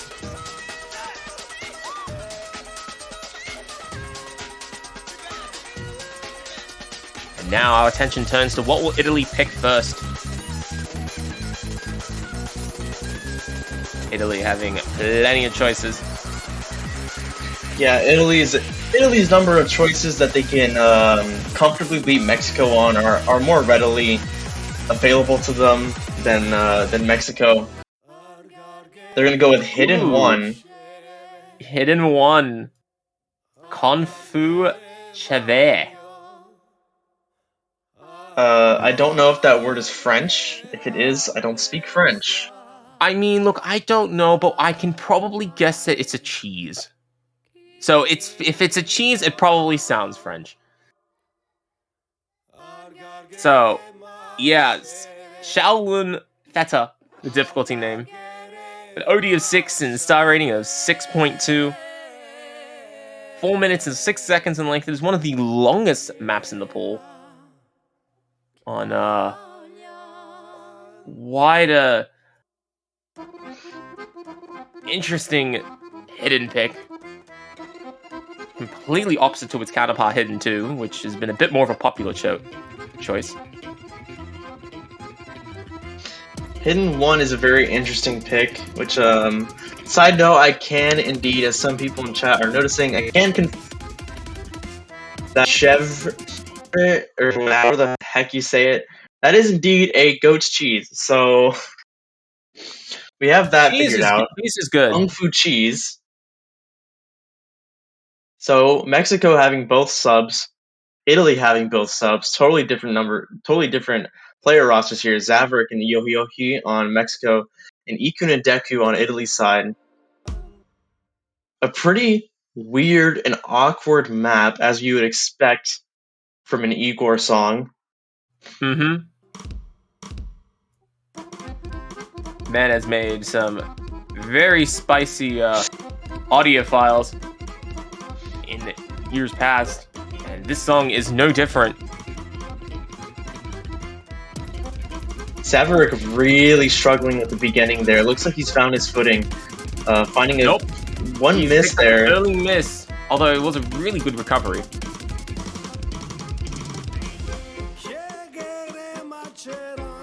Fortunately, there are 4 minutes left. He's gonna have to continue to stay confident from here on out. Mm-hmm. But the song slowly cranking up a bit of variety. Very long string there with a couple of snapping changes. But all 4 players hold on through.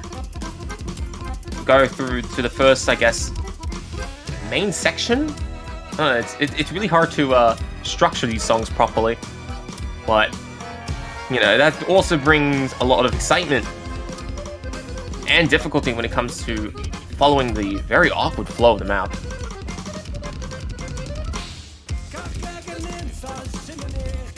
As things move on, Italy building on a bigger and bigger accuracy advantage for the most part. And maybe combo as well.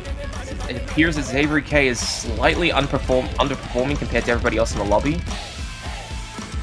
Yeah, both Italian players holding FCs. Ikun's over 99, Deku's over 88. Yoki is over 97 and holding an FC. Deku finding a miss right in the middle of the map. Mm-hmm. Here we go. The song's switching its pacing a little bit. Oh, wait, was that a... Wait, that was a go. That was indeed a goat. Maybe that kind of gives away that it's a goat. Oh. That explains it. I didn't even pick that up. Oh my god.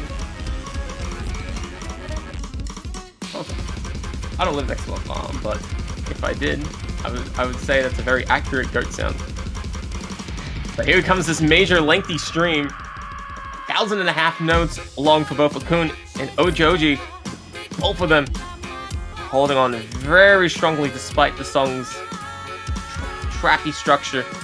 Yeah, Yoki pulling ahead of Deku in score. However, the difference between Zaverick and Ikun is about 120,000 points. That's really where the differential is coming in at the moment. Mm-hmm. And it's a bit tough sometimes, especially for sort of maps like this. You know, if you're unable to keep up, you can get quite exploited quite fast, and unfortunately Xavier K is just a victim of that in this particular pick. And that's going to give Italy a very dominant second point victory. The only question left is, will Ojoji and Akun finish with their full combos? Or will they get butchered in the last pattern?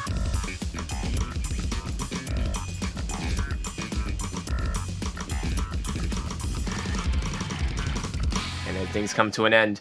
both players make it home in one piece to survive the world's most scariest goat. With Akun with only 21 100s, a very solid run. Look at that. Absolutely dominant performance there. Ojojo also doing it extremely well. Accuracy suffering a little bit, but still getting 1,000,000 points, just shy of it. Cannot complain. Yeah, I want to go ahead and point out Yohioki actually did beat Deku in score. That really did come down to the gigantic difference between Zavrik's score and Ikun's score. Ikun did a phenomenal job playing that map. And they're going to take their pick. It's back to Mexico. Ball's back in their court. I expect them to go straight back to Nomad. I don't know if they're going to go for Nomad 2. If anything, I'll expect them to pick Nomad 4. Ooh, I'm expecting more of a Fremont 1. It's probably the friendliest of the 3. Fremont's... It would be a go-to pick, especially if you're not savvy in the tech department, as you would find in Nomad 2, or if you didn't feel confident in your gimmicks with Nomad 4. That's what I would expect, but, you know, this is Taiko World Cup. Teams can go for literally anything. Speaking of literally anything, if you have $2.50 USD to spare, I highly recommend you find your way to the Osu store and buy a snazzy Taiko World Cup banner for the team of your choice. Only $2.50. You can sacrifice a cup of coffee, sacrifice a donut. You can easily afford these banners. They're beautiful on your user page. Show your support for your favorite teams. And I have one for Mexico. I'll probably... Go ahead. Yeah, I was gonna say, and of course, if you pick the winning team of the Taiko World Cup, you know, you get to keep that banner for an entire year, which is a welcome bonus. So, this being Taiko, if you really want to keep just a beautiful banner on your profile, go ahead and buy the Japanese banner. Statistically, true. But if you want to really show your support for another team, go ahead, sacrifice a coffee, sacrifice a donut, find your way to the Osu store, show your support for Osu, and show your support for your teams. I bought the Mexico one, I'll also be buying a South Korean one later in the tournament, splitting the time between the two teams. Back to the match though, Mexico has picked Hard Rock 1, not something either of us predicted. I was entertaining the thought of seeing Hard Rock. I know that the Mexican team has a pretty strong foundation in Hard Rock, strong in general. I am worried about how it stacks up to Italy's Hard Rock, though. So it's going to be interesting to see how this plays out, and it's a really short map, so mistakes are lethal in this pick. Exactly. OD 8.4 is not friendly enough in the Hard Rock department, but this is Taiko World Cup, okay? You know, there's always going to be a couple of sneaky tricks just to throw players off, even in the round of 16. You can see the variable SV being one of them, giving Ikun a very odd accuracy start.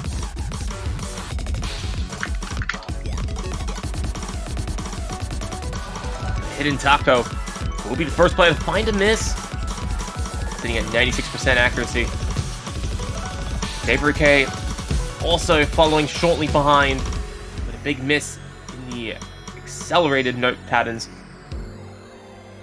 Ikun actually recovering to be topping the lobby at 99.2%, and Ender, I think he's at 98.1. Sorry, the no-fail hard roll makes it a bit hard sometimes to read the accuracy, but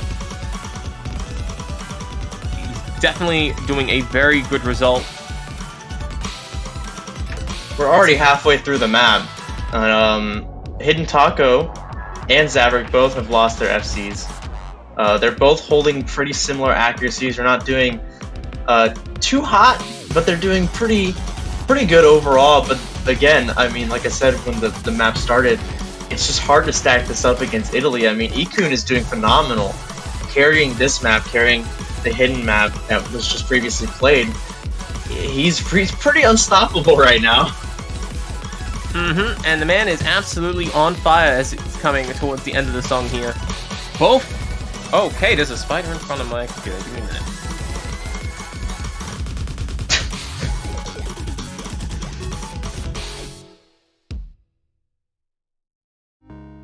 All right, our third pick down. Italy up 3, Mexico still at 0. Italy comfortably winning, double FCs on the Italian side. Mexico doing fairly well, only finding a total of 6 misses, but the accuracy did struggle. It's going to be tough. Again, the ball's back in Italy's court. I expect them to pick something they're very comfortable with, and maybe we'll see a reverse sweep. You never know. I mean, it's always fun to entertain the impossible, and in any tournament. But like we said last time, it was the ball was in Italy's court. They have so much more room to pick whatever they really want to pick. So, Okay, I survived. Very scary encounter. And moving back to the World Cup, Italy, I suspect they did a very dominant result. Yep, they've won. They're up 3-0. And now Mexico is going to have to survive Italy's next pick. And they're going with Breaker City. Definitely a very good choice in my opinion. it's a very fun song to listen to.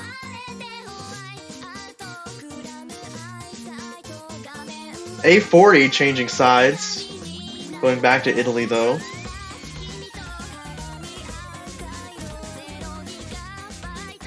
So A40 coming in for Ender. On Italy's side, Yohi Yohi coming back in for Zabrik. Ikun and Hidden Taiko both still here. Not sure if we're going to see any more subs.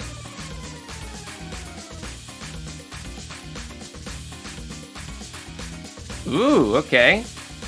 First appearance for A40 in this match. Kun and Ojo just staying in this next pick.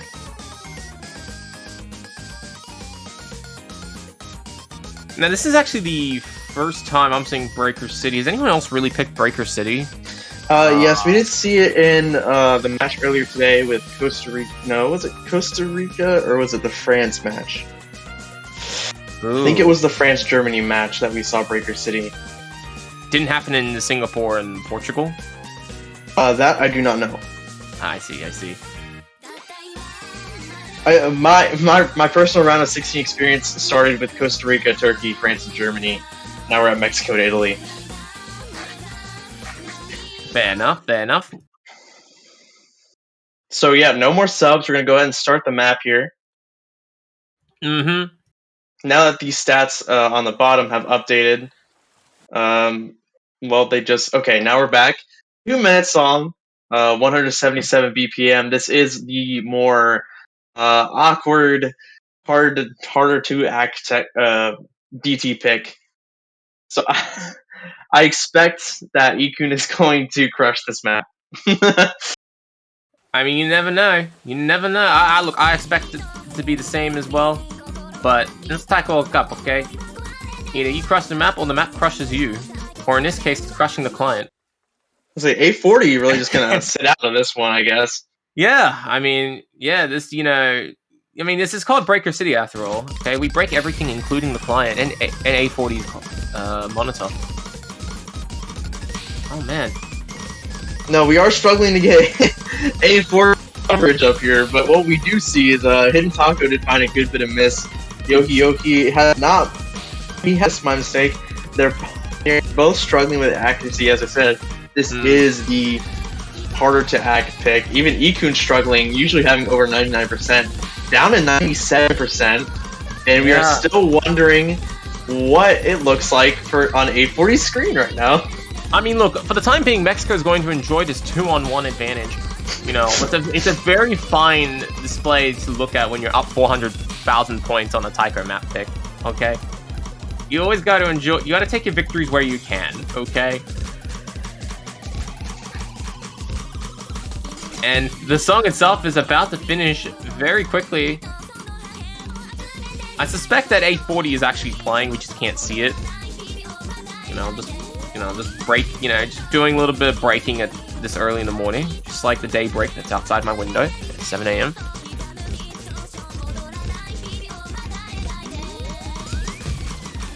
But yeah, there we go. It looks like we're gonna wrap up the song here. Mexico with an overwhelming 700,000 score advantage if we don't factor in A40's result. Grand performance for A40. Man has tried his best. We'll see what actually happens. On a more serious note, I'm getting word that A40 has been having some issues. We are looking to see if we can count A40's score. It seems that the fact that his name is still in the lobby is a good sign. We're looking to see if we can count his score. We will give you that information as soon as we have it. Oh man, this is a good time to bring up the rulebook. I'm pretty sure, you know what's really interesting? I know this is a bit of an underrated compliment that I'll give to organizers. They actually expanded on they've actually clarified the rules, how these sort of disconnects happen. I remember reading up about it.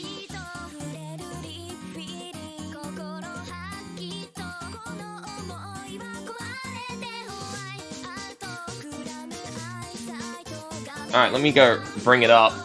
Except when I try typing in Taiko World Cup 2022 on my phone, it doesn't bring up the Taiko World Cup wiki. Well, if you are connected to the stream, our amazing chat moderator, Mr. Puffbuck, has linked the rules, so all of you can go ahead and see them. I'm waiting on the official ruling. So yeah. So, let's see.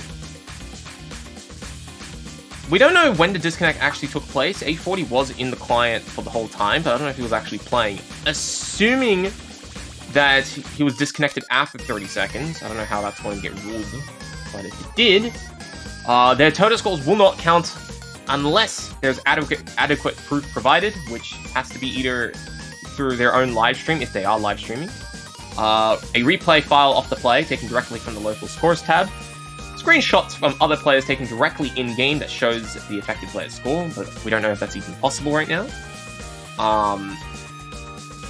For those asking in the chat why we did not abort, we were wondering if A40 was having issues, but we weren't getting any communication from the Italian team. As you can see in the chat, the official ruling is if the team does not receive A40's score by the time the timer runs out, the point will count for Mexico. Oh, so they only have like the 2-minute period to... Yes. Oh yeah, that kind of makes sense. Yeah. You're right. It didn't clarify they had a time limit on that, but hey, that's cool. That's all good. Alright, so Italy down a player and possibly down the point. A40 has brought up a screenshot. We're going to be going to our VAR to just have a quick look. Okay, A40 has posted a screenshot in the chat. In the meanwhile, though, we will check while we're checking that if there's a dub or no dub. We're going to be picking the next map, and it's going to be Hidden 2 by Italy.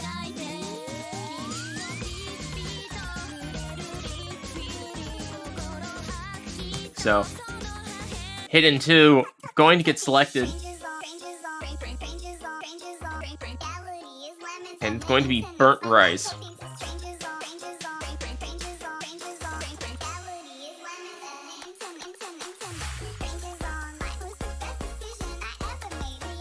Oh man. Well, I mean, if the score does get accepted, should be... It's a very dominant performance, actually. Yeah, we have official word by management that will be the fourth point for Italy. All right, Italy getting the dub. A40 getting a score of 1,072,072, which is clearly ahead of Mexico's results there on that pick. So it's not really much of a contest, except the score did get accepted. Got that in-client screenshot. with that timestamp. So, Italy getting the dub, getting the 4th point.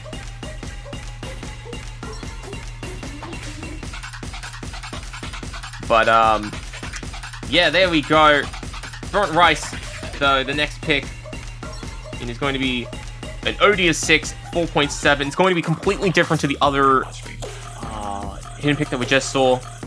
Well, hidden one's a lot more technically challenging with various snap changes and maybe occasional SV shifts. This map is just a straight up gimmick map. Yeah. That's why it's actually very nice to see that there are multiple ways to get things accepted and whatnot. And I think, it's a good thing to sometimes have further clarification on these rule sets. And I think that taking that time to get that sorted usually doesn't do much, but this is one of those rare circumstances where it helps a bunch and keeps things moving nice and fluid. So, personal word of advice to competitors in this tournament: if you ever face any issues like this, if you're aware of any issues, sometimes of course you're not aware because you're playing the map. But if you do see any of these issues, try to tell the managers as soon as possible. The easiest way to fix these problems, of course, is by aborting it, but that's not always possible. So it is really nice to have multiple ways to get the scores counted so that things can keep moving, things are fair. But just make sure that as soon as you notice the issue, you let management know so we can get things sorted out.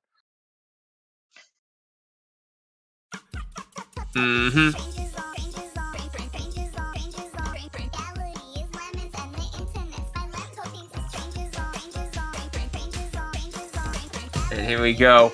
We're going to get things started here. It's Hidden 2. He's going to be kicking off very shortly. There we go, they're getting underway.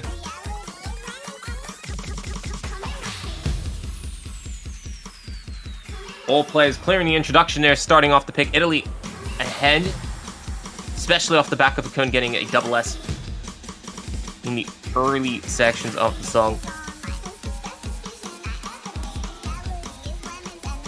Give it a second. The SV intensity is certainly going to escalate. Although it is nice and comfortable for now, will not last for too long.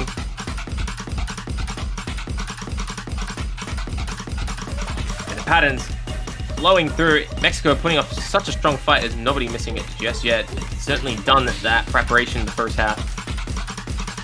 Iku holding an ass up until just right now.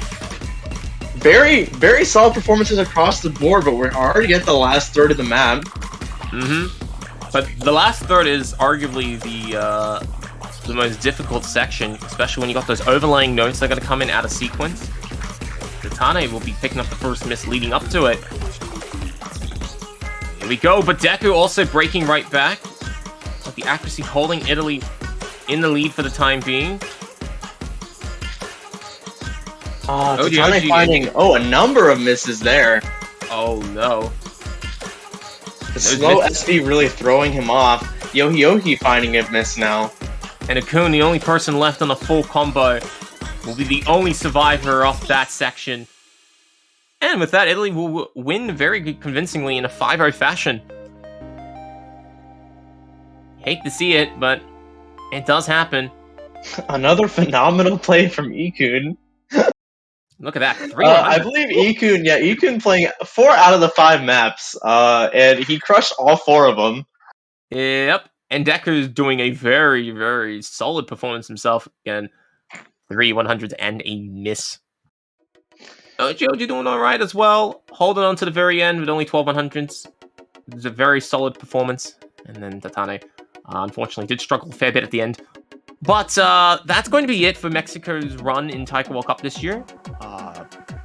Out in the round of 16. Unfortunate, but it does happen. You know, these stronger teams will separate themselves from the weaker teams, and fortunate that Mexico will be taking this exit. Italy, although did deserve the victory, did come out and play some very good scores and has shown why they will be staying around heading into the quarterfinals. A very strong showing from Mexico. They did struggle a good bit more than last week on this higher level pool. So, Mexico has been a team that entered the scene 2 years ago, consistently on the lower end of meetings, on the lower end of rankings, and they are slowly but surely becoming more and more strong. Their roster this year was stronger than last year, and the roster last year was stronger than the year before. So Mexico, especially having a personal connection to Mexico, it's always interesting to see where any of these kinds of teams that are similar to that, where they're going to go in the years forward. So it was always fun to come back to every year and see that. But like you said, a very strong showing from Italy, very strong showing from Iku, and really the VIP of this match. And I think that's going to wrap things up for now. Yeah. We're going to be having a very long gap between the next two matches. There'll be no more matches until 12 UTC, except for a match 6 hours from now, 3 UTC, at the very comfortable time, where we'll be having the United States taking on Australia. That one's going to be a bit of a spicy match. Cannot wait to see how it goes. It will indeed be very spicy, and Beat and I will be joining you for that match again, making it even more interesting, as our countries of origin are both represented there. Beat is Australian, I am from the United States. So it's going to be interesting. It's going to be a little bit of friendly banter, I think. Yep. It's going to be a good fun. I cannot wait to see how that happens later on today. But until then, we're going to retreat behind the scenes for now. I'd like to thank everybody for tuning in, and stay tuned as OSU Taiko World Cup 2022, the round of 16 weekend continues.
Okay, hello everyone. Welcome back to Taiko World Cup 2022. We are in the midst of the round of 16, day 1, and we are going to be concluding, at least on the East Coast, of day 1, with an exciting match. I think we have the United States versus Australia. This is the winners bracket match, and not only are the players United States versus Australia, but the commentators are also the US versus Australia. And on that note, joining me again is Beat43210. Hello, everybody. How are we all doing? Hoping we get an exciting match day in this round of 16. United States and Australia, two fired-up countries looking to show themselves. Some fiery performances expected. Yeah, it's going to be real cool to see how the players will be able to go. I know United States certainly been looking for a podium for the first time in a while. They've been trying to get it for the past few times, but haven't been able to do so. And Australia, with a revived roster, looking to show that they still got it, even under an entirely new landscape that is, round of 32 and all that. So, exciting times ahead. And they've gone straight to the rolls, which we've missed. Traditions.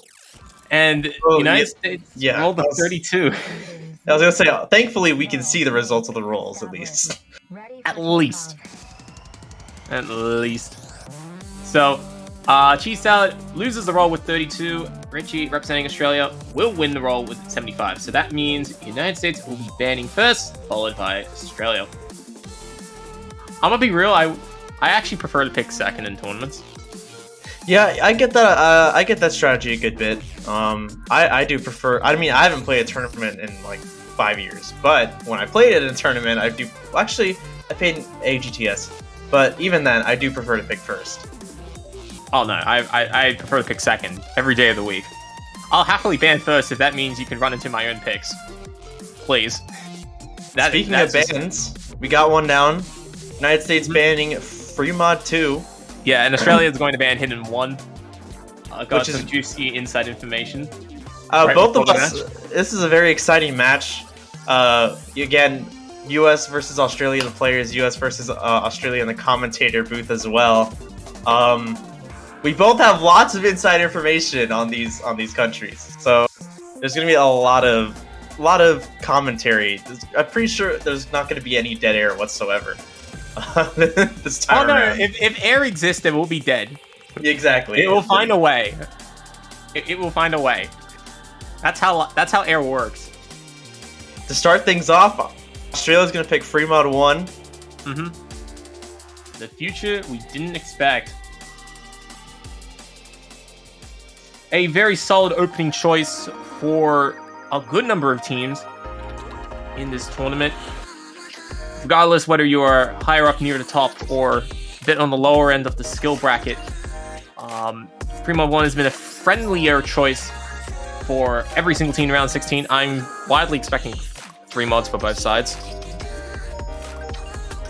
Speaking of this future, if you are able to spare $2.50 in the future by sacrificing a coffee, a McChicken if you live in the United States, or anything that is under the value of $2.50, please head over to the OSU store and purchase a snazzy decorative profile banner to show support not only for the Taiko World Cup, but for the team that is participating in the Taiko World Cup.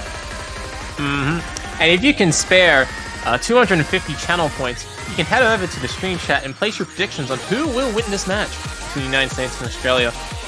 It's a good side fun sport that some players and viewers do like to partake in. So if you're able to do it because your country doesn't block you, feel free to do so.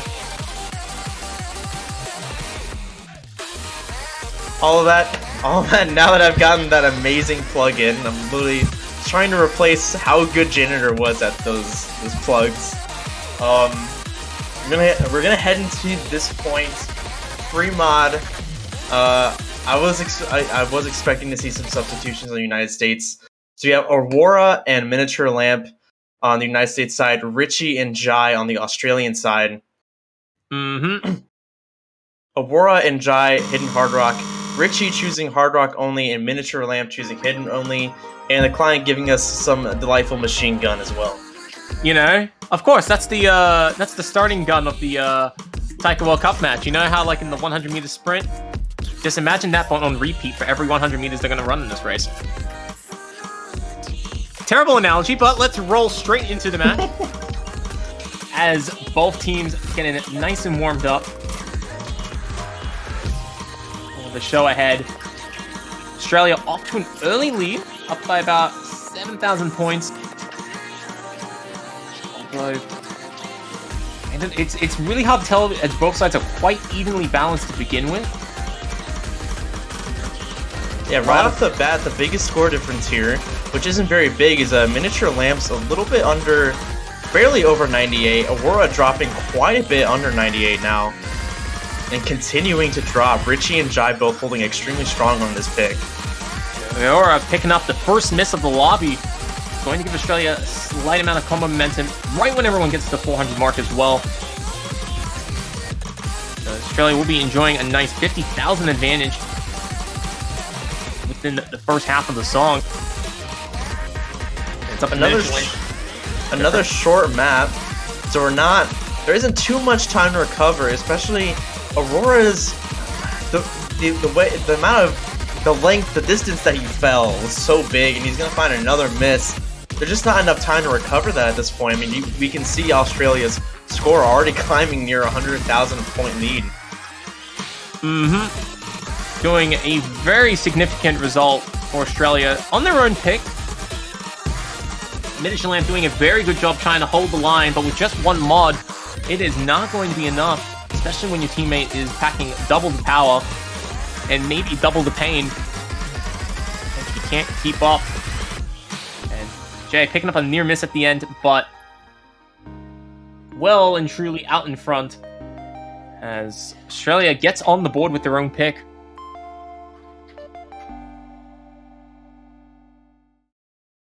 Absolutely crazy performance from both sides as Miniature Lamp finishes with 16 100s. Getting a full combo. Richie closely mirroring that with just 19. Although, wait, hang on. Oh, yeah. No, that makes sense. Sorry, math checks out. And Jai dominating Miniature Lamp on the Hidden Hard Rock battle, which separated the two sides quite significantly. So, first pick already in the books right off the bat. But United States with the opportunity to strike up back and strike hard with a vengeance. It's going to be interesting. This match is all going to be about who gets that break point and win. These teams are fairly evenly matched. The United States does have a bit of a lead on Australia, but once you get that break point, even on a mentality point, that break point is so, like, devastating on one side and so encouraging on another. So it's going to be about who gets the break point and win. If there's only one. There could be multiple between teams that are quite evenly matched as this. United States is going to respond with no mod 2, which I expect. A tech pick. I'm 100% confident I will see Churro playing this map. Who his partner is, it could vary.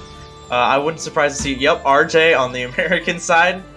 And on Australia's side, Richie is going to be subbed by Rango. Jai still playing though. Yep. And this is going to be a good test for the United States. Especially because we have 4 very solid players on an early stage tech map like this. You can create a lot of fire and a lot of excitement. Jam-packed in 2 minutes and 41 seconds of Fiend de May.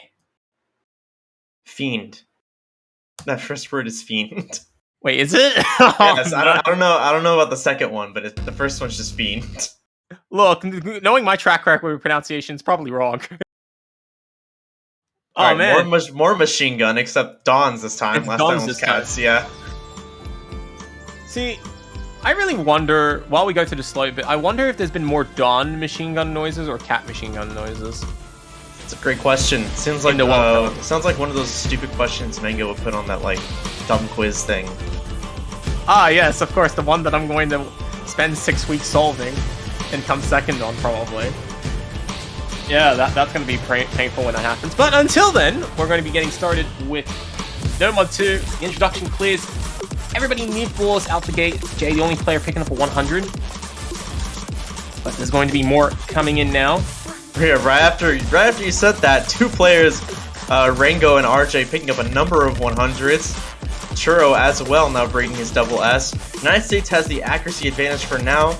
Rango the only player in the lobby underneath 99% accuracy. Yeah, and the United States looking quite strong. Sitting well and truly in the mid-99s. Australia trying to keep up. Can't do it for the time being. But when the combos are intact, chances are always possible. And RJ finding a drop. Yeah, Australia going to be getting an opening now as RJ has picked up a miss and some considerable accuracy deficits with that too. And at the halfway point, momentum should close the distance for Australia. Maybe, 4,000 points apart? If that. Definitely going to be buying Australia considerable breathing room. Yeah, Australia has the combo advantage right now. RJ has a bit more time to climb up to that 400 combo. Scores flickering back and forth now. But you know what? I will say Australia, hasn't been as consistent while holding their combo. So maybe United States might be able to rival it towards the very end. But we'll see. It is extremely close. RJ! Oh, picking up misses. United States having a shocking performance. Oh no, that is a big blow by United States, and Australia's going to pick up a demanding break point. Oh man. This is exactly what I was talking about. That has got to be a devastating blow. A painful. That is as painful as watching Formula 1 this morning. Wow, this is crazy. Australia getting 16 and 25 100s, holding the line with some very solid accuracies to go with it. United States also on par in terms of Australia's performance on accuracy, but those misses, absolute game changer.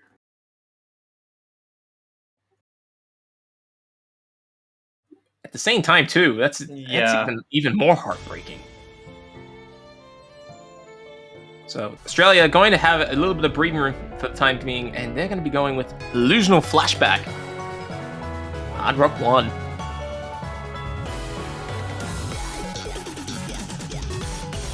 So I expect Churro to stay in on the United States side.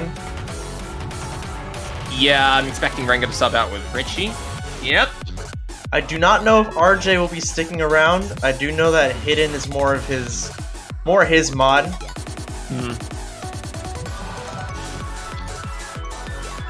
But you never know. I mean, there's a lot of players who've been, just because you may not be well known for a particular mod set doesn't mean you're just going to turn it down, especially in the World Cup, There are some people out there who may not be proficient on a particular mod, but they'll take the time to learn it.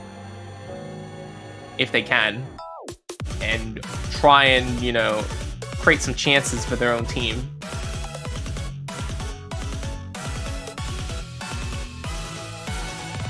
But yeah, Australia off to a good start as they're going into their second pick.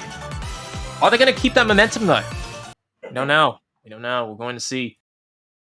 Best case scenario is for the United States to find the break point right now before Australia gets away with any other points. In an ideal world, yes. RJ's going to stick in. Yeah, it looks like it. Okay, and United States off to the early lead after 1-0. Sorry. Here we go.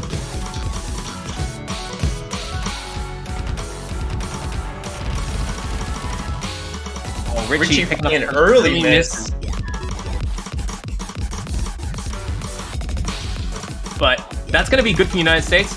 Definitely love to take whatever they can get. Although it is early days, so it's not going to be as detrimental to the Australian side as one may expect. Yeah, if there's any time to miss, it's definitely going to be at the beginning. Unfortunately, though, Richie's miss was accompanied by a huge act drop. He's down at 96.8%. Everyone else is fairly above 98%. That's why the two scores are so substantially different, despite it being an early miss. But of course, halfway through the song, the accuracy deficit will be closing up, at least on paper. In reality, it may be more or less the same until there's an equally big drop in the United States. But you never know. Everybody now at the 400 mark. And as the player's going to the nice quad section, enjoying the breaks, the song builds up to its crescendo. Heading to the last section, the United States up by about 50,000 points. And no momentum against them.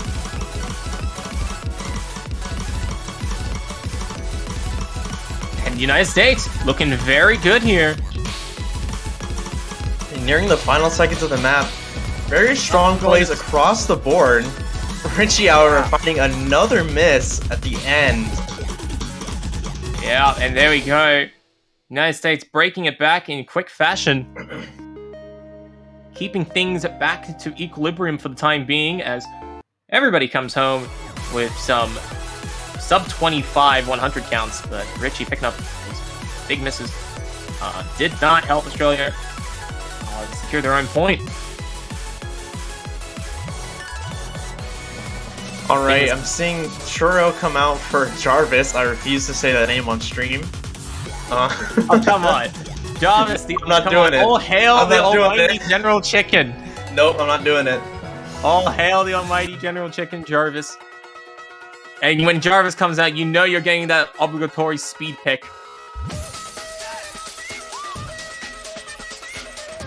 And there we go.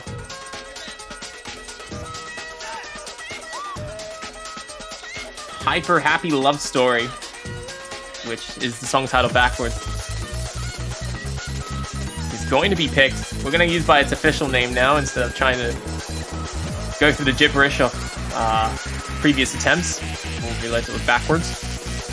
Yes, it is Hyper Happy Love Story. I always have to think about it. Is the artist backwards as well? No. I don't think so. Sage. So yeah, Rango and Jay stepping in. And RJ and General Chicken. So I'll just refer to as Jarvis.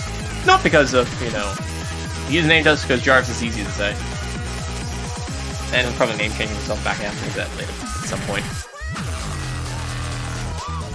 But here we go. Good lunch and have fun. No, don't make us think of food. It's okay. It's like 2:15. Well, it's 11:18 for me, so. No, I don't want to be thinking about food. My lunch is at like 3 o'clock. Alright, RJ staying in for Nomad 3. I don't know why the numbering system just evaded my brain for a second. Oh no, of course, because all the numbers were backwards, just like this map. Oh yes, of course. However, 3 backwards is like Eert. E for excellent, right? That's what that means. E for an excellent nomad. That's the only metric we need to know. Match by Xavi, OD of 7, 3.5 minutes, a fairly lengthy speedy pick, and 260 BPM. This high octane, fast paced map will certainly bring out the nerves out of everybody, no matter how good or weak you are in the tournament.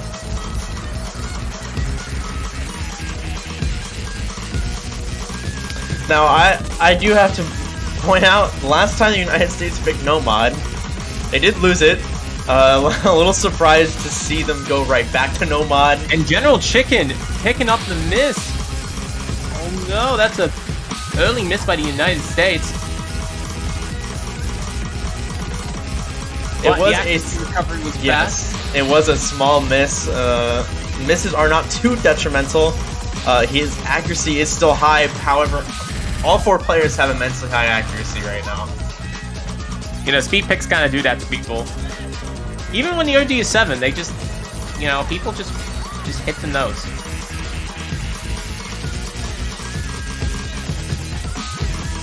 So here we go, moving to the second KI time.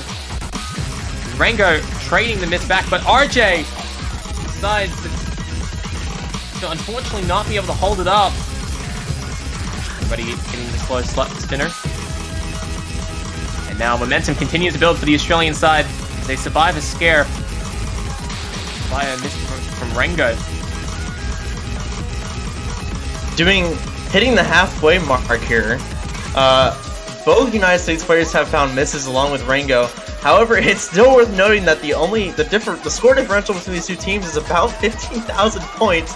That's not a lot of wriggle room, and we still have about a minute left of the map to go.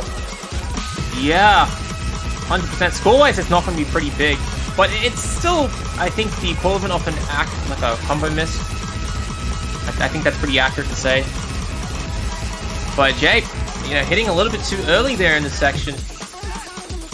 Gotta be a bit careful. Don't want to miss in the Kantan section of the song. Which is really easy to do when you have nerves. And on a speed pick, it's really easy to do. Unbelievably so.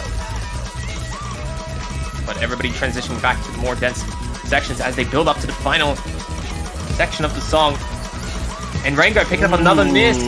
And more misses. Single miss, and that's going to give it to the United States. Go to the ending here. United States going to have to keep their consistency just for a little bit longer if they want to keep their winning going on. Lead. I'm going to see. I want to have another break point already. Or have a double break, because that would be pretty bad. It's already happened once. The United States definitely does not want that happening again.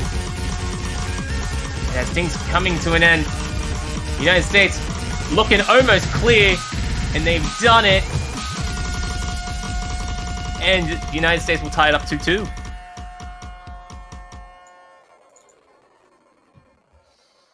Rango not able to keep up with the lobby in terms of the miscount and just got punished for it eventually, despite being quite consistent. Like, that accuracy is not inferior. It's just those misses just scattered in the wrong places at the wrong time. They weren't even scattered. Rango did find that one miss about in the middle of the map, but he found the other 5 at almost the exact same time towards the end, and that gave the momentum right to the United States.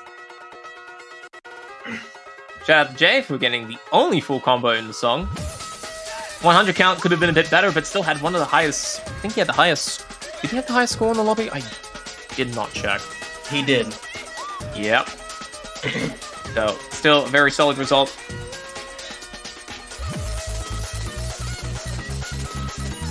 So this is best case scenario for United States. They survived a breakpoint, they got a breakpoint, and they got their own point. So they are right back on track. We are at 2-2, Australia's pick now. And Australia's going to go with Fremont 3.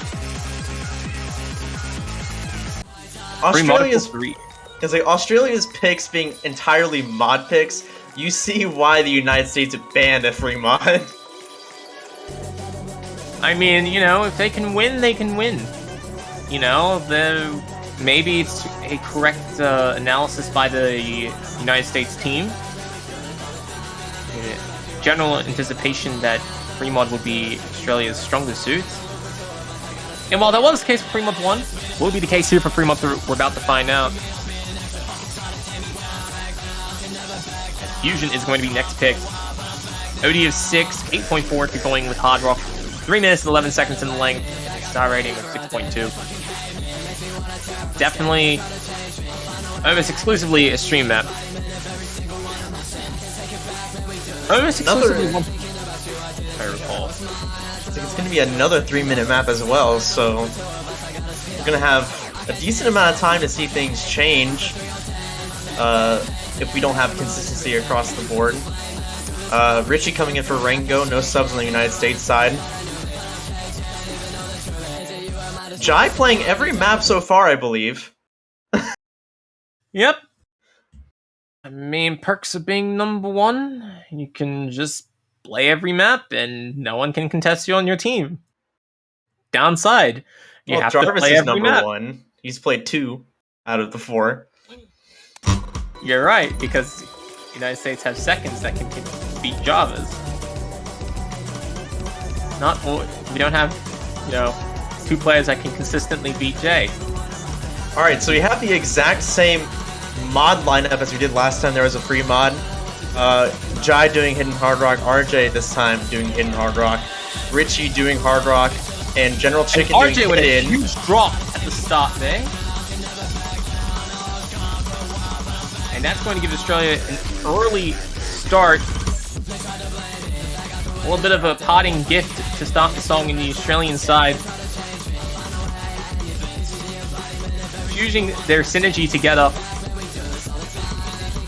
to try and kickstart some sort of a score advantage.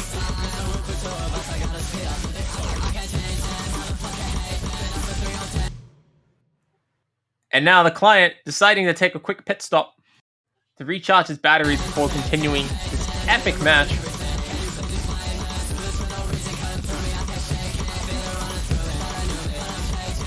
And let's see how things are going to progress. Everybody else still doing a very good job. We have Jarvis at 99.6%. RJ making a recovery to 98, but with Hidden Hard Rock, going to be about as good as Richie's score. Richie doing it very well, holding a near double S. Jay keeping the line very strong with a near double S of his own, but I suspect they'll both start slipping a little bit as, you know, the map rolls on. Right about halfway through. United States closing the score gap as much as they can, just about 30 to 40,000, which, you know, it's a decent lead, but it's not too much either.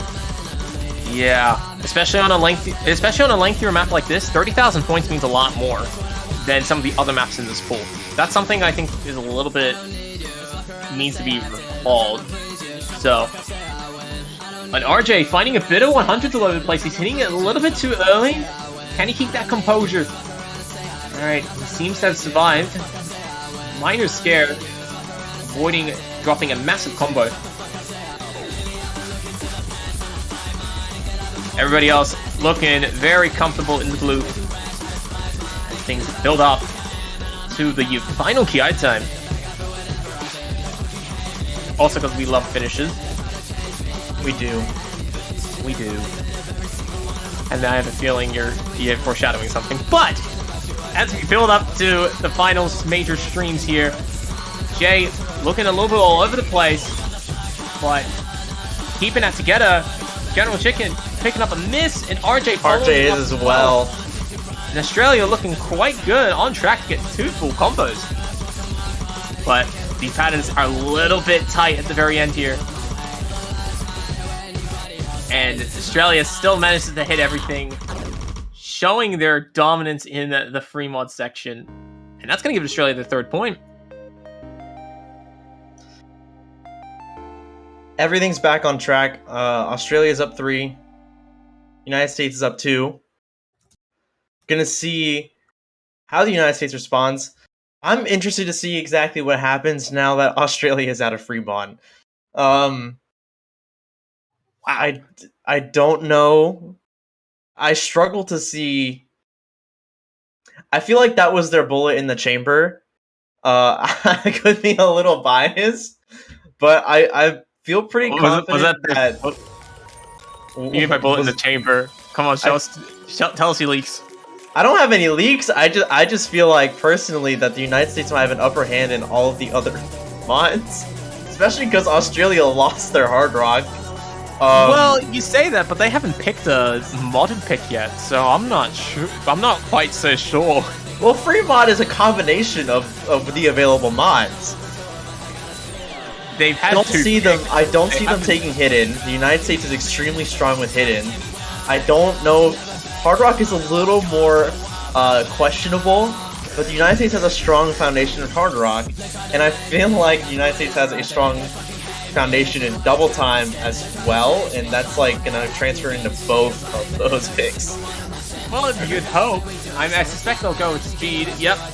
Wabi Circuit, the fastest map in the pool, will be getting selected. Definitely, you know, playing to the strengths of the speed that they found in No Mod 3. I'm gonna try it on a different surface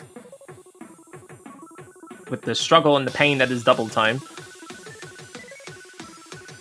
So Rango and Richie doing a lot of switching back and forth. Ah, yes. You know, that's why they have R's in their name, because they want to give half the playtime. Obviously. Jarvis staying in on the United States side, very, very understandable. Looks like RJ's also going to stay around. RJ playing all but one map so far. Yeah.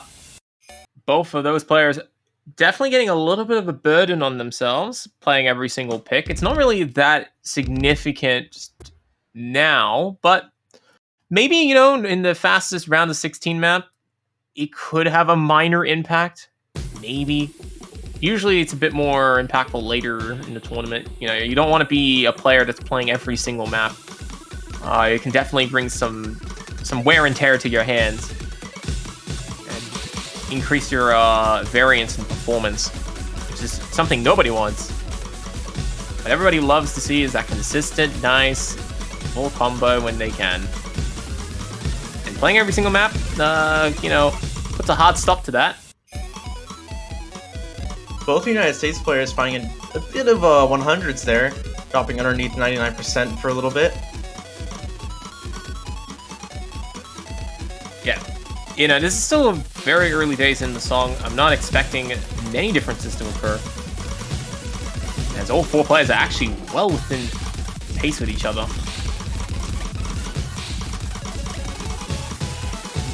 The United States are getting a slight accuracy advantage.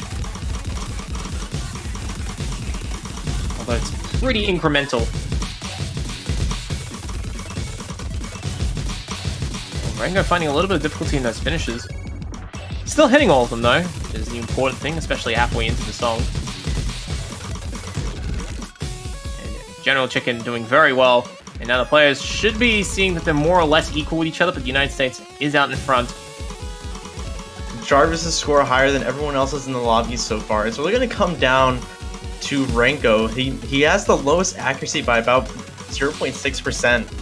That's really giving the United States, you know, a tiny wiggle room. A tiny bit of wiggle room. You know, they have about 16,000 points. It's not a lot. Nah, one miss can easily flip it back in the Australian favor. But will that actually happen? We don't know. We're going to the last section here. Patterns do tank to rack up in a little bit in terms of difficulty. Both RJ and General Chicken looking quite strong, as Rango will be the first player to pick up a miss there, giving United States plenty of room now. Should be enough to take him home on a nice defense, but RJ does pick up a miss. Although the accuracy difference should be too superior to cause any major shifts here. So, yeah, that's going to wrap things up. And the United States tying it up once more 3-3 as both sides continue to trade picks with each other. Looking at some possible tiebreaker hype here. If it's not... Oh, wait. Actually, no, that's a lie. I was going to say, if it's not 4-3, it's not a tiebreaker. But then I realized, wait, someone's going to have to win the next pick, so it's going to be 4-3. So we're either going to see a break point in these next two picks, or we're going to see a tiebreaker. Oh, what? Who says what? We can't see... What, we can't have a perfectly peaceful next two picks for both sides and settle it in the end? That's why I said either. See, no. I mean, we could also go with the violence option. We could have 2 breakpoints. That's true. That's true. We could have 2 breakpoints as well. We do like a good bit of trolling over here. I expect... I feel like I know what the United States is going to respond to after this next pick. I'm not sure where Australia's going to go. Nomad won. Okay. This entertains my theory that their free mod was their one shot in the chamber. Well, two shots, really. Well, yeah, sure. But we're going to see how they do on Nomad 1. The United States did lose one Nomad pick. They won the other. So this is going to be an interesting pick, to say the least. And the pressure is up. Oh, the pressure's up on both sides. You know, I would argue it's a bit more on the United States side, since United States, at least in the prediction pick'ems, was like a 92% favorite, or some silly number. I think I think they'd be a bit more scared, especially since they were supposed to be far more dominant than this. But Australia, putting up quite a fight in a lot of the maps, actually did end up taking one of the breakpoints, but then came back. So, you know, it's been a very spicy match. We've waited 6 hours for this match. You know, it's been well worth the wait, that's for certain. Especially as I can actually see an Australian team do something I couldn't ever do, and that's actually win.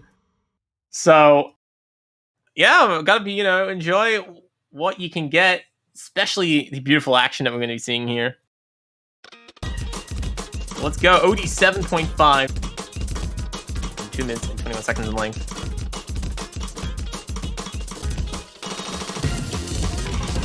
Definitely the highest OD requirement that isn't from a hard rock pick. Which should suit the 4 players here quite nicely. I don't think anybody will particularly favor from it.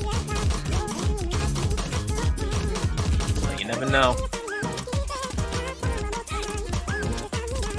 Let's go. As, you know, who will we be saying goodbye to in the winning bracket? We will find out in the next couple of picks.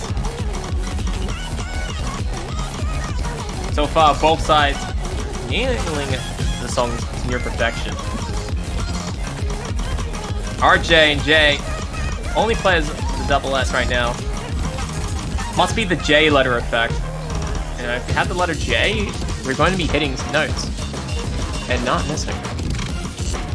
Yeah, a moderate length map, only 2.5 minutes. Not too long, already hitting the halfway mark. Very, very small score differential between the two teams. Hundreds are going to be... Every hundred's going to count. Every miss is going to count, obviously. But it's really going to be down to the wire. To the 100s. It's going to be the 100s. The 100s are more important than the misses right now. Mainly because there's no misses yet. And there we go, going through the second Kiatan. Rango starting to slip up a little bit. But he's holding on to the team right now. Oh! And General Chicken with a big miss right before the Kantan section. Oh no! United States putting up such a stiff resistance, was looking to take this. But Australia now, near the very end of the song, just has to hit a couple of the 1-6 and they will win this. And even better, because there's less than 400 notes in the song, that combo momentum can't shift too far against them. And Rango will pick up a miss, but it's already at the end of the song. Yeah, it's not enough. 15,000 point score differential between the two teams. High accuracies across the board. If this had gone on any longer, I do believe that the United States might have been able to pull it out, but it's not long enough. Absolutely crazy. Look at that result. Jay getting 2 100s. Looking well and sharp today. And RJ as well, getting only 6 100s. Both of them looking, you know, nice and nice and tidy in the middle of the rainstorm that is happening. I am 98% sure we're going to see Hidden 2 here. Hidden 2. I'm expecting I'm 98% sure. Well, look, we'll see in a second. Yeah, I don't think they're going to go with... I don't think they're going to risk a gimmick pick. I could be wrong, though. We could be wrong. Although you do know a lot more about the team than I would. If the United States... I'll say my thought process is once they actually make the pick. Yeah, if I was the United States, I would have people looking at the tiebreaker right now. Like, if you haven't looked at it, you need to look at it. You're looking at the tiebreaker. Yeah, no, because, you know, the best time to look at the tiebreaker is like 5 minutes before the actual match. Not even long enough to play the actual tiebreaker. Ooh. But if they were going to go with it, they would have... Ooh. I don't know. Yeah, the US is taking their time. No, they're going with Hard Rock 2. Oh, wow. Okay, they're going to go Good Rage. I guess they hit the 2%. This is not what I would have expected. Even though they did win on Australia's Hard Rock pick, I didn't think that they would have gone for a mod that Australia picked. One of their first picks as well. Well, I mean, if to rub the wound a little bit, a lot is at work, so that's why they banned Hidden One in the first place. Not because they couldn't play it, that's just because a lot wasn't here. Yeah, I didn't know a lot wasn't here. That's unfortunate. Dun dun dun! Gotta love that shocking plot twist. But you know what? They may still win on Hard Rock too. Just because Just because one player isn't here doesn't mean that they'll suddenly lose.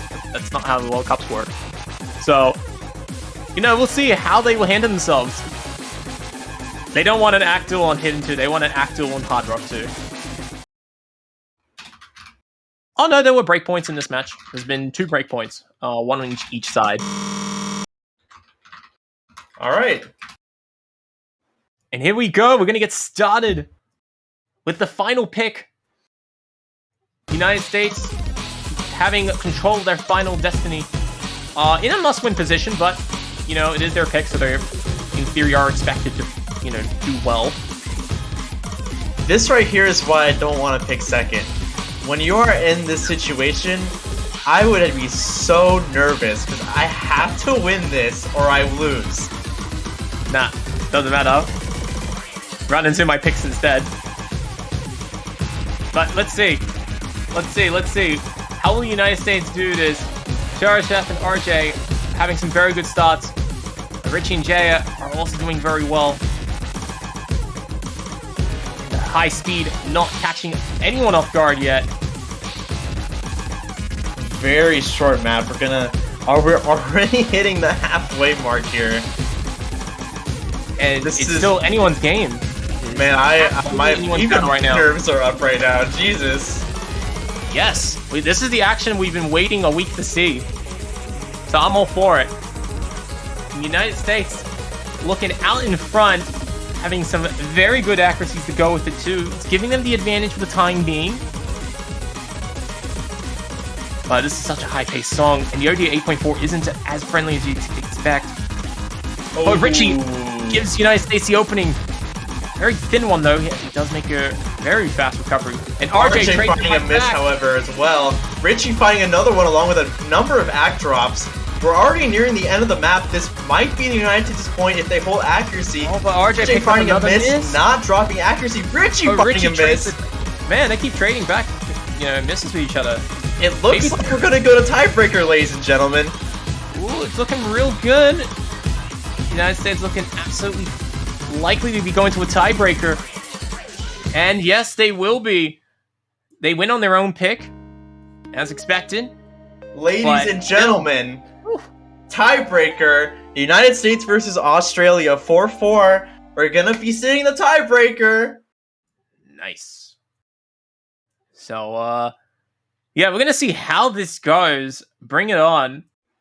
I only looked at the tiebreaker once, because I didn't expect anyone to reach it. But, you know what? Once is all that you need for some players, especially with some of the amazing preparation that is ahead. Cheese Salad, while stepping in, first time he's just been waiting in the wings all match in case this happened. So I'm expecting Cheese Salad to try and bring it on, you know, to the table. Boy, oh boy, I am excited. Oh man, it's hard for me to even say. It's a tiebreaker. It's so hard to predict because we can sit here, we can talk about possible mod combinations, we can talk about which players has an advantage on it, or you know who might play this, that, the other thing. But at the end of the day, one of the biggest things about the tiebreaker is, did they even look at it? Did they play it? Did they practice it? Are they comfortable playing it? That's one of the biggest question marks of the tiebreaker. Well, it's more that, what's the best way to summarize it? I think the best way to summarize it, you know, half the battle is actually everything leading up to the match, and the other half is how you actually feel on the day. And I think when it comes to preparation for every eventuality, the tiebreaker being one of them, it's a key element that sometimes is overlooked because either of a lack of preparation or time or motivation. And sometimes it can hurt people quite a bit. And will it hurt any one of these players? We will see. I'm a bit more fearful that Australia are more likely to suffer from such a circumstance, simply because it's only just been 3 players this whole day today. Cheese Salad, who's just been waiting in the wings all day, has not played anything but this map. So, who knows? Alright, it looks like this is our final roster. Churro and Cheese on the United States side, Rango and Jai on the Australian side. Tiebreaker round of 16.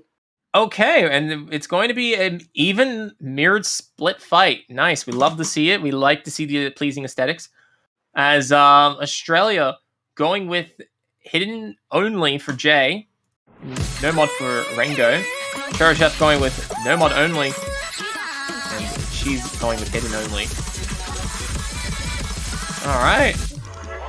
Sit back and enjoy the 4 minutes of action as we shake things up for what will be a glorious tiebreaker indeed. Especially between two competent teams who are definitely feeling the pressure. The two very interesting tail lines. But for one of them, it will end in the winning bracket at least. Both these teams will make the lose, but both United States and Australia would love to avoid losers, especially because then they get to play one less match, as double matches in losers bracket will be starting next week. So far, Australia in the slight advantage as Cheese Salad is underperforming on the hidden front. I would sing, but singing is usually not recommended. But that music is definitely driving Australia's momentum forward, and that they are finding all the notes. Sorry, Chef. A very short tiebreaker. Oh, sorry to interrupt you. A very short tiebreaker, only 4 minutes long.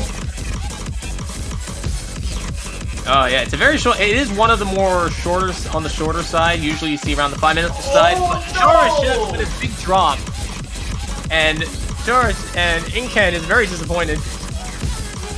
And I am aesthetically pleased. But here we go. Watch out! Watch out for those doublets.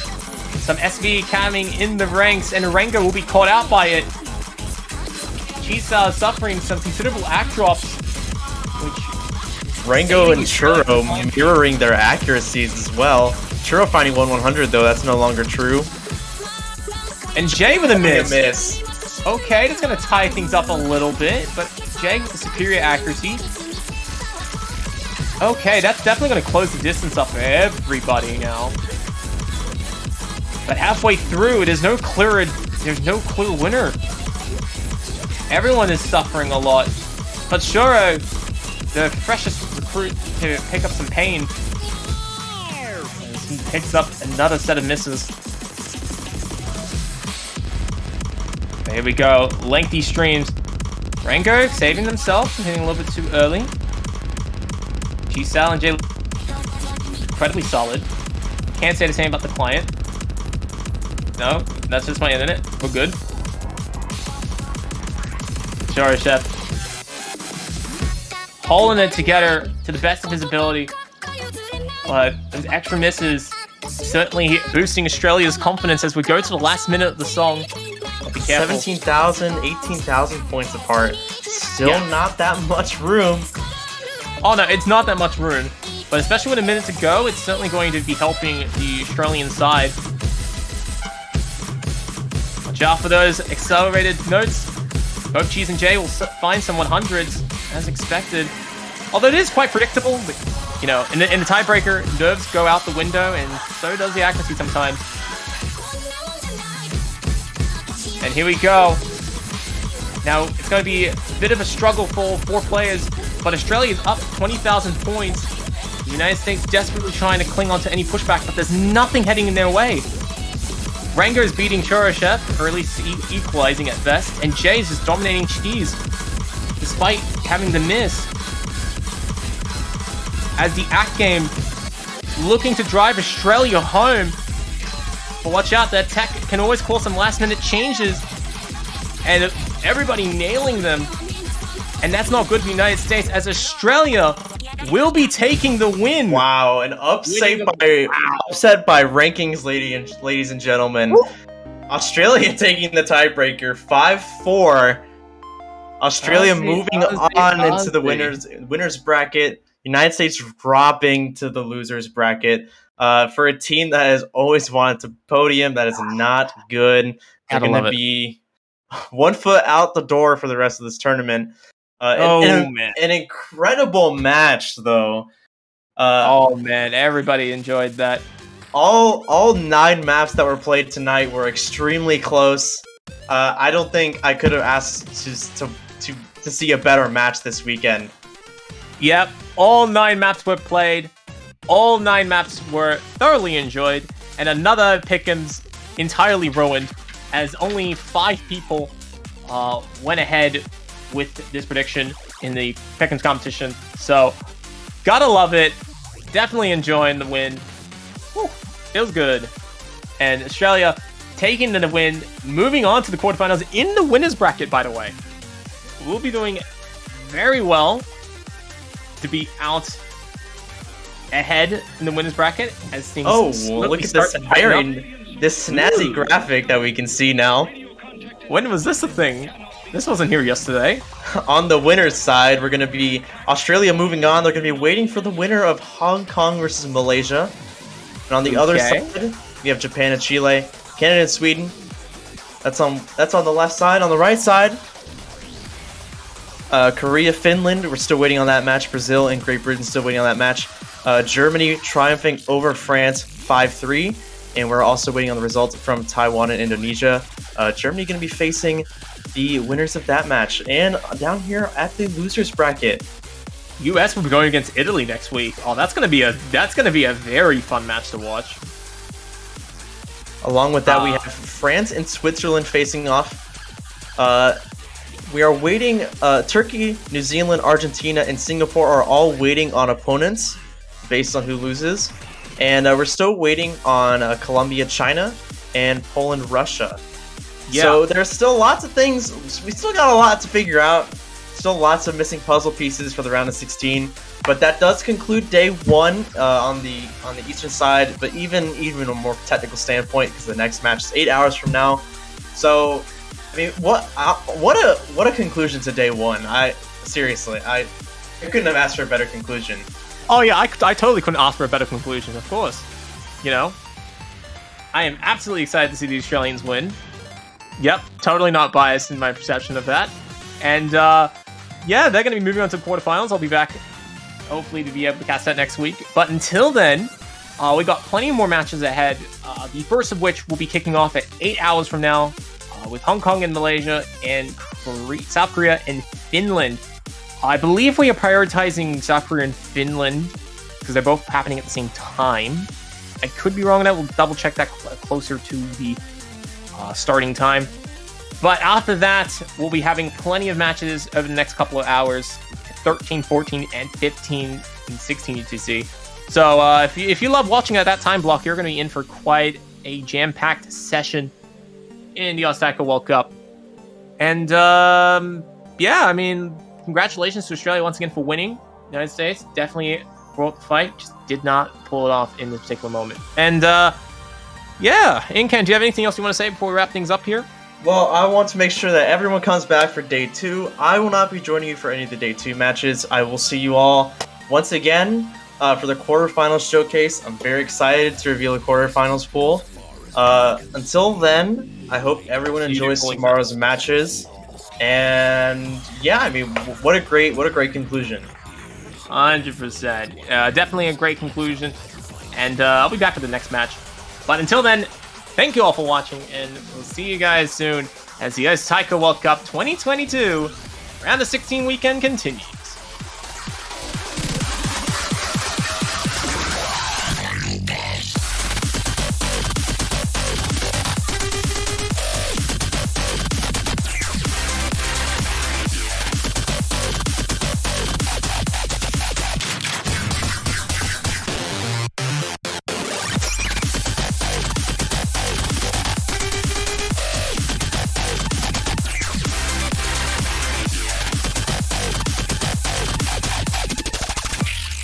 It's time to fight back.